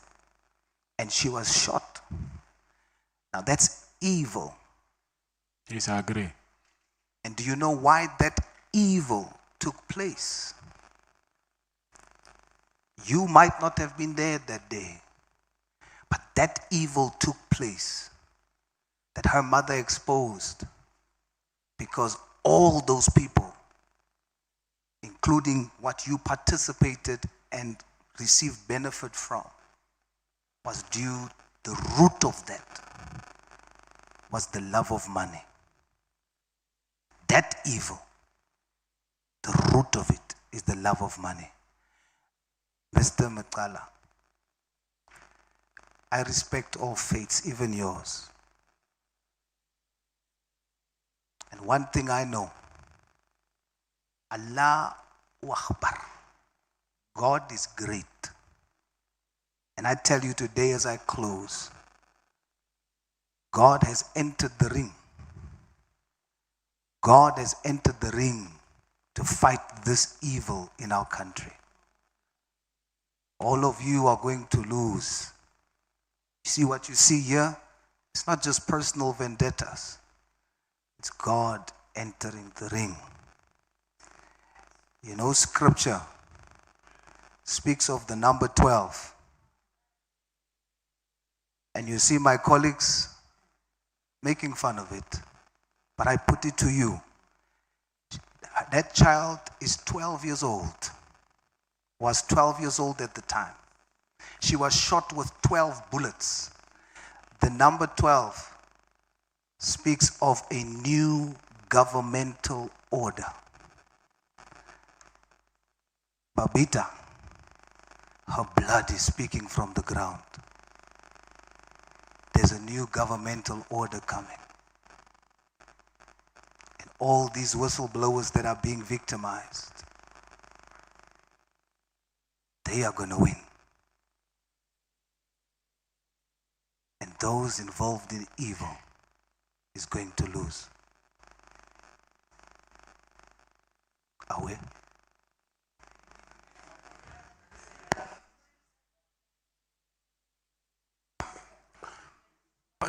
So much, Honorable Solse Mkoni, do you have any comments that you may want to make? No, I don't have any comments. Not even hallelujah?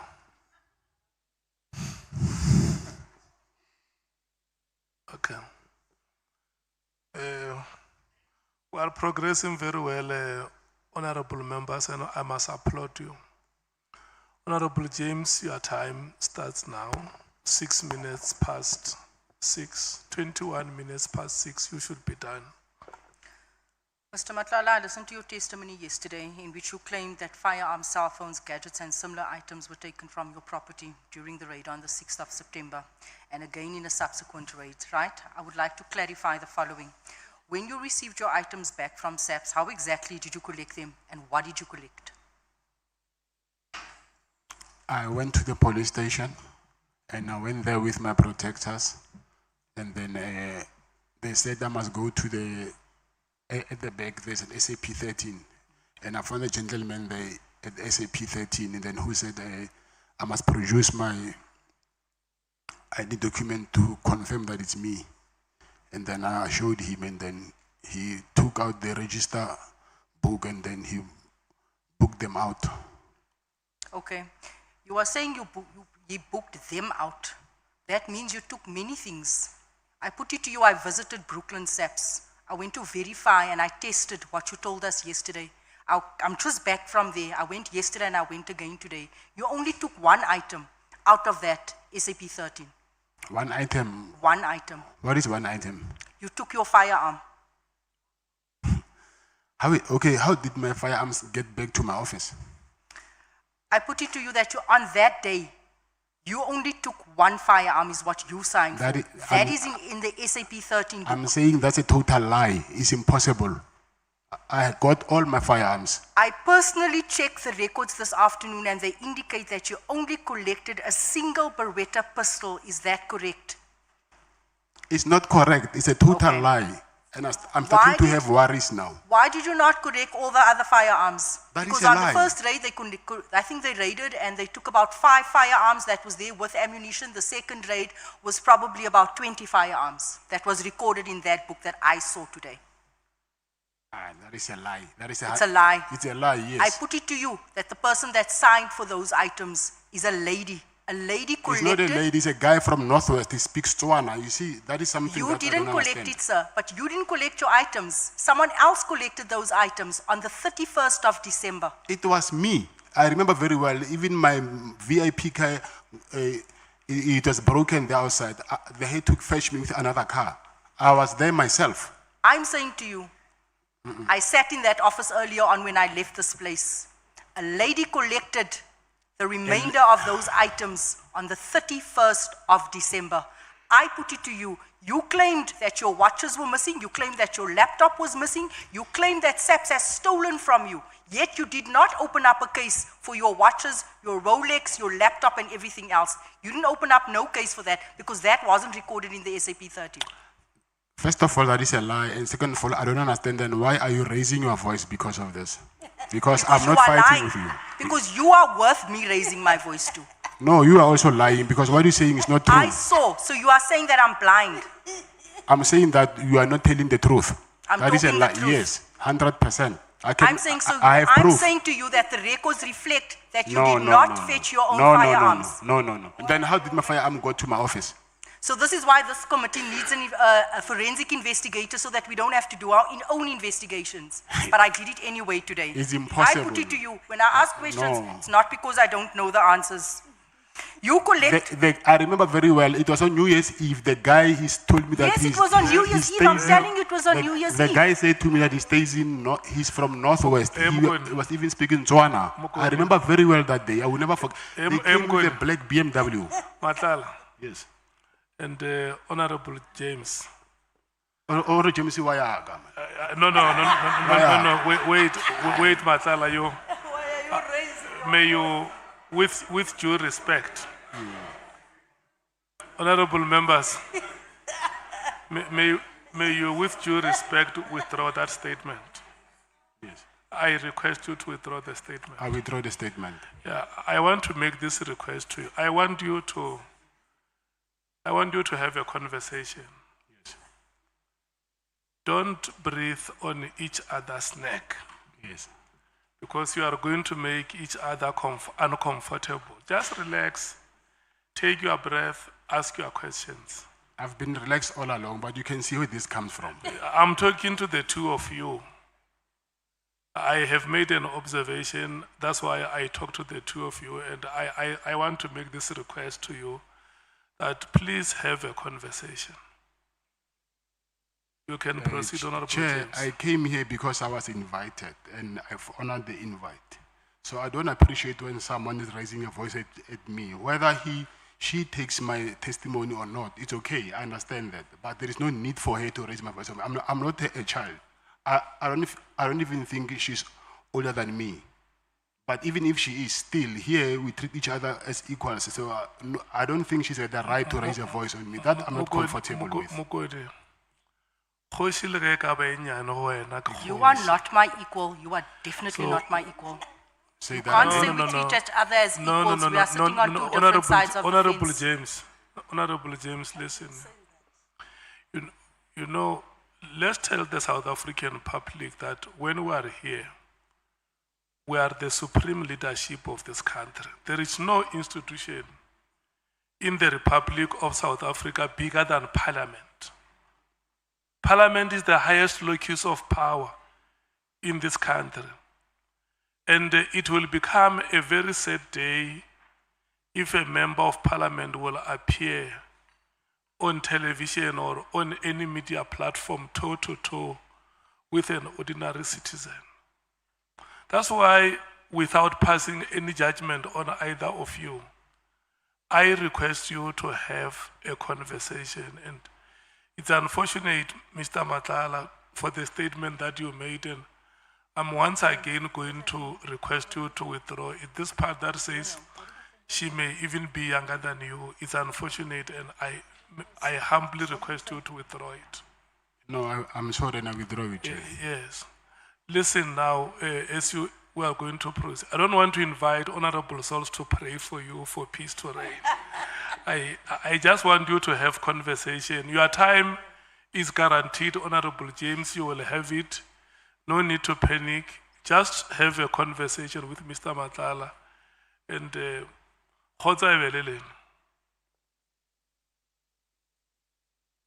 If you could not collect all your firearms from Brooklyn because you were not the owner, because that's what we were told, right? Why did you proceed to launch a High Court application regarding all the firearms? I was not the owner. Yes. Of what? Of the firearms, of all the firearms. Over 25 firearms. Even now, I still have the licensed firearms of my firearms, and I even have the copies of the licensed firearms. They are just not under my name, under my company. So when you say they're not under my name, I do not understand. Or we can do this if it's possible, I don't know, that I can arrange that tomorrow, I don't know where, then they can bring the licenses to check when were they issued and who did they belong to. They are mine. There's Definitely. something I think that is exactly what we should have had at this Yes. committee. We should Yes. have had the evidence of the SAP 13 book to Yes. verify your statement. Yes, I think there's something that is missing there, but Definitely. I'm telling you honestly, those firearms, they belong to me. And then I have even the license of those firearms.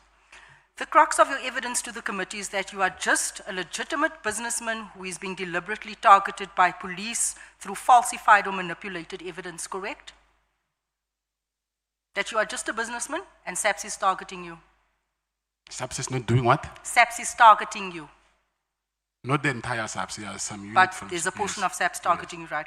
You said earlier on that you are not and have never been associated with any drug trafficking network or organized crime syndicates. So, to be clear, your evidence is that you want us to believe that you are not a gangster, right?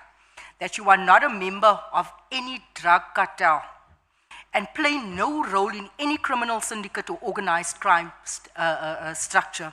Is that what you want us to believe here today? It's what I'm telling you. For you to believe that's something else, but that's what I'm telling you. Okay, very well. Now let me test the credibility of that denial, right? You refer to Jerry as a close friend and confirm that you never questioned, you distanced yourself from or passed judgment on his involvement in drug trafficking. Is that true? Yes. Can you tell Jerry's mother also today, can you tell Mama that Jerry was a drug dealer, a drug kingpin? Did you tell her that? No. Do you think she needs to know that her son was a drug dealer? I didn't tell her that. I'm saying, do you think that it's time she gets to know that her son was a drug dealer? I don't know about that. You don't think that she must know that her son is a drug dealer, and when you destroy people's lives, ultimately this is what happens? Because Jerry's mom has nothing to do with us. She's a mother. She's a mother. Whether Jerry's a drug But I dealer think or it's not, time that she knows her son is a drug dealer. that's what you're saying.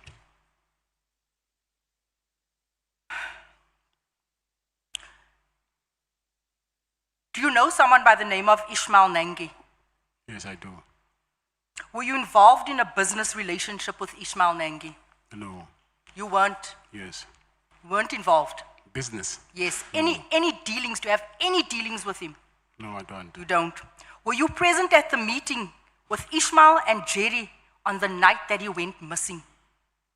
No, I was not. You weren't present at the meeting.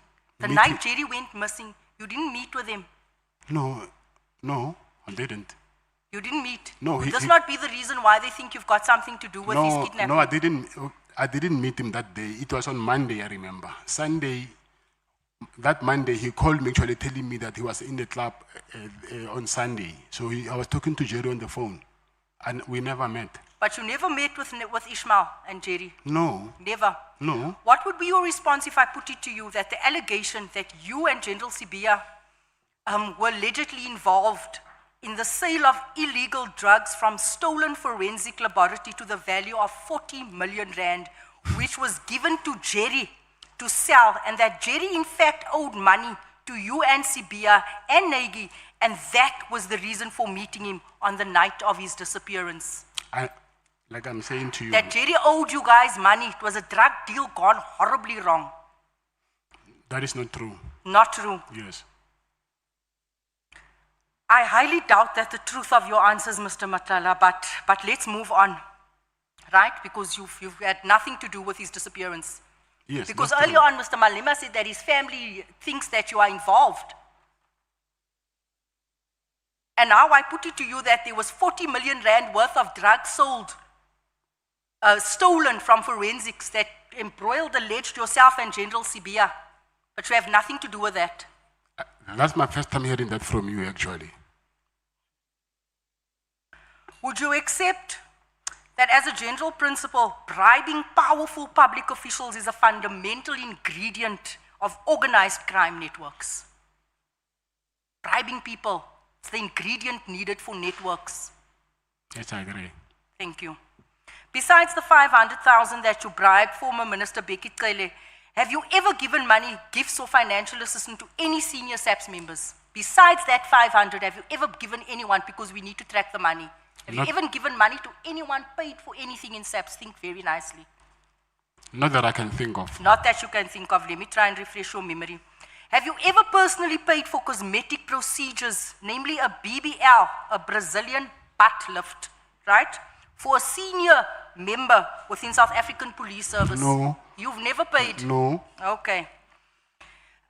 In that recording that you denied here all day, you are heard saying that you left 200,000 in a bin for General Sibia's office. You deny that is you on the recording, because you said that's not your voice has been tampered with. Yes, it's not my voice. It's not your voice, so you didn't leave 200,000 for Sibia? No. Jy en Sibia het niks te doen vandag nie. How do you know General Richard Shibiri? I know him through a friend. Through a friend, very close friend of Sibia as well, right? I think they are colleagues, not. Yeah, they colleagues. Amal, same mengelmoes. In the same recording, you say that you paid this general 80,000 rand in cash. That same recording that you're singing that you gave the 200,000, 80,000 to this member. Like I'm saying, that recording is fake. It's fake.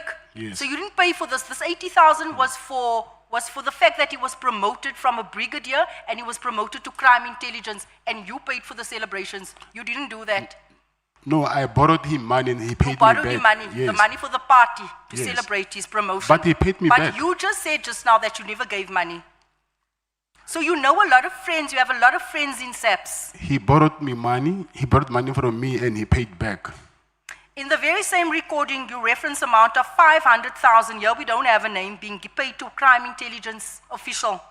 Do you also deny this? That I paid 500,000 to who? Crime intelligence official. In No. the same recording that played, all this money, trailing of monies that you've paid to people in SAPS. Unfortunately- Not you, not your voice. No. Okay.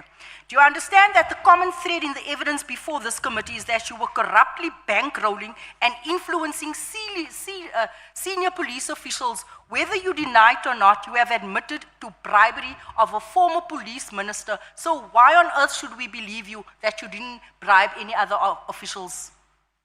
I'm not saying I want you to believe me. I'm telling you what I know. So whether you believe me or not, that is something else. Why would a person who presents himself exclusively as a businessman be routinely providing large cash payments to senior police officials, including claims of leaving money in bins, paying for medical procedures, funding of officials within crime intelligence? Why would you be doing all of this? I've never You got done your that. firearms back. Why do you pay? You have a history of paying people in SAPs. But the Like information, you've captured SAPs. but the information you have is wrong. I've never And left. people are always borrowing money from you. It's always in SAPs. Can I answer? Are you finished? You may. I'm saying I never left any money in the bin. I put it to you again, if these payments were not intended to influence wrongdoing, unlawful protection, preferential treatment, disappearance, or withdrawal of cases, then for what legitimate business purpose, you being a businessman, for what legitimate business purpose were they made?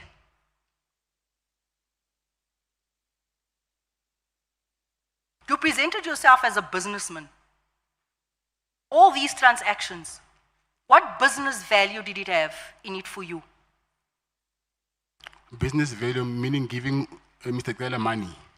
Yeah, and everyone else, because That was not a business transaction. not a business transaction. Yes. I put it to you, as my colleagues have said, you are not merely a business, you are in fact a criminal involved in the destruction of our communities, in the destruction of our children. I also put it to you that you tried to avoid appearing before this committee. I also went and I got the records of your consultation with your lawyers. You were actually privileged to have been with them almost every day. You received visits, hours of consultation from 12 o'clock until 5 o'clock. Yet your lawyers wrote this committee a letter saying that you weren't given ample time and you weren't given privacy. And when I check the records, it shows that you were given ample time. In fact, you were favored. In fact, you actually have your family. I'm not sure if your wife is your legal consultant, part of the team. You have your wife here every day with you in the consultation room. This department has gone beyond the call of duty to accommodate you, and yet your lawyers could send this committee threatening messages saying that they're going to take us to court. Is that right? Can I answer?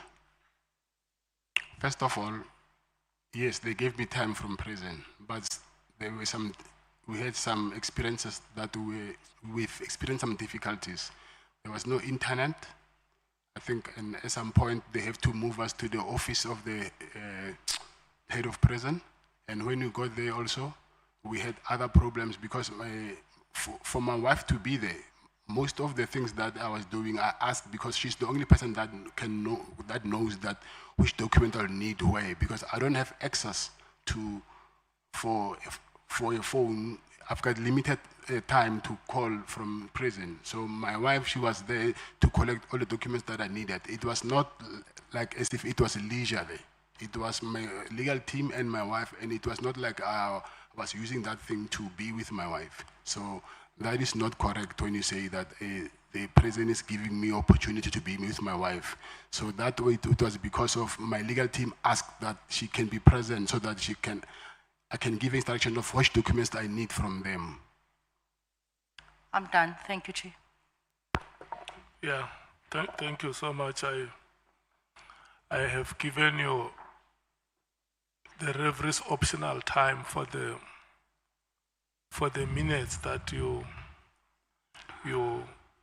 spent in an altercation.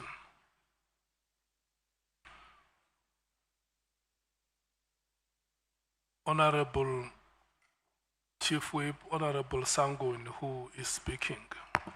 I will go first. Thank you very much, Honorable Chairperson. Good afternoon once again, It's Mr. Matlala. up until 18:56. Thank you so much. Mr. Matlala, maybe let me just start here. You testified earlier that General Ngua had attended a wedding of a metropolitan executive. Yes. Now I know you're telling the truth because I was at that wedding. In fact, I think I spent some time with General Ngua. Is it your testimony that attending a wedding constitutes corruption? No, I'm saying the association. If it was me, some general from SAPS attending my wedding, it was going to be a big problem. But because of she attended the wedding of their darling, nothing was ever said about that. Okay, I'll come back to that because you make some other claims around that. Mr. Matlala, are you an honest man? Yes, I am. You're sure you're an honest Yes, man? I am. Okay, yesterday when you were testifying, you told us you had 9 children. Yes. Are these children with your wife? Yes, some are with my wife and some are not. Okay. After you told us you had 9 children, you then said, I take care of all my children. Is that true, Mr. Matlala? Yes, it's true. So why did Ms. Dora Ledile Pabo have to get a maintenance order for you to maintain your child? Because she was making some demands which I couldn't agree with. Okay, and the maintenance order was granted, right? Yes. Are you fulfilling the terms of that maintenance order? I can't fulfill when I'm here because of my bank is closed. No, but it was granted. You were supposed to start paying from the 1st of January. I was paying even You was paying until you got here. I was paying even upfront and I was paying even more. Okay. And then the child of Ms. Lerato Kola, are you maintaining him? Yes, I am. Are you maintaining him? Yes, I am. Okay, so it is not true then when we hear that you told Ms. Kola that she may as well just kill that child. You are never going to maintain the child. You don't see the child or anything of that kind. That is not true. I cannot say that with my child. So both Ms. Papo and Ms. Kola would not be accurate that you are not maintaining your children. Say that again? Ms. Kola and Ms. Papo both would be able to testify that you are maintaining the children, Ms. Papo, up until you got into prison. Yes, they can. You also testified that your VIP protection service only had 1 client, Mr. Msibi. Yes. Okay. Now, I went to the Instagram page of your VIP protection service. There, the company posts happily, Ms. Lolo Mpepi, happy client. There's another beautiful happy client in a fur coat. Miss or Mr., I don't know, Yasir Bells and EJ Matthews, happy clients.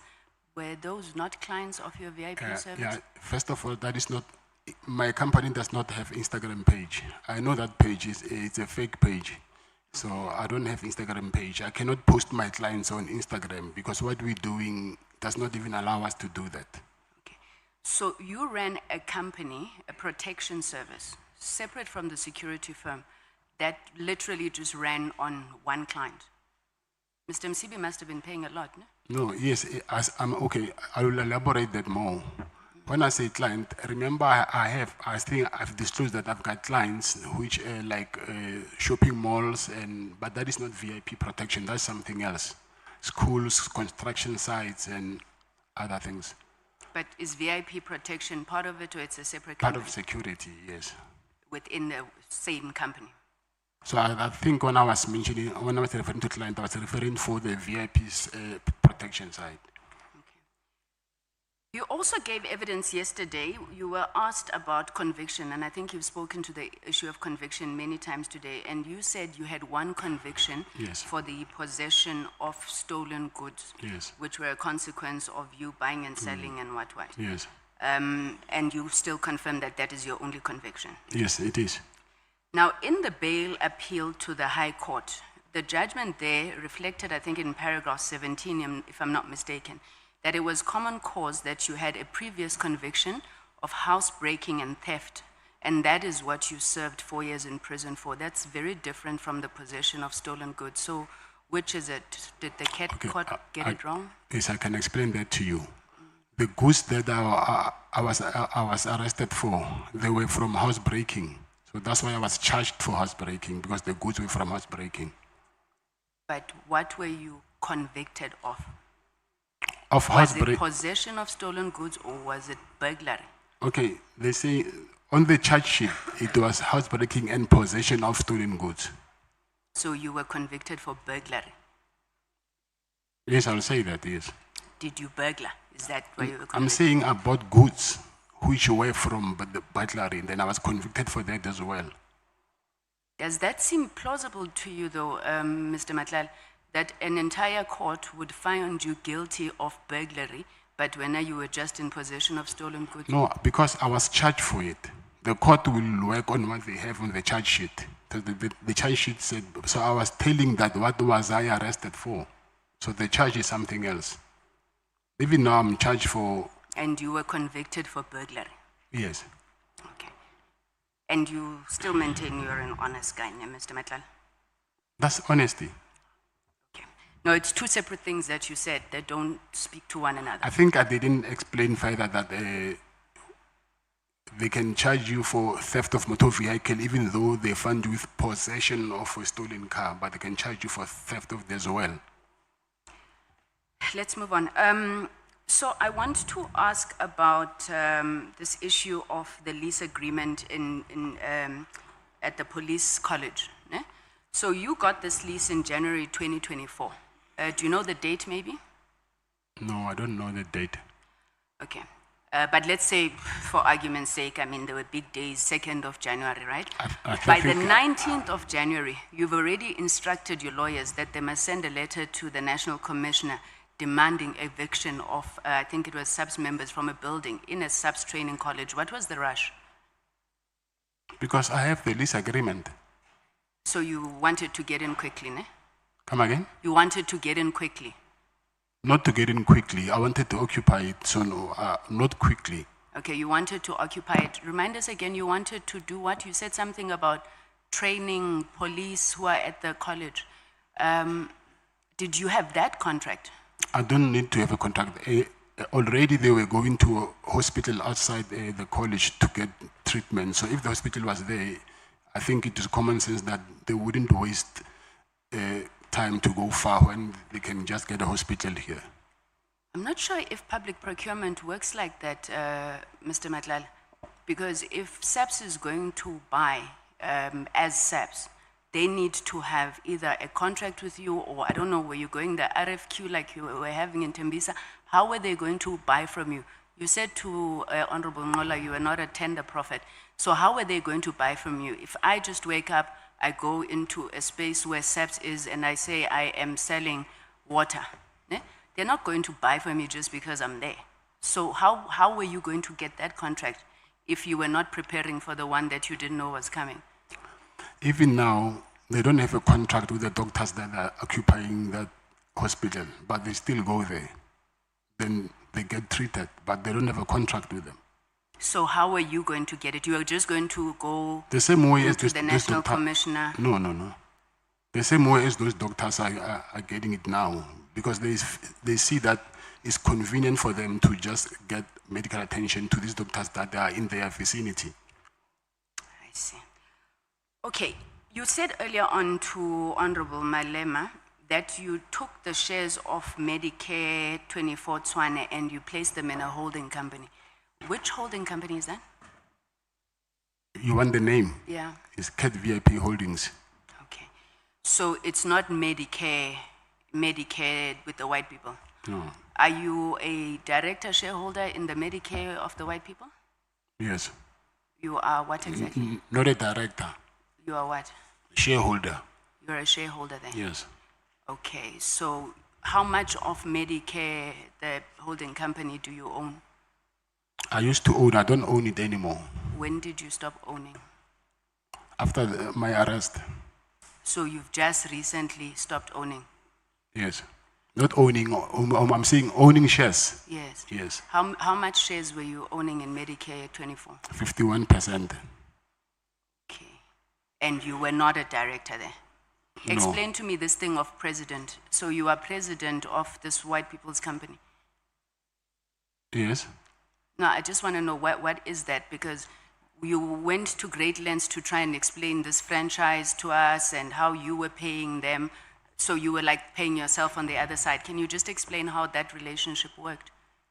So they brought you in, made you president, gave you shares, and then they said, oh, you start your own company so that because you're black, you'll get business? Is that how it worked? I will pay them for the management because they know about the industry. So their shares, they are worth for that management that they do for the company. How much of the company did you own? 51%. So why did you, I mean, if you're a majority shareholder, why did you then think it was necessary to go and open this subsidiary called Medicare Tshwane?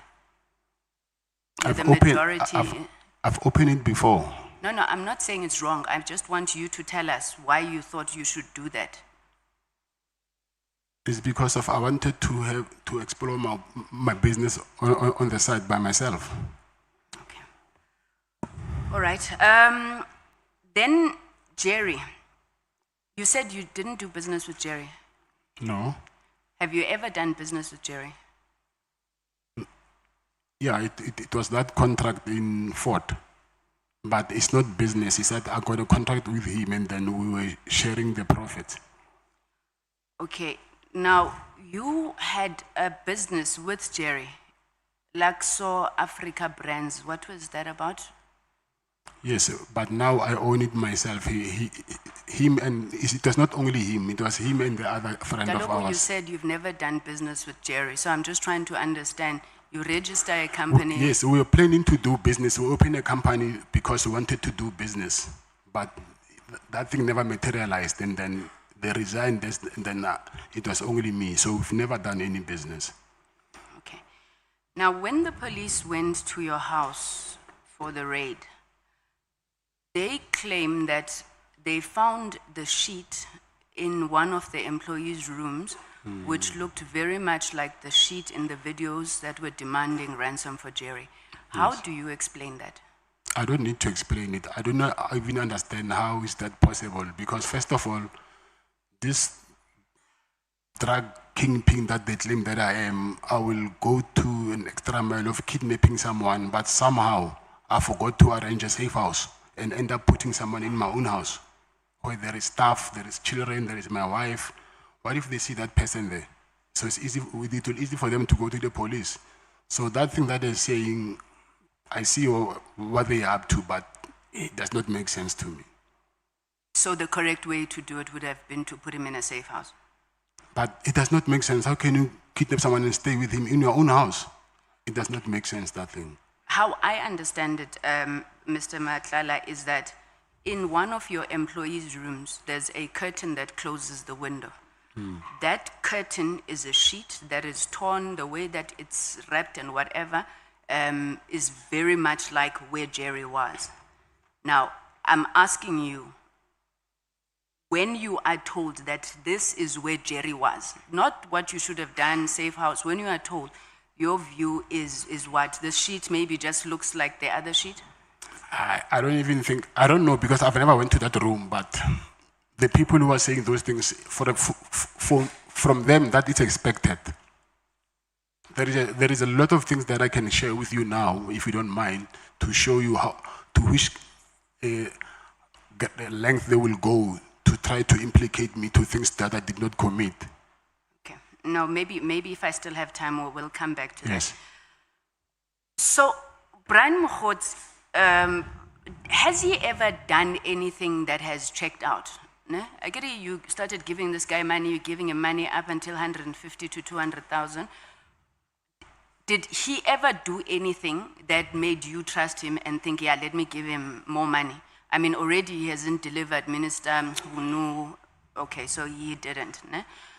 Now, you said at some point that Minister Ele asked you how you got the contract. Yes. And you said you think that he was shocked by that, which I take it to mean that Minister Ele would not have been involved in you getting the contract. But then you then say, I'm not sure who says this to you, that Minister Mkhunu tried to backtrack on cancelling the contract.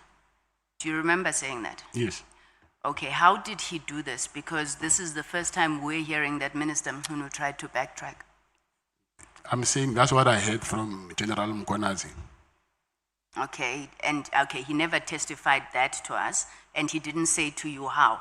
So in these wars, these Zulu wars, it's possible that General Mkhwanazi is also just part of the war and saying things that, you know, he doesn't repeat in front of us about Minister Mkhunu? I don't know, but I'm just saying that that's what I heard from him. Then when there was in a police summit somewhere in Emperor's Palace. All right, I'm going to ask you just very quickly because I'm really interested in this issue of this Rolex. Was the Rolex stolen or not? Yes, it was stolen. Okay. So did General Sibia say to you, go open the contract? Because, I mean, the case. No, because that's the testimony we have. That is not true. So you didn't open this case about a stolen Rolex because General Sibia said it, nor did General Sibia write the affidavit? No, that is not true. When you meet with Lieutenant General Mkhwanazi at the Pearls of Mhlanga, why did you? Because I just thought, because he's in KZN, and then they both work together, maybe he might be comfortable with someone that he knows. I didn't want to go there by myself. Who was supposed to be comfortable, you or General Mkhwanazi? I'm saying General Mkhwana, I didn't want to go and meet him by myself. So I thought going with someone. Then I asked Mr. Tele that he must ask if I can bring someone, and then he asked who, and then I mentioned General Senono. So what is your relationship with General Senono that, you know, you would feel protected when he's there? He's like a big brother to me. So you get in there with General Senono, you meet with General Mkhwanazi, you tell him what your issues are, then he says, oh, okay, no, the first thing that he talks about is that he needs you to, what? Okay, so you say on paragraph 128, Lieutenant General Mkhwanazi said he'll help you with your contract flow, but you needed to cooperate, ne? Because he was very close to General Nkua, who oversaw your contract. So what did you understand by him saying you needed to cooperate? He explained further, but I understood that he said I need to give also them money so that they can work with me. So are you accusing General Mkhwanazi of also seeking to extort money from you? Not him. I'm saying he said I must work with General Nkua. Okay, let me rephrase. Are you accusing General Mkhwanazi of encouraging you to do corruption? I'm not accusing him. That's what he told me. Now, you then further, on paragraph 129, General Mkhwanazi is still on General Nkua. You say that General Mkhwanazi told you that General Nkua is possibly corrupt, she's got properties and things like that. From your evidence there, when you mention these properties that have been turned into B&Bs and what, would you say in Mhlambi the value of those things is over 100,000 rand? Yes. Okay.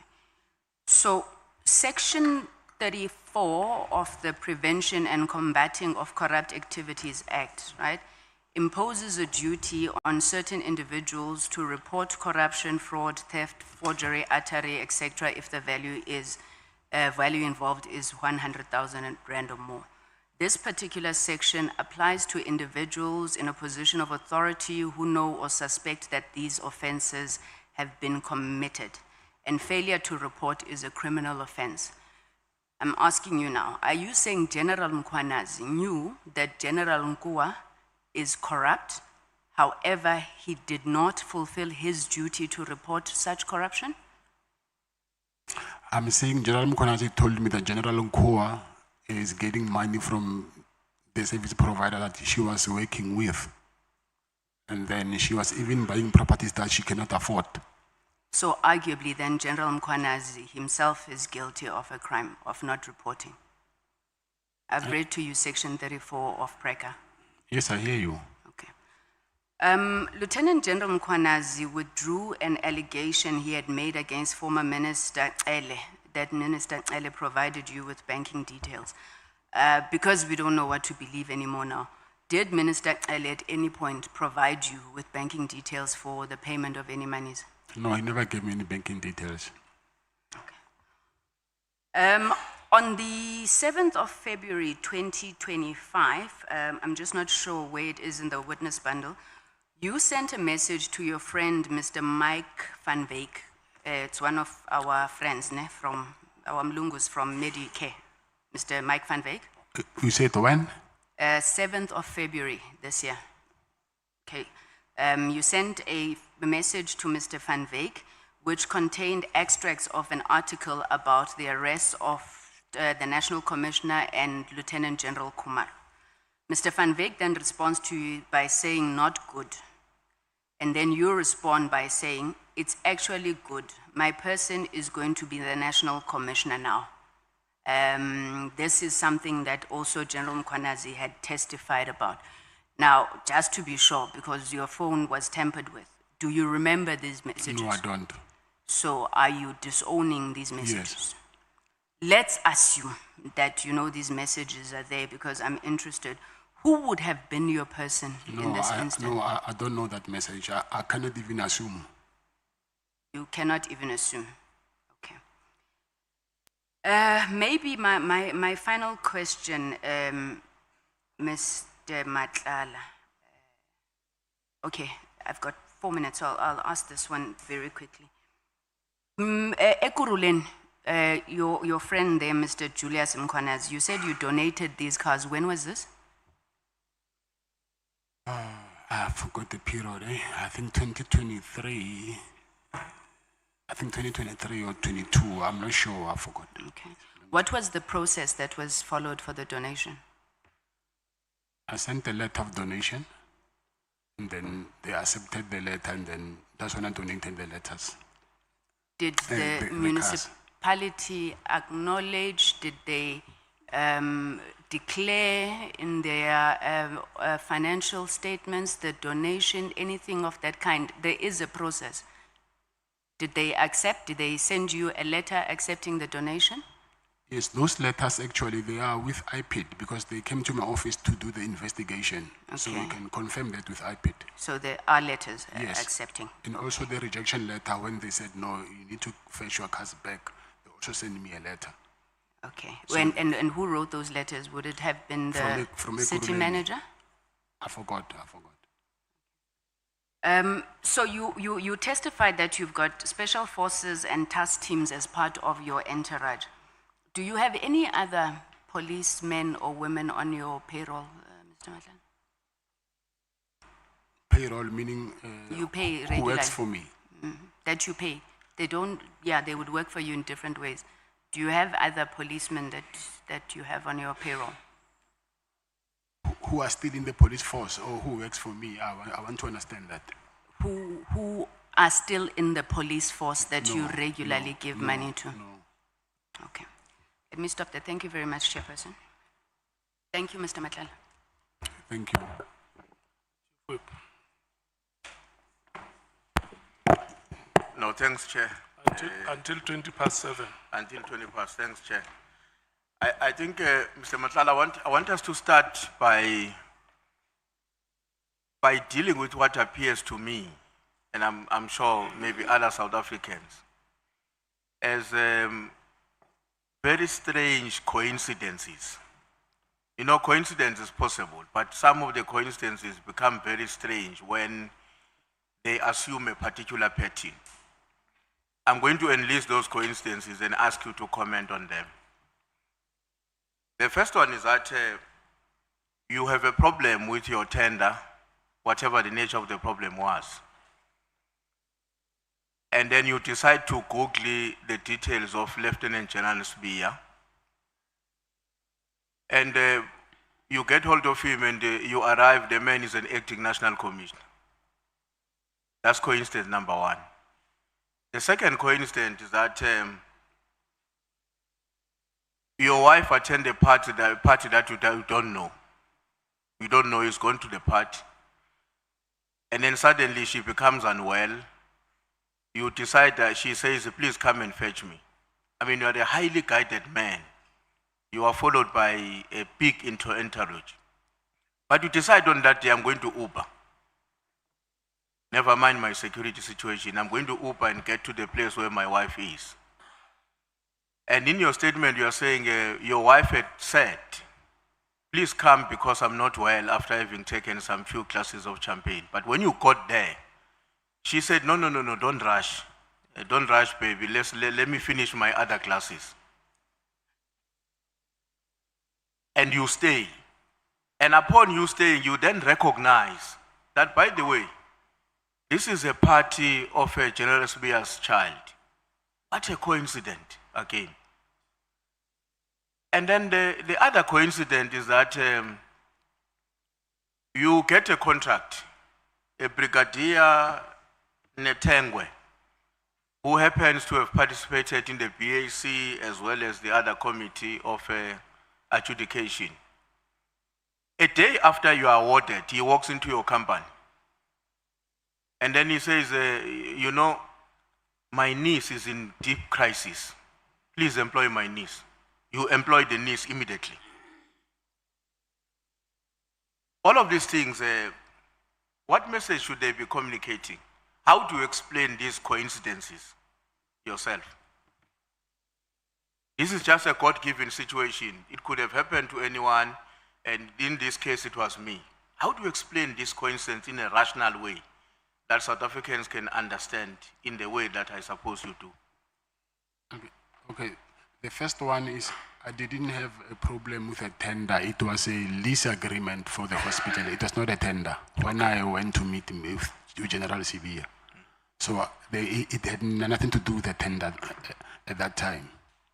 So, and then he was the head of the detectives. So I don't think it could be a coincidence because of you'll only find one head of detectives.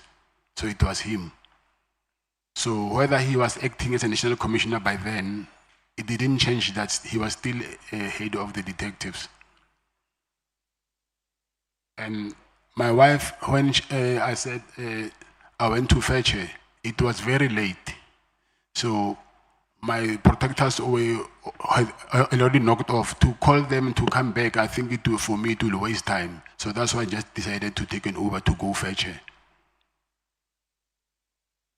And Mr. Netengwe, I wouldn't even mention him in my affidavit if I had something to do with me, if I'm the one who initiated to hire his niece.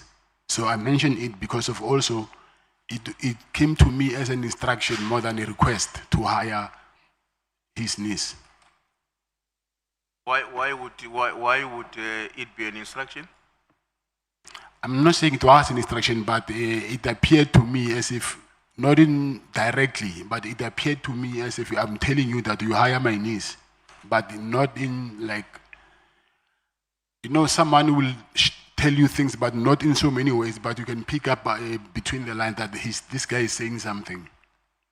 So why does it have to happen a day after your contract has been, just a day after it has been awarded? So it's coincidental that this instruction came to this brigadier on that day. He was the contract manager. I think he still is. The point I want to drive home is that this exemplifies a particular coordination in which you and these other police officers are engaged on. That's my own conclusion, because I cannot understand very well the coincidences, the way in which they have occurred. Yes. Now, when you went to give a lift to your wife on the Uber, she was not well. Not well, sick, because I'm saying she had too many glasses of champagne. Okay, so the reason why she needed to call you was because she had... She didn't want to drive back herself. By herself, so that she drives with you. Yes. So that is the reason why when you arrived, you couldn't immediately leave. You had to stay because she needed to take a bit of other classes. What did you say to the person who says, you know, the main reason why you had to remain was because another coincidence was about to happen. That's where I was going to walk in. You had to wait for this coincidence because you enter into a venue, somebody's party is taking place, your wife was not directly invited by the people who are responsible for it. You discover upon your arrival is Bia's son, and then the wife says, baby, don't leave. I want to take a bit more again. And while we are waiting, and Sbia walks in.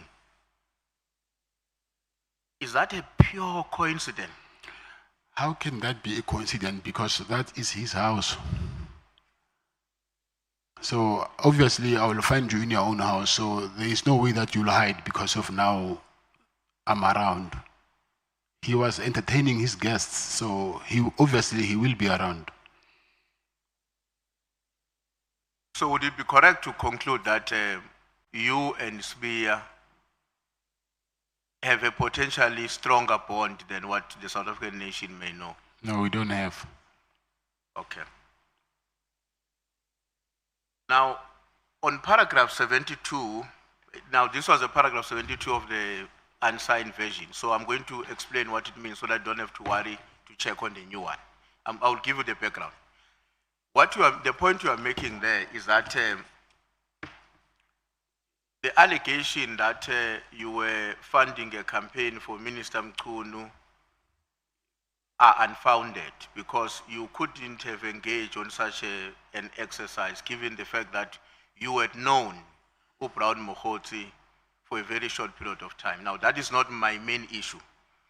My main issue is that because you are demonstrating that you don't give money to a person or for a cause that you have met a person on a very short period of time.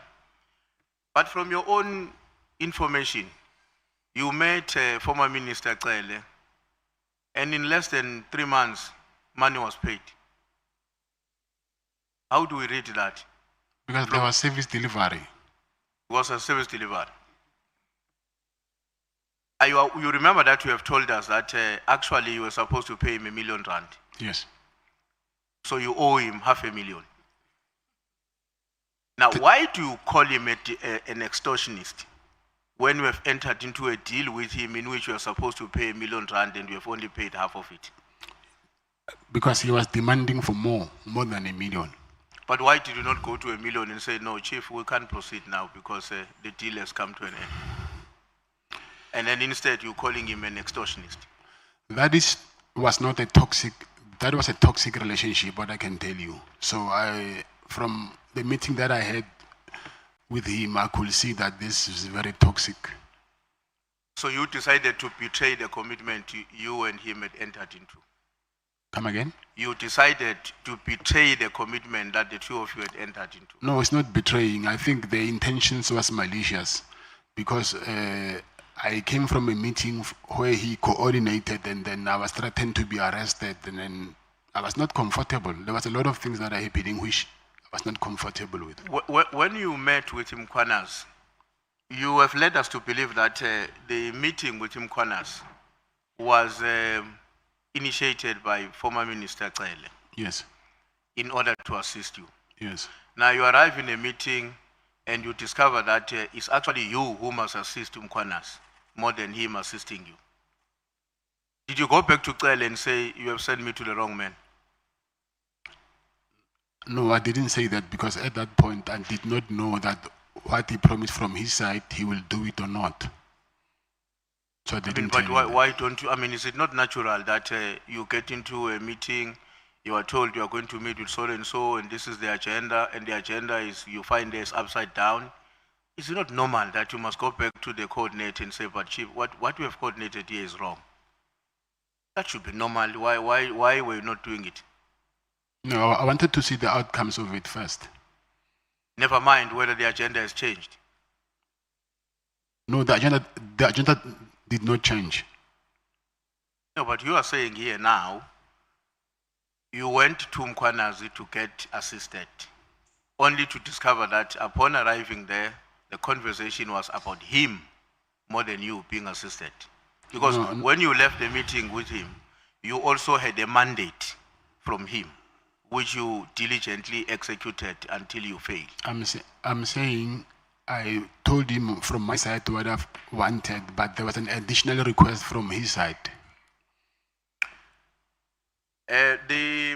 The head of Hawks, General Senona, what was his role in that meeting? Is he, am I right? He or she? He. Senona, is he? He. What was his role in the meeting with you and Mkwanas? I asked him to go, to accompany me there. And then what did he do in the meeting? He said, and then he was drinking whiskey. He said and was just drinking whiskey. Yes. He never said anything. Never asked a question. Never anything in the meeting except just enjoying the whiskey. Nothing. No, I told Mr. Mkonazi that I will pass the message to Mr. Sonora and then he will tell him if I'm winning or not. No, I understand that. But here you are in the meeting with the three men, the two other men who are not here. And the conversation is only between you and Mkwanas. The other one is just sipping whiskey. Yes. That's all that was his participation until you left. Yes, yeah, he didn't engage, yes. Okay. How did your wife travel to the Sbia Sunny's event? Was driving herself? She doesn't get driven by this big entourage of security you have. She was driving. She was driving herself. Yes. Now, you went to Zimbabwe in one of your meetings with former Minister Kgele. That's correct. Yes. Now you get into the gate there, the code is required. Now I know that place, that when you get there, you need a code.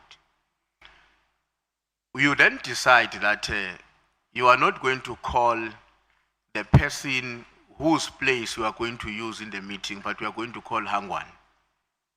Why? To give you access. Because Hangwan is not there and you are not going to his place. No, I said I couldn't get access to the codes. I had problems getting the codes, and then I asked Hangwan because he also has a house in Zimbabwe to open up for me. Okay, where were you supposed to access the code? Come again? Where were you supposed to access the code? From my house. Also, in Zimbabwe is your house, where you were meeting. I've got a house, yes. So you were meeting in your house? Yes. Oh, I thought you were saying you were meeting at somebody's house. No. And then Hangwan has a house as well, but you got the details from him. In paragraph 146, I'll summarize it as well for you. You don't have to go there. You are talking about a visit in CIMEX here, and where the police officers are said to have engaged in a wrong practice. From what you are saying, I'm paraphrasing you, to engage a particular man, and they came with a computer. You know that story? Yes, yes. Are you comfortable to tell us who's that man? Yes, I am. Who's that man? His name is Jermaine Prim. Jermaine? Jermaine Prim. Is he serving a sentence or still attending a... Today he went to court, but he's on a waiting trial. He's on a waiting trial? Yes. And then is the one who came to you to give you this report?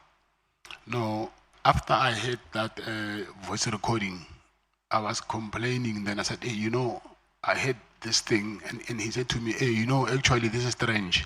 There are people who came here, ask me how this voice manipulation technology works. And then why? Have you had any dealings with him before? With who? Jermaine. Dealings? Anything. Is a person you know very well and trust and... No, I know him because I met him there. So it's another prison? Yes. But only on this matter, because he's talking about you, you trusted him wholeheartedly. That those people who came are actually from the police. They are from the police? They are from the police? Yes. They are the people who are investigating my case. So I'm saying you took his word on that? Or the police have also confirmed that actually we did come? No, they did not confirm, obviously, but I know, and I can give the date, and then if the committee wants to, they can go and check with the video footage from CIMEX. There's 24-hour surveillance camera there. Okay. The 5 million you were willing to pay as part of the contribution to get your friend Jerry out, who were you going to pay to? I was going to pay to Jerry's wife. So for her to pay to who? To the people who demanded money. Also, there were people who were in contact with the family Yes. and looking for 10 million rand. Yes. Okay. Now, I think somebody asked this question, but I just want to further clarify it, for you to help us to clarify it. Your knowledge of your friend being involved on something that has got to do with drugs, to what extent are you honest and open to each other as friends? I mean, under normal circumstances, my friends will talk to each other openly, including to guide each other away from dangers that may be visited on us as individuals as well as our families, because we should be having an ambition to grow up and to raise our families as well to the level at which it could be possible in life. So in that way, we should be treating each other in a true sense of being brothers and friends. And I wouldn't expect, I can't keep quiet when a friend of mine is involved in drugs. So how far do you go with your friends, or in this case, maybe with Jerry, on matters like that? I taught myself that I must not judge people. I will only advise, but if you want to do whatever you want to do, then that is up to you.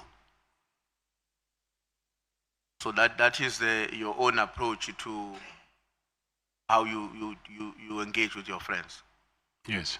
You leave them to do what they want to do. So are you not worried, Mr. Matlala?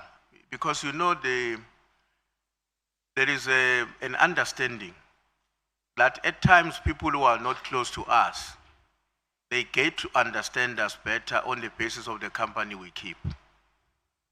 Are you not worried that if you keep a company of friends, or one amongst them, who engages in activities that are not honorable, if I will put it that way, that has an impact on your own standing and reputation?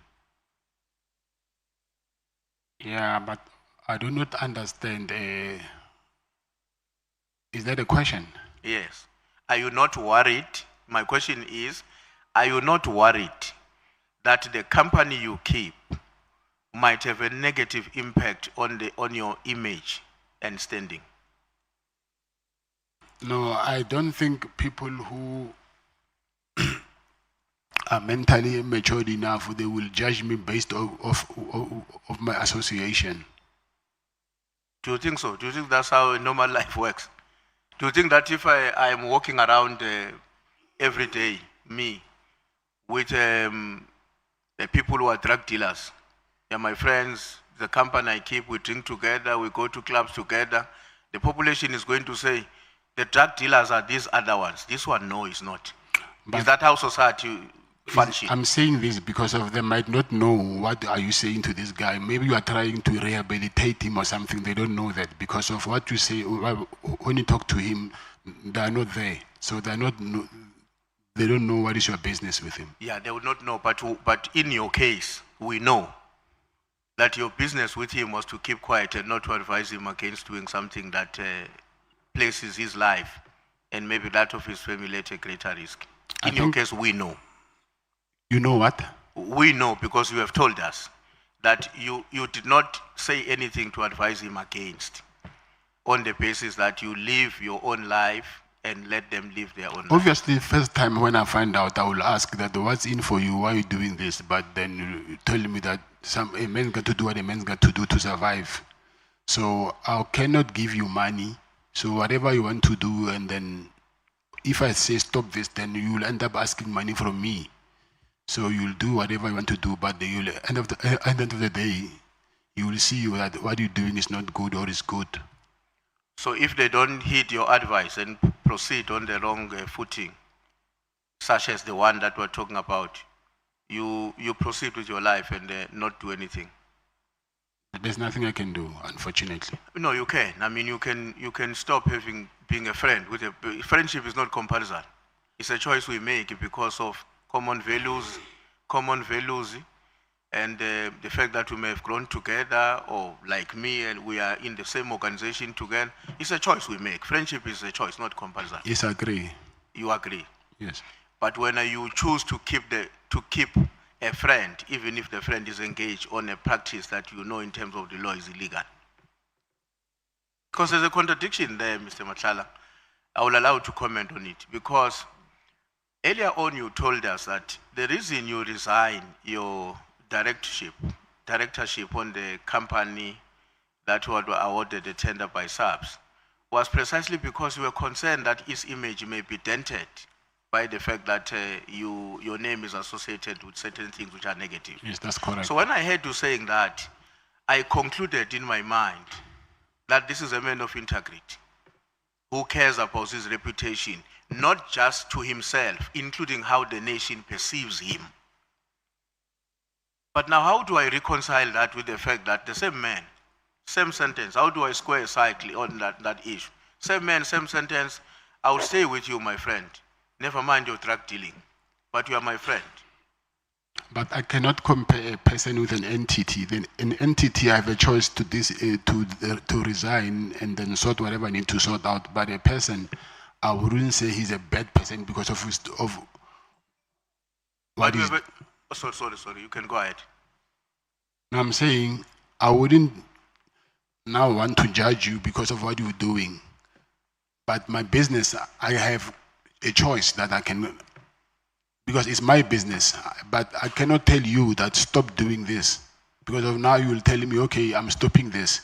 Give me the same money that I was making. And then that's not a good friend. The next thing I will say, I'm stopping the friendship. Because if we are honest to one another and we are good friends, we are family men. I mean, you're a family man, you've got a wife, you've got kids, you've got profound responsibilities, not just to your own, to yourself, but to the family in its entirety. So it's incumbent upon you to say to somebody that drags your name into a direction that will endanger that future, to say, no, I can't stay with you. It's not compulsory for me to be a friend with somebody. Never mind, even if we grew up together, we'll spend years together. But if you take a route that is the one that we are talking about, I'm perfectly entitled to say, no, let's stop. Now, I'm asking myself, because we can't even get evidence where you would say, no, I went to a common friend. We've got a common friend.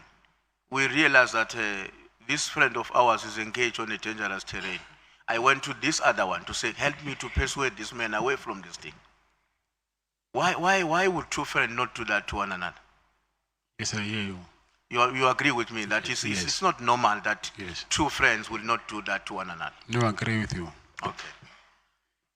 Now, the other issue that kept me worried, Mr. Matlala, and it kept me worried because it communicated a message of a person in you who has a capacity to falsify information without pressure. Ele comes to visit your place. He's going to stay there. There's no pressure there. There's no pressure for you to say to people, that's my business associate. I mean, somebody's coming to my place. Whoever that is going to be in the gate has got nothing to do with that. They must give the key to the person themselves. Why would you have a pressure to cook up a particular relationship with Kele? It was not pressure. Yes, I know you were not under pressure. That's what worries me. Because on these other things you have explained to us and we have understood you. You have acted in certain instances on the basis of pressure that you are subjected to. You remember you've been saying that. But here there's no pressure. Why do you make a choice of for a lack of a better word and with respect, of telling a lie? And I'm saying that with respect. Yes, yeah. Why does that? I think that's what came out of my mind in that moment. Even without any pressure? Come again? Obviously, without any pressure. You just decided that I'm just going to falsify this information. No, I didn't want them to ask questions that why is the former police minister doing here? No, I mean, that's what I'm saying, but this is your house. In any case, they will see him, that is him. No matter how you have classified the relationship, Yes, they will still see is him. So I would have expected that you will say, give the key to Mr. Cele is going to be there, and leave it at that point. You know why that issue about the ability to change things without pressure, you know where it becomes a problem. At some point, we are going to have to interact, as Mr. Malema was asking earlier on. At some point, we are going to have to contend with two versions of the information before us. You having given General Cele money, him saying that I didn't get it. And without us having the recordings, as you were saying, you answered the question, some of them get deleted after some times, without us getting that information to firm up your evidence, it means our conclusion will be based on probabilities, among others, on the basis of the extent to which we think we can rely on your evidence because of your ability to say things right and wrong. Do you see that we'll have to take that position? Do you think it would be fair for us to take that position? Yeah, I hear you, but unfortunately, I do not have any evidence that I can back my statement. So I think maybe my witnesses for the in Beverly Hills, because I was with my protectors at that day. So I think that maybe, or even maybe you can check maybe the footage that side. So it means you will forgive us if we conclude that we've listened to Cele, we've listened to you, you gave him money, he says I didn't get money.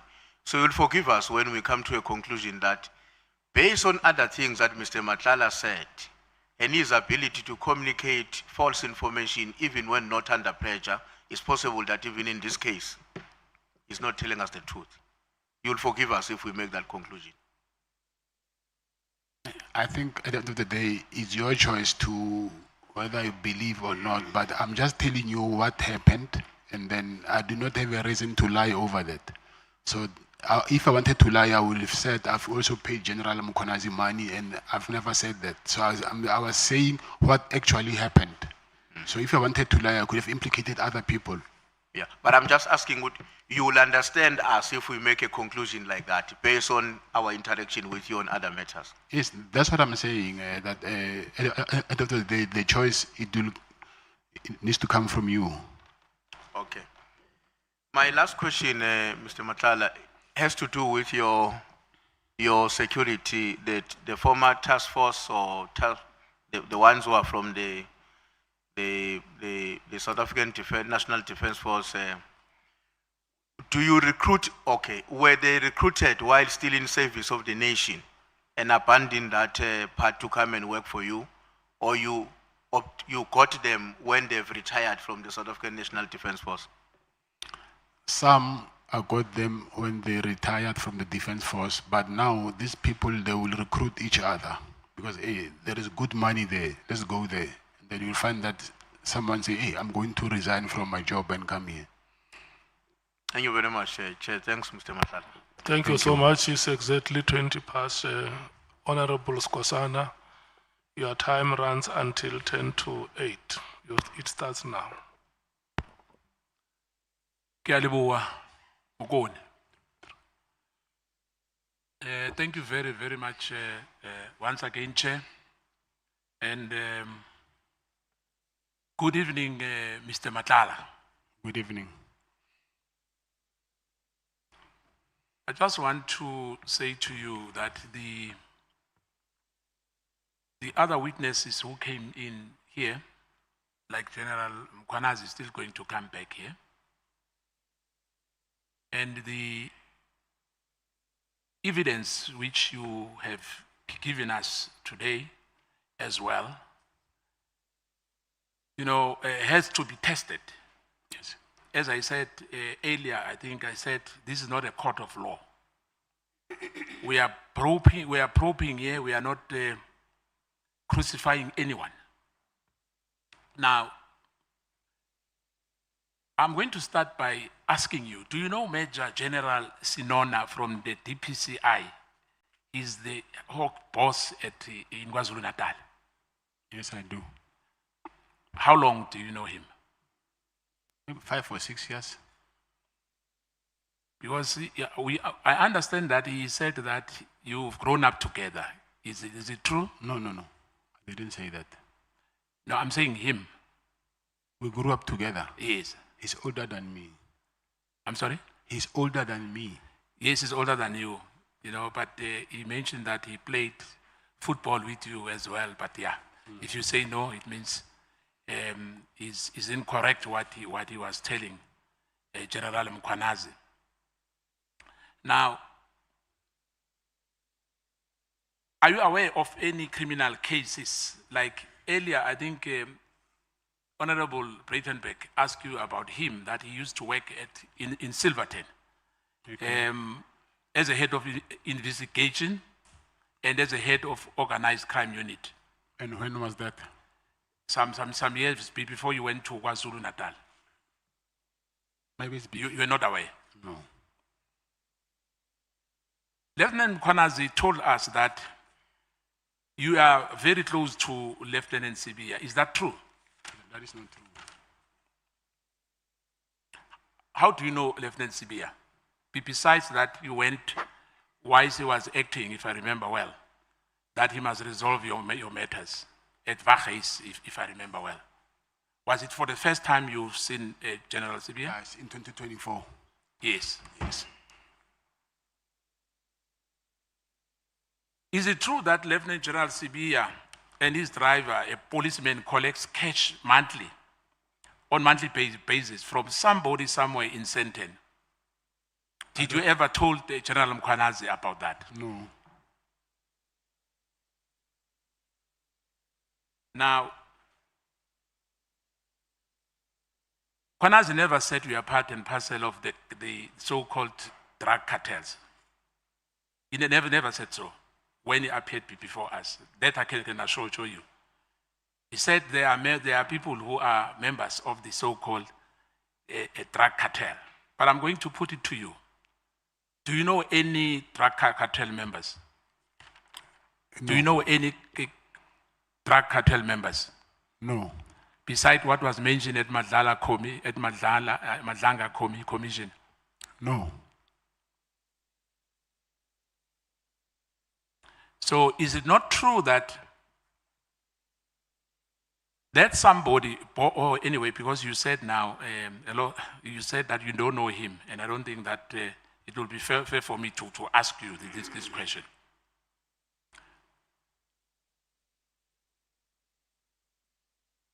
Lieutenant General Mkhwanazi is a provincial commissioner. Do you know that? Yes, I know.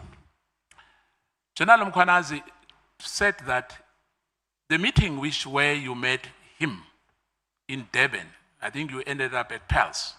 Yes, that's true. He said that meeting was not organized by former Minister Bheki Cele. It was organized by Major General Sinono. I'm the one who organized Mr. Sinono. Yeah, I'm just putting to you what he said, because he'll come back and respond for himself. He corroborated what you said, that you arrived, you were at Oyster Box next to Beverly Hills. And then he said, when the call came,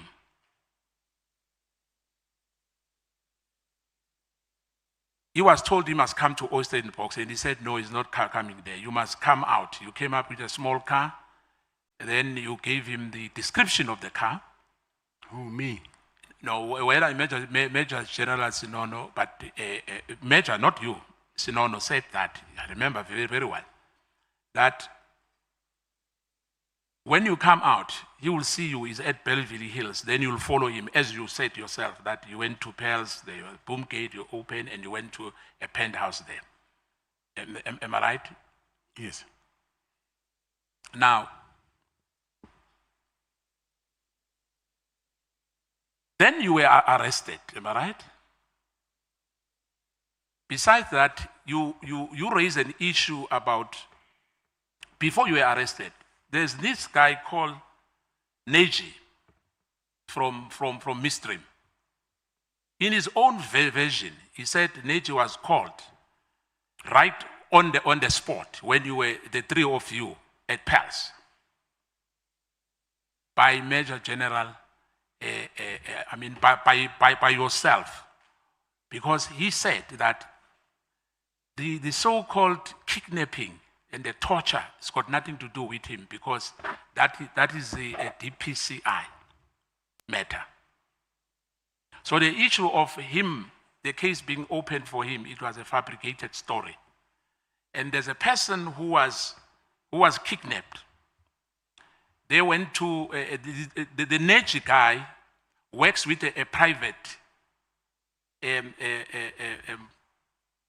investigator. Do you know that?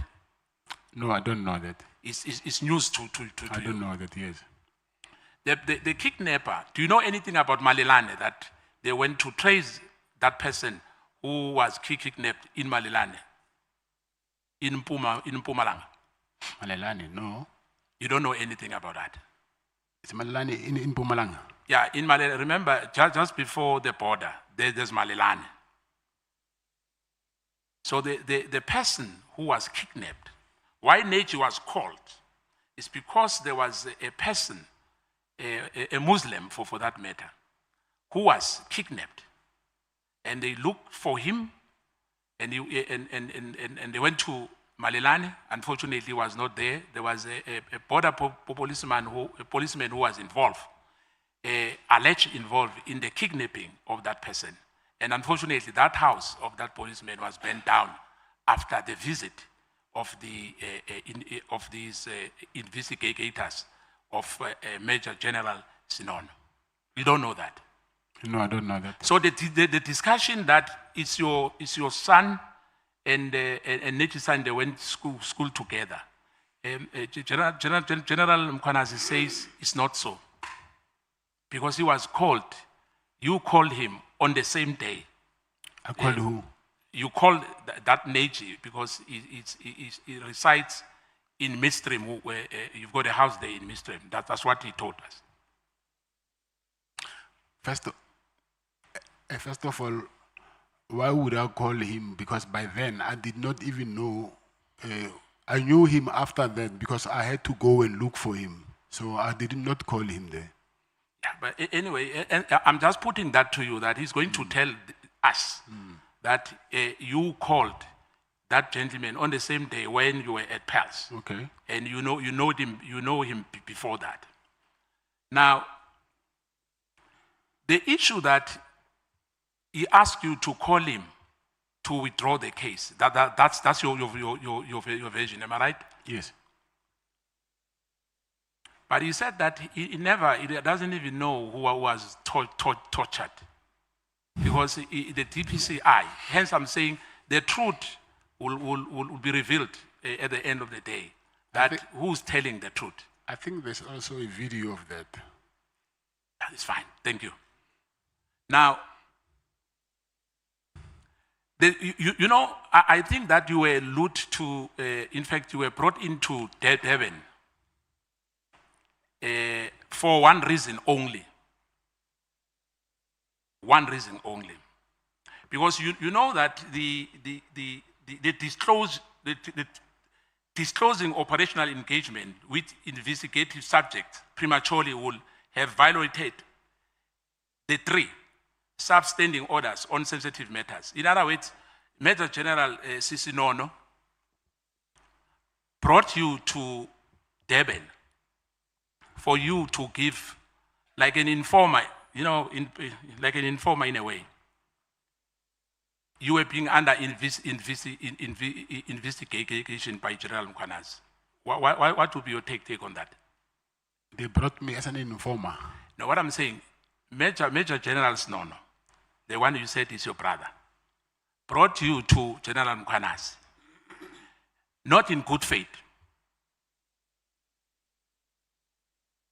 What's your take on that? First of all, I will say he did not bring me to Mr. Mkwanazi. To Mr. Mkwanazi, I was brought by General Kele. So he did not know before that I was supposed to meet him. Yeah, but remember, Minister Kele was not there. Yes. Yes. So you're saying... So I'm saying, if he comes back to us and say, and collaborate what I'm asking you now, because that's what he told us, to say, The meeting was arranged by Major General Sinono, Yes. not Minister Bheki Cele. And Bheki Cele was not there, am I right? Yes, he was not there, yes. Now, you know the general principle of investigative confidentiality and the need to avoid compromising operatives, sources, or integrity of the broader inquiry. Because remember, General Mkwanazi is a policeman. Now, the purpose of that meeting, I'm putting it to you, had nothing to do with favor, benefit, inducement, or corruption. Do you agree with me? Your meeting between yourself and General Mkwanazi. I don't know about that. No, remember, you've met him. You spoke and you told him your problem with your payment from the national office, am I right? Am I right? Yes. And then he told you that he knows one general, Lieutenant General Kono.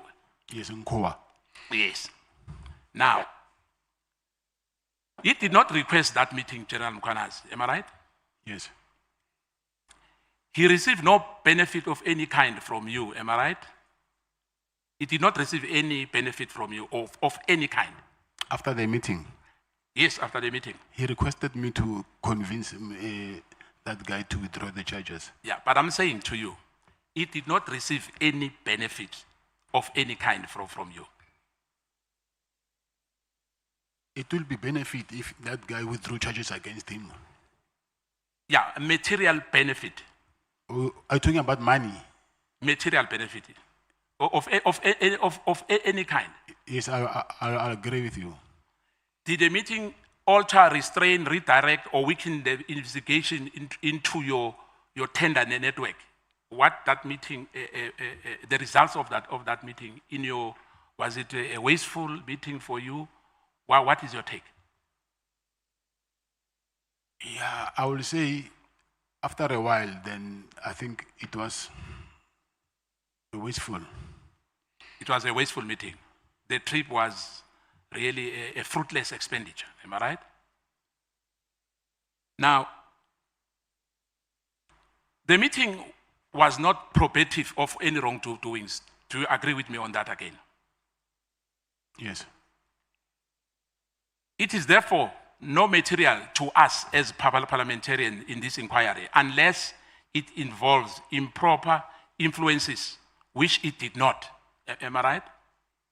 It doesn't influence us by any means, your meeting. It does not influence? Us as a committee. I don't know, because I've been asked here to testify, so I don't know if it does not or it does.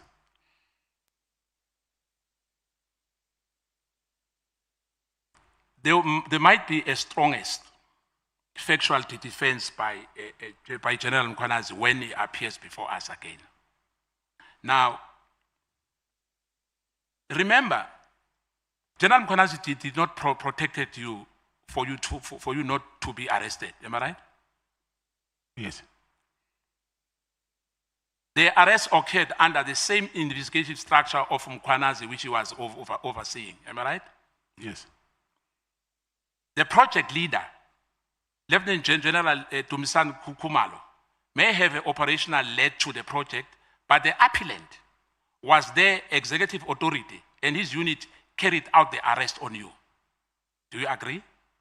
I'm talking about Mkwanazi, because he's an appellant on this matter. Am I right? Yes. Hence, I'm saying to you that the trip to David and the meeting at Pels bear no fruit at all. Am I right? It was, as I said earlier, but we agreed on that. That it didn't benefit you, you know, am I right on that? Yes. Now we agreed that there was no result for that meeting. In fact, you were disappointed. Am I right? After I was arrested. Yeah, or after you were arrested. Are you aware that your payment, because remember, I think you are doing the so-called medical assessment in that tender which was cancelled by SAPS, am I right? There was supposed, In fact, not was supposed to. There were students who were supposed to go to college, am I right? Who Yes. needed a medical assessment. Yes. And some service providers complained that they are not paid by you because SAPS did not pay you. Am I Yes. right? Yes. And the intervention by Minister Senzo Mkhunu was that he asked them to pay you for SAPS to be able to send those students to the different colleges. Am I right? I don't know about that. You didn't know about that? Yes. Yeah, let me put it to you. It was Senzo Mkhunu who intervened, but he said they must only pay because he wants those students to go to the college. It was nobody, it was not Minister Kele. It was Senzo Mkhunu himself who intervened to say they must pay you, otherwise we won't have anyone going to the college. In that meeting, let me put this to you, if that meeting had any improper purpose, the natural consequences would have been to shield you. Am I right? If that meeting. Yes, I will say that, but if there were some other interferences, people came and then you find out you end up getting a highest bid. I said, no, listen, it's either me or him, you choose. So I think I was less important. Yeah, I'll put it to you that the fact that arrest proceeded demonstrated that there was no favor exchange, no compromise, no improper influence, no corrupt relationship at all between yourself and General Mkwanazi. Am I right?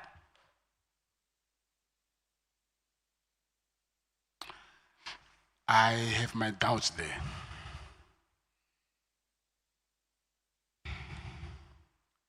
Because he's going to come and argue here to say that it did not require for him to disclose of every meeting with suspects.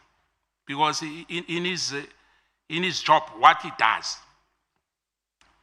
it's normal for a senior police officials to meet investigative subjects without logging them as material disclosure unless they raise conflict of interest or they create reasonable perception of impropriety.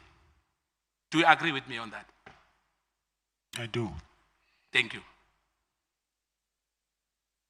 If neither of those criteria applied, in this case it did not, or on that meeting which you had, it was not relevant to the committee for us to ask him about your meetings with him. Had no bearing on the substance of these allegations, carried no probative values unless the committee was examining a corruption of impropriety, which it was not in his conduct. And as well, your meeting was not about you paying him, alleged paying him, as you said that to one of my colleagues, that you could have lied if you wanted to and say you paid him, like you paid Minister Kele, am I right? Yes. So you were telling us the truth, that there was no material benefit, am I right? Yes, sir, you're right. Therefore, this is where he can anchor the reasoning of policing norms. Police officials do not publicity catalogically every meeting that they have with suspect, routine investigative engagement and covered by confidentiality, no political reporting. I think you know that. Hence, as well, I think you are not interested in politics. Like when he said that in that meeting there was a so-called Zulu, what was it, Zulu? It's a Zulu war. To publicity list such meetings in parliamentary, in a parliamentary evidence will have compromised the informants, expose investigative methodology, undermine parallel inquiries, allow suspect to map up investigative strategy. That's what Mkwanazi will tell us when he comes back. And I think I'm not putting this to you maliciously, because as we are here, as you said yourself, that you want to tell us the truth. And I don't have a doubt that you are lying to us because we are under oath. Am I right? Whatever you told us is what you've experienced. You said to us some other matters, you know, you might have forgotten them. I think that's what you said yesterday. And we said, we understand, because you said you are in a solitary confinement, you know, and your phone as well, and some of your gadgets are not with you. Am I right? Now, it is critical. A fact is that if disclosure will have changed the credibility, the integrity of investigation, because we are under investigation, and I think we are aware of that. I must say this to you. It might be justified. I only needed to disclose the interactions that were relevant to the committee mandate or suggestive of improper influence, as I said earlier to you. The conclusion of that meeting which you had with Major General Sinona and Lieutenant General Mukwanas, there was no corruption there. Do you agree? Which transpired in your meeting. But there was suggestion of corruption. There was suggestion of corruption, Yes. but there was no corruption. Technically it was, because they was suggesting that I need to work with General Nkua. Yeah, but I mean, if somebody refers you to someone, is that corruption? If I say to you, come to me, you say we are not paid. Do you know Honorable Nomvalo? I know Honorable Nomvalo. I pick up a call and said, Mr. Nomvalo, there's a complaint, but unfortunately it's not within my competency to help him.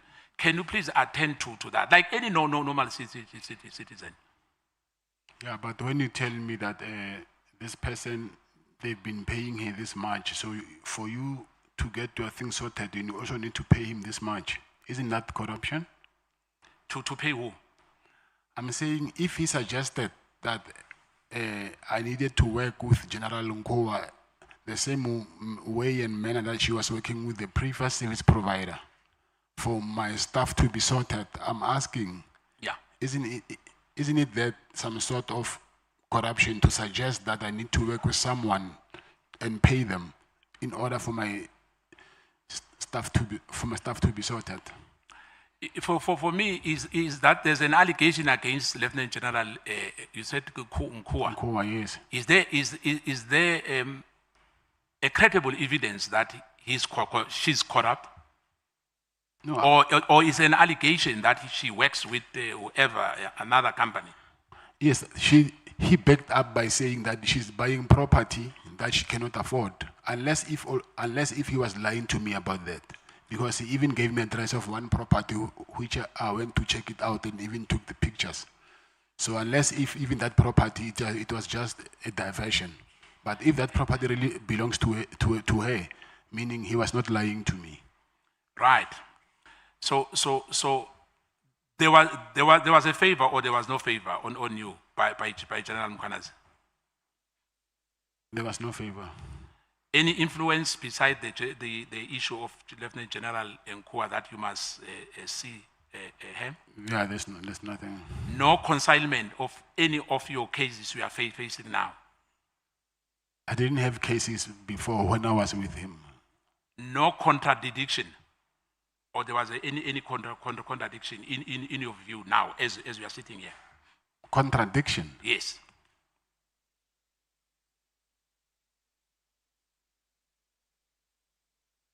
Contradiction meaning that we didn't agree on something. Yes. Yes, I didn't agree on the fact that he was saying that if I do not do what he wanted, he will charge me for attempted murder. But for me, from where I'm sitting, I think the investigation proceeded to the arrest of you. Hence we are here today, am I right? By the same man. Yes. But the reasons for that, I don't know what led him to do that. My last one will be, I think it will be like a follow-up because I didn't get it clear about, what is it, Jermaine? Jermaine. Yes. Who's Jermaine Brin? He's a guy who's been he's been convicted for, but he paid fine for that conviction. Convicted for impersonating people using voice manipulation technology. Okay. That I can take your voice and call someone and pretend to be you. And also identity manipulation. I can call someone using your phone number as if it's you, but it's not you, yes. And your historical relationship? I do not have a historical relationship with him. Do you know Paulo O'Sullivan? Yes, I know him. What's your relationship with him? I don't have a relationship. I know him as a forensic investigator. Did you ever had a meeting with him? I've never met him. Or you only know him as a forensic investigator? Yes. And do you have his number? No, I don't have. Brown Mukhotsi, is he your friend? No, he's not a friend. He is the one who I said that yesterday. He impersonated himself as one of the ministerial staff, am I right? Yes, yes. At Madlanga Commission, unfortunately, because we are arrested, you don't know what he said there. Yeah. Now, you said you paid him how much? I will say between 150 and 200,000. For the January ANC, January 8th. Yeah, yes. And as you said, you promised us that you even have the names as well of those who travel, which you paid for their traveling arrangements. Am I right? Yes. Already, you already sent it to us already. I think they are somewhere in the bundles. I saw them in the. I also have them, but I don't know if they already gave them to you. Okay. My last parting shot, there was on the media the issue. Do you know the Treasurer General of the African National Congress, Gwen Ramokgopa? Yes, I know her. Have you ever funded her? No. Nothing? No. There's a picture of you with President Ramaphosa. Is it fabricated or is he your friend? Where? No, I'm saying on the media. There's no picture of me with President Ramaphosa. You don't have? No, there's no picture of me with President Ramaphosa. I can show you. Show me. I'll show you. Thank you so much. Thank you, Chair. Thank you. I'll send the chair. Thank you so much. Honorable Skosana is busy with Photoshop here. Honorable members, thank you so much. Let me just check this with you. The grandmother in Swaziland, is it paternal or maternal grandmother? I don't have a grandmother in Swaziland.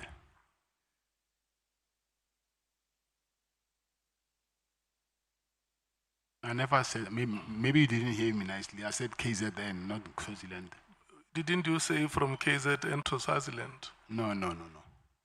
You didn't hear me nicely. Okay, it's fine. Is it maternal or paternal? Maternal, yeah.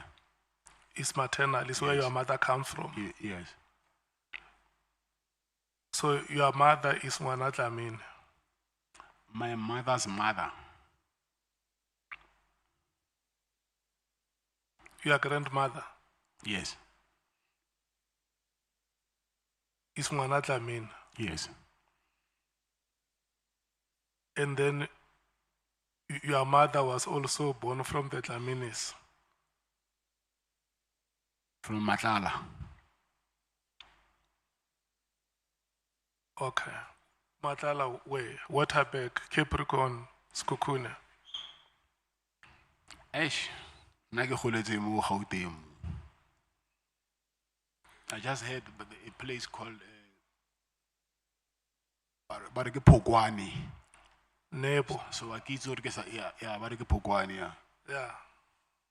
Nebo Pogwane in Skukune. That's where the surname Matlala comes from. Okay. is where your father originates or where your father was born? Yes, yeah. Okay. And then, do you know your relatives there in Pokwan? I don't know them. I wish I could. Not any. No, I don't. Rahadi, Rangwane, Nothing. not any. So the only person that you would have known there was your father. Okay.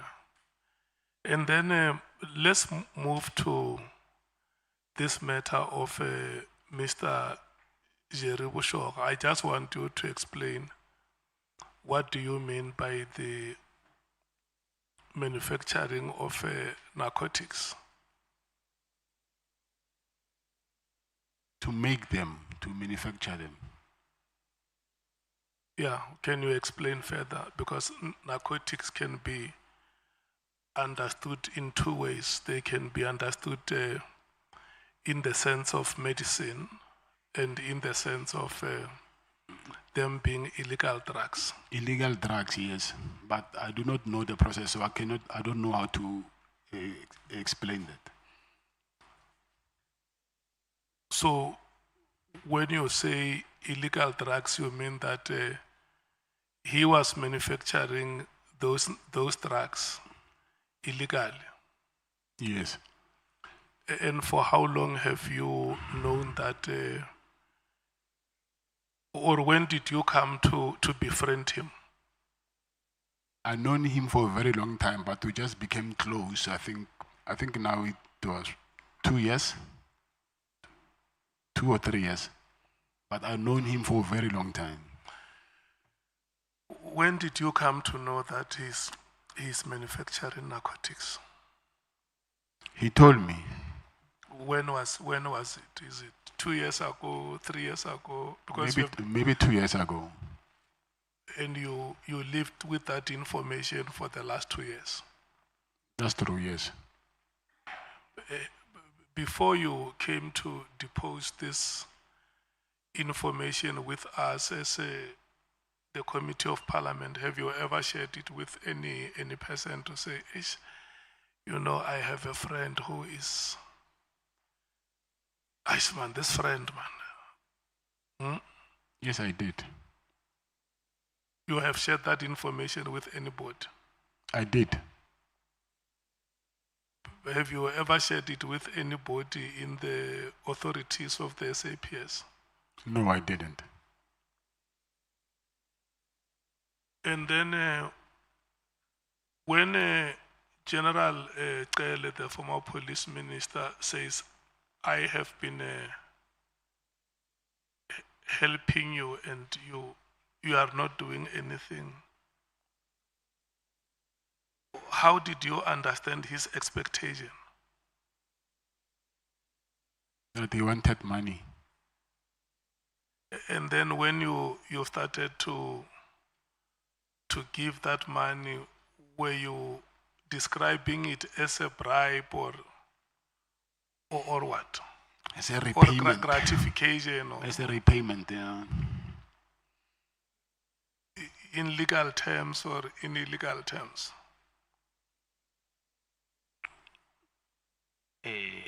I wouldn't phrase it as legal or illegal. Yeah, I'm just saying, for instance, I have assisted you, and maybe you feel that indeed that assistance came. You can go to the bank and transfer straight to my bank account then to carry stacks of money. That's basically why was it not possible for you to do a direct bank transfer? He didn't want any transfers, he wanted cash. And then what was your understanding within that context when a person doesn't want to be given money in a manner that is traceable? Or did you understand it to be legal or illegal? Illegal, yes. And then when you, just that question which Honorable James has asked you about defeating the ends of justice with the meeting with General Mkwanas. When there is a case that has been opened with IPIT. And the case is opened against General Mkwanazi, and then he arranges a meeting with you, or a meeting is arranged either way, whether by yourself or by him, you eventually meet. And then he says to you that I will try and help you, but I will also want you to talk to these people to withdraw their case. And you say there is one of the victims who has lost his vocal cords, isn't it? Yes, that's true. Didn't you understand his action to be interfering with witnesses? Yeah, it is. It's interfering with witnesses. Yes, it is. And it's an illegal activity. I will say so. Did you, okay, after that, have you met, did any of those victims discuss with you, but to say, Matlala, this thing is defeating the ends of justice and we think must be reported to the authorities?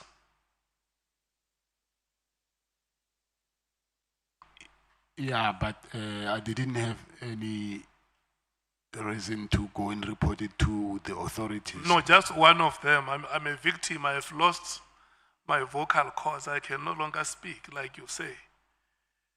And then the person has now opened a case with the respective authority, which is IPIT. But then the alleged perpetrator comes and says, no, let's talk this matter out and withdraw it. I'm saying one of those victims, didn't they ever think of reporting the matter of interference with the witnesses to the authorities?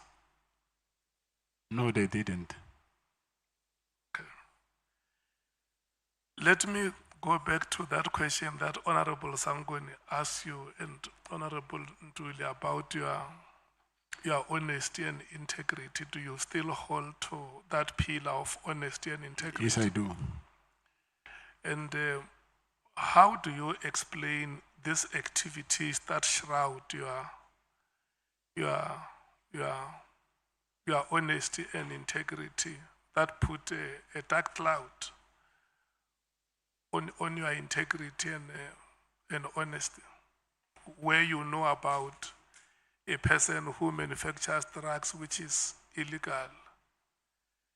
You know about payments that are done which cannot be traceable. You know about activities of defeating the ends of justice. And if you stand here as an honest man, how do you explain that within the context of this series of activities that appear to be attracted to you? Yes, I will say that I'm striving to be an honest man, but obviously there and there will be some challenges. I'm not a perfect man. You want us to understand that you are not a perfect person. No, I'm not a perfect person. You will always have your own weaknesses. Yes. And then we must understand that no, I'm not saying you are not an angel. That's what you are saying. Yes, I'm not perfect. Okay. And then you spoke about General Nkua, and when you mentioned her name, you said, if people have a problem with me associating with these other characters, what do you say about this one who also attends an event of a metropolitan executive? Did I hear you correctly? Yes, yes. Were you saying that her attending that event of the metropolitan executive is wrong? That is a client of SAPS, and she is the end user of that contract. So, So you are saying that there could have been a conflict of interest? I'm saying if it was me, it will be a very different story.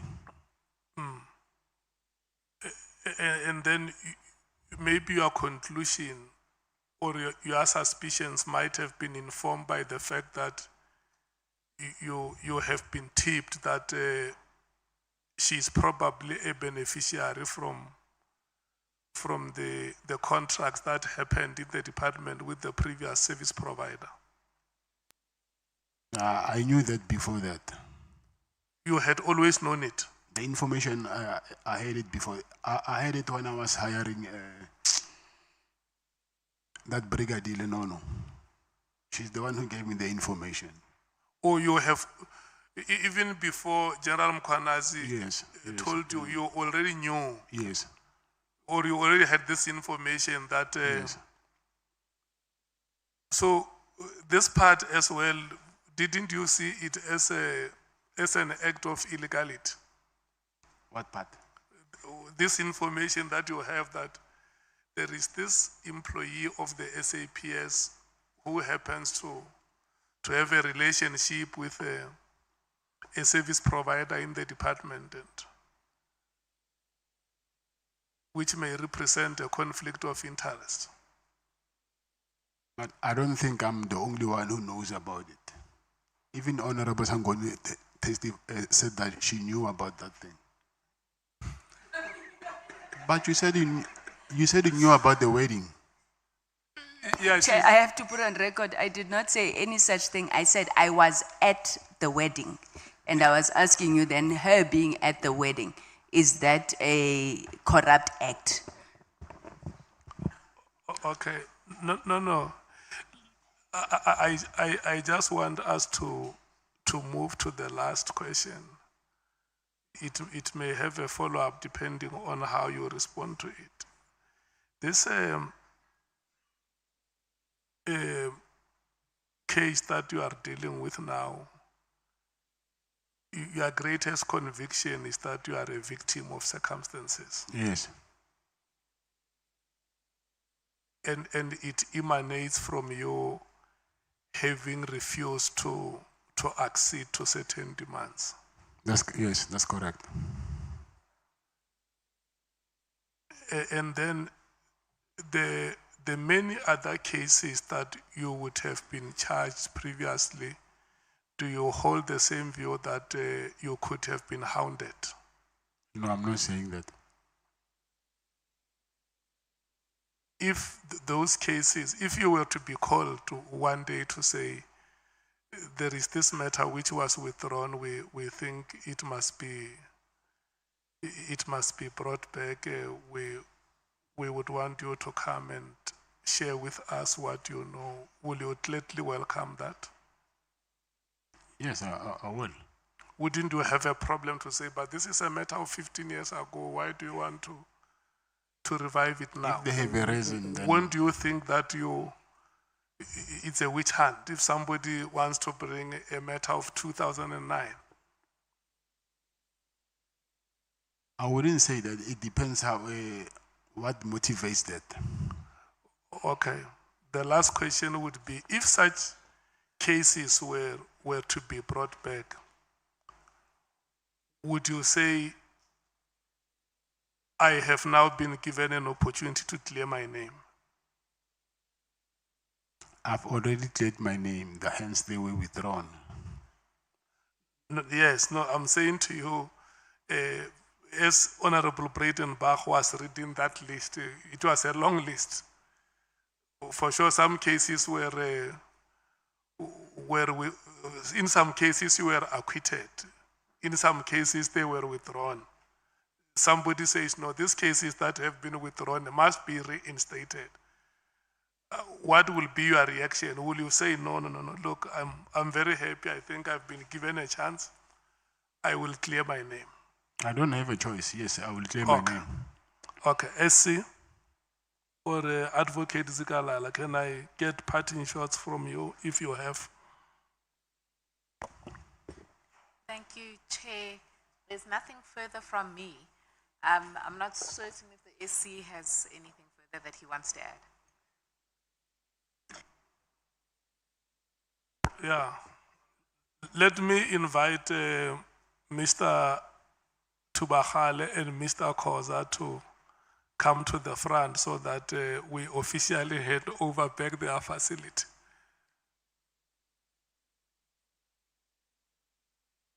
Yeah.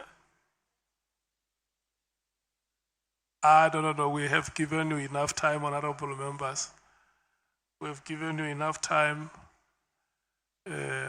We must thank this gentleman, Mukhalaka.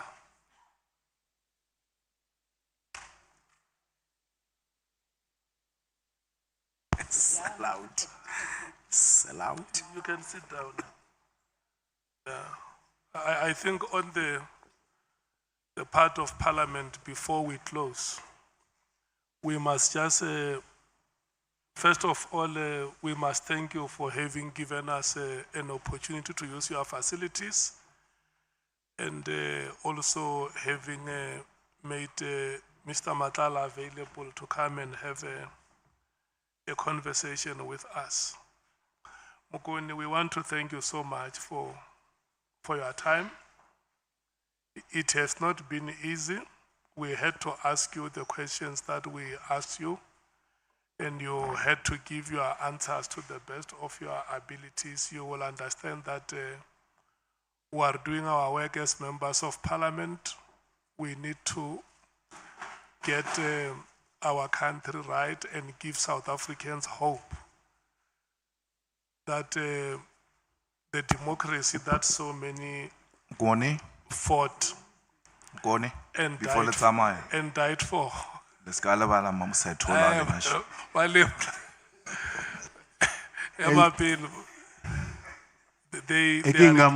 are given an opportunity to enjoy the fruits of this democracy. So ra go leboga mokone wa ntšhi dikgolo mina tlhantlhagane. Ra go leboga kgoši yaka. Tubakale, we want to, and Mr. Khoza, we want to hand over this facility back to yourselves. The immunities, the privileges, and the powers that you enjoyed here, we are now taking them back to Cape Town.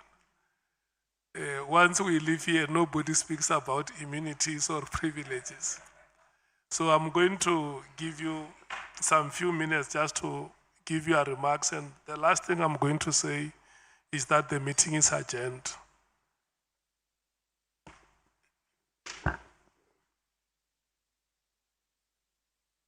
Thank you,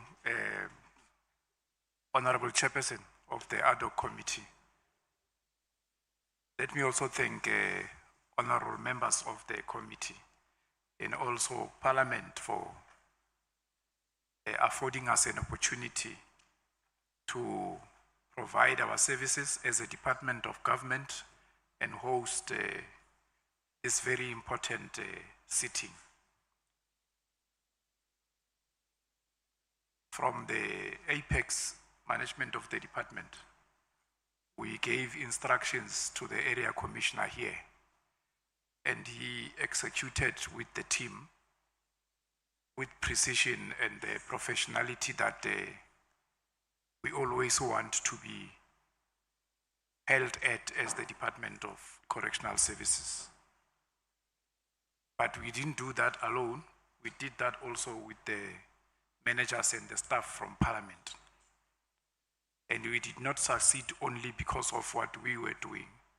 We succeeded also because of the leadership of the Honorable Chairperson of the Ad Hoc Committee and the members of the Honorable members of the Ad Hoc Committee. So we want to express our appreciation for being given this rare opportunity. This is your institution. You are always welcome to host sittings, not in any other form. We also want to thank you, Honorable Chairperson of the Ad Hoc Committee, for allowing us to go back to wearing uniform. Mr. Koza here, from tomorrow he will wear uniform. He's not used to this attire that he's wearing. And as I indicated, we appreciate the opportunity. Thank you, Honorable Chairperson. Thank you so much. I see the SC is back. The SC, we are at a point where we are closing the meeting. There is one thing that you did not say. You did not give us this venue because you know Honorable Malema and I very well. You must say that I gave it to you as Parliament, not because I was under any influence from these two honorable members from my province. But we want to thank you so much and wish you good luck in your responsibilities at the helm of the correctional services in the country, and we hope that you will continue to do your best. Honorable members, the proceedings of this week here at Kgosi Mampuru were probably the last for this year. I have received a letter from the office of the Speaker. I think the Chief Whip informed me that they have discussed amongst themselves as political parties and have agreed to grant the committee the last extension. So we will go back to our committee meeting and discuss on how we are going to conclude the work of the committee within the period that has been extended by the National Assembly today. We want to thank you so much, members, once again, Mukone, and your team, the Commissioner and your team from Correctional Services, the Area Commissioner here, Mr. Koza, the staff of Parliament for making everything possible here, and the members of the media and the South African public.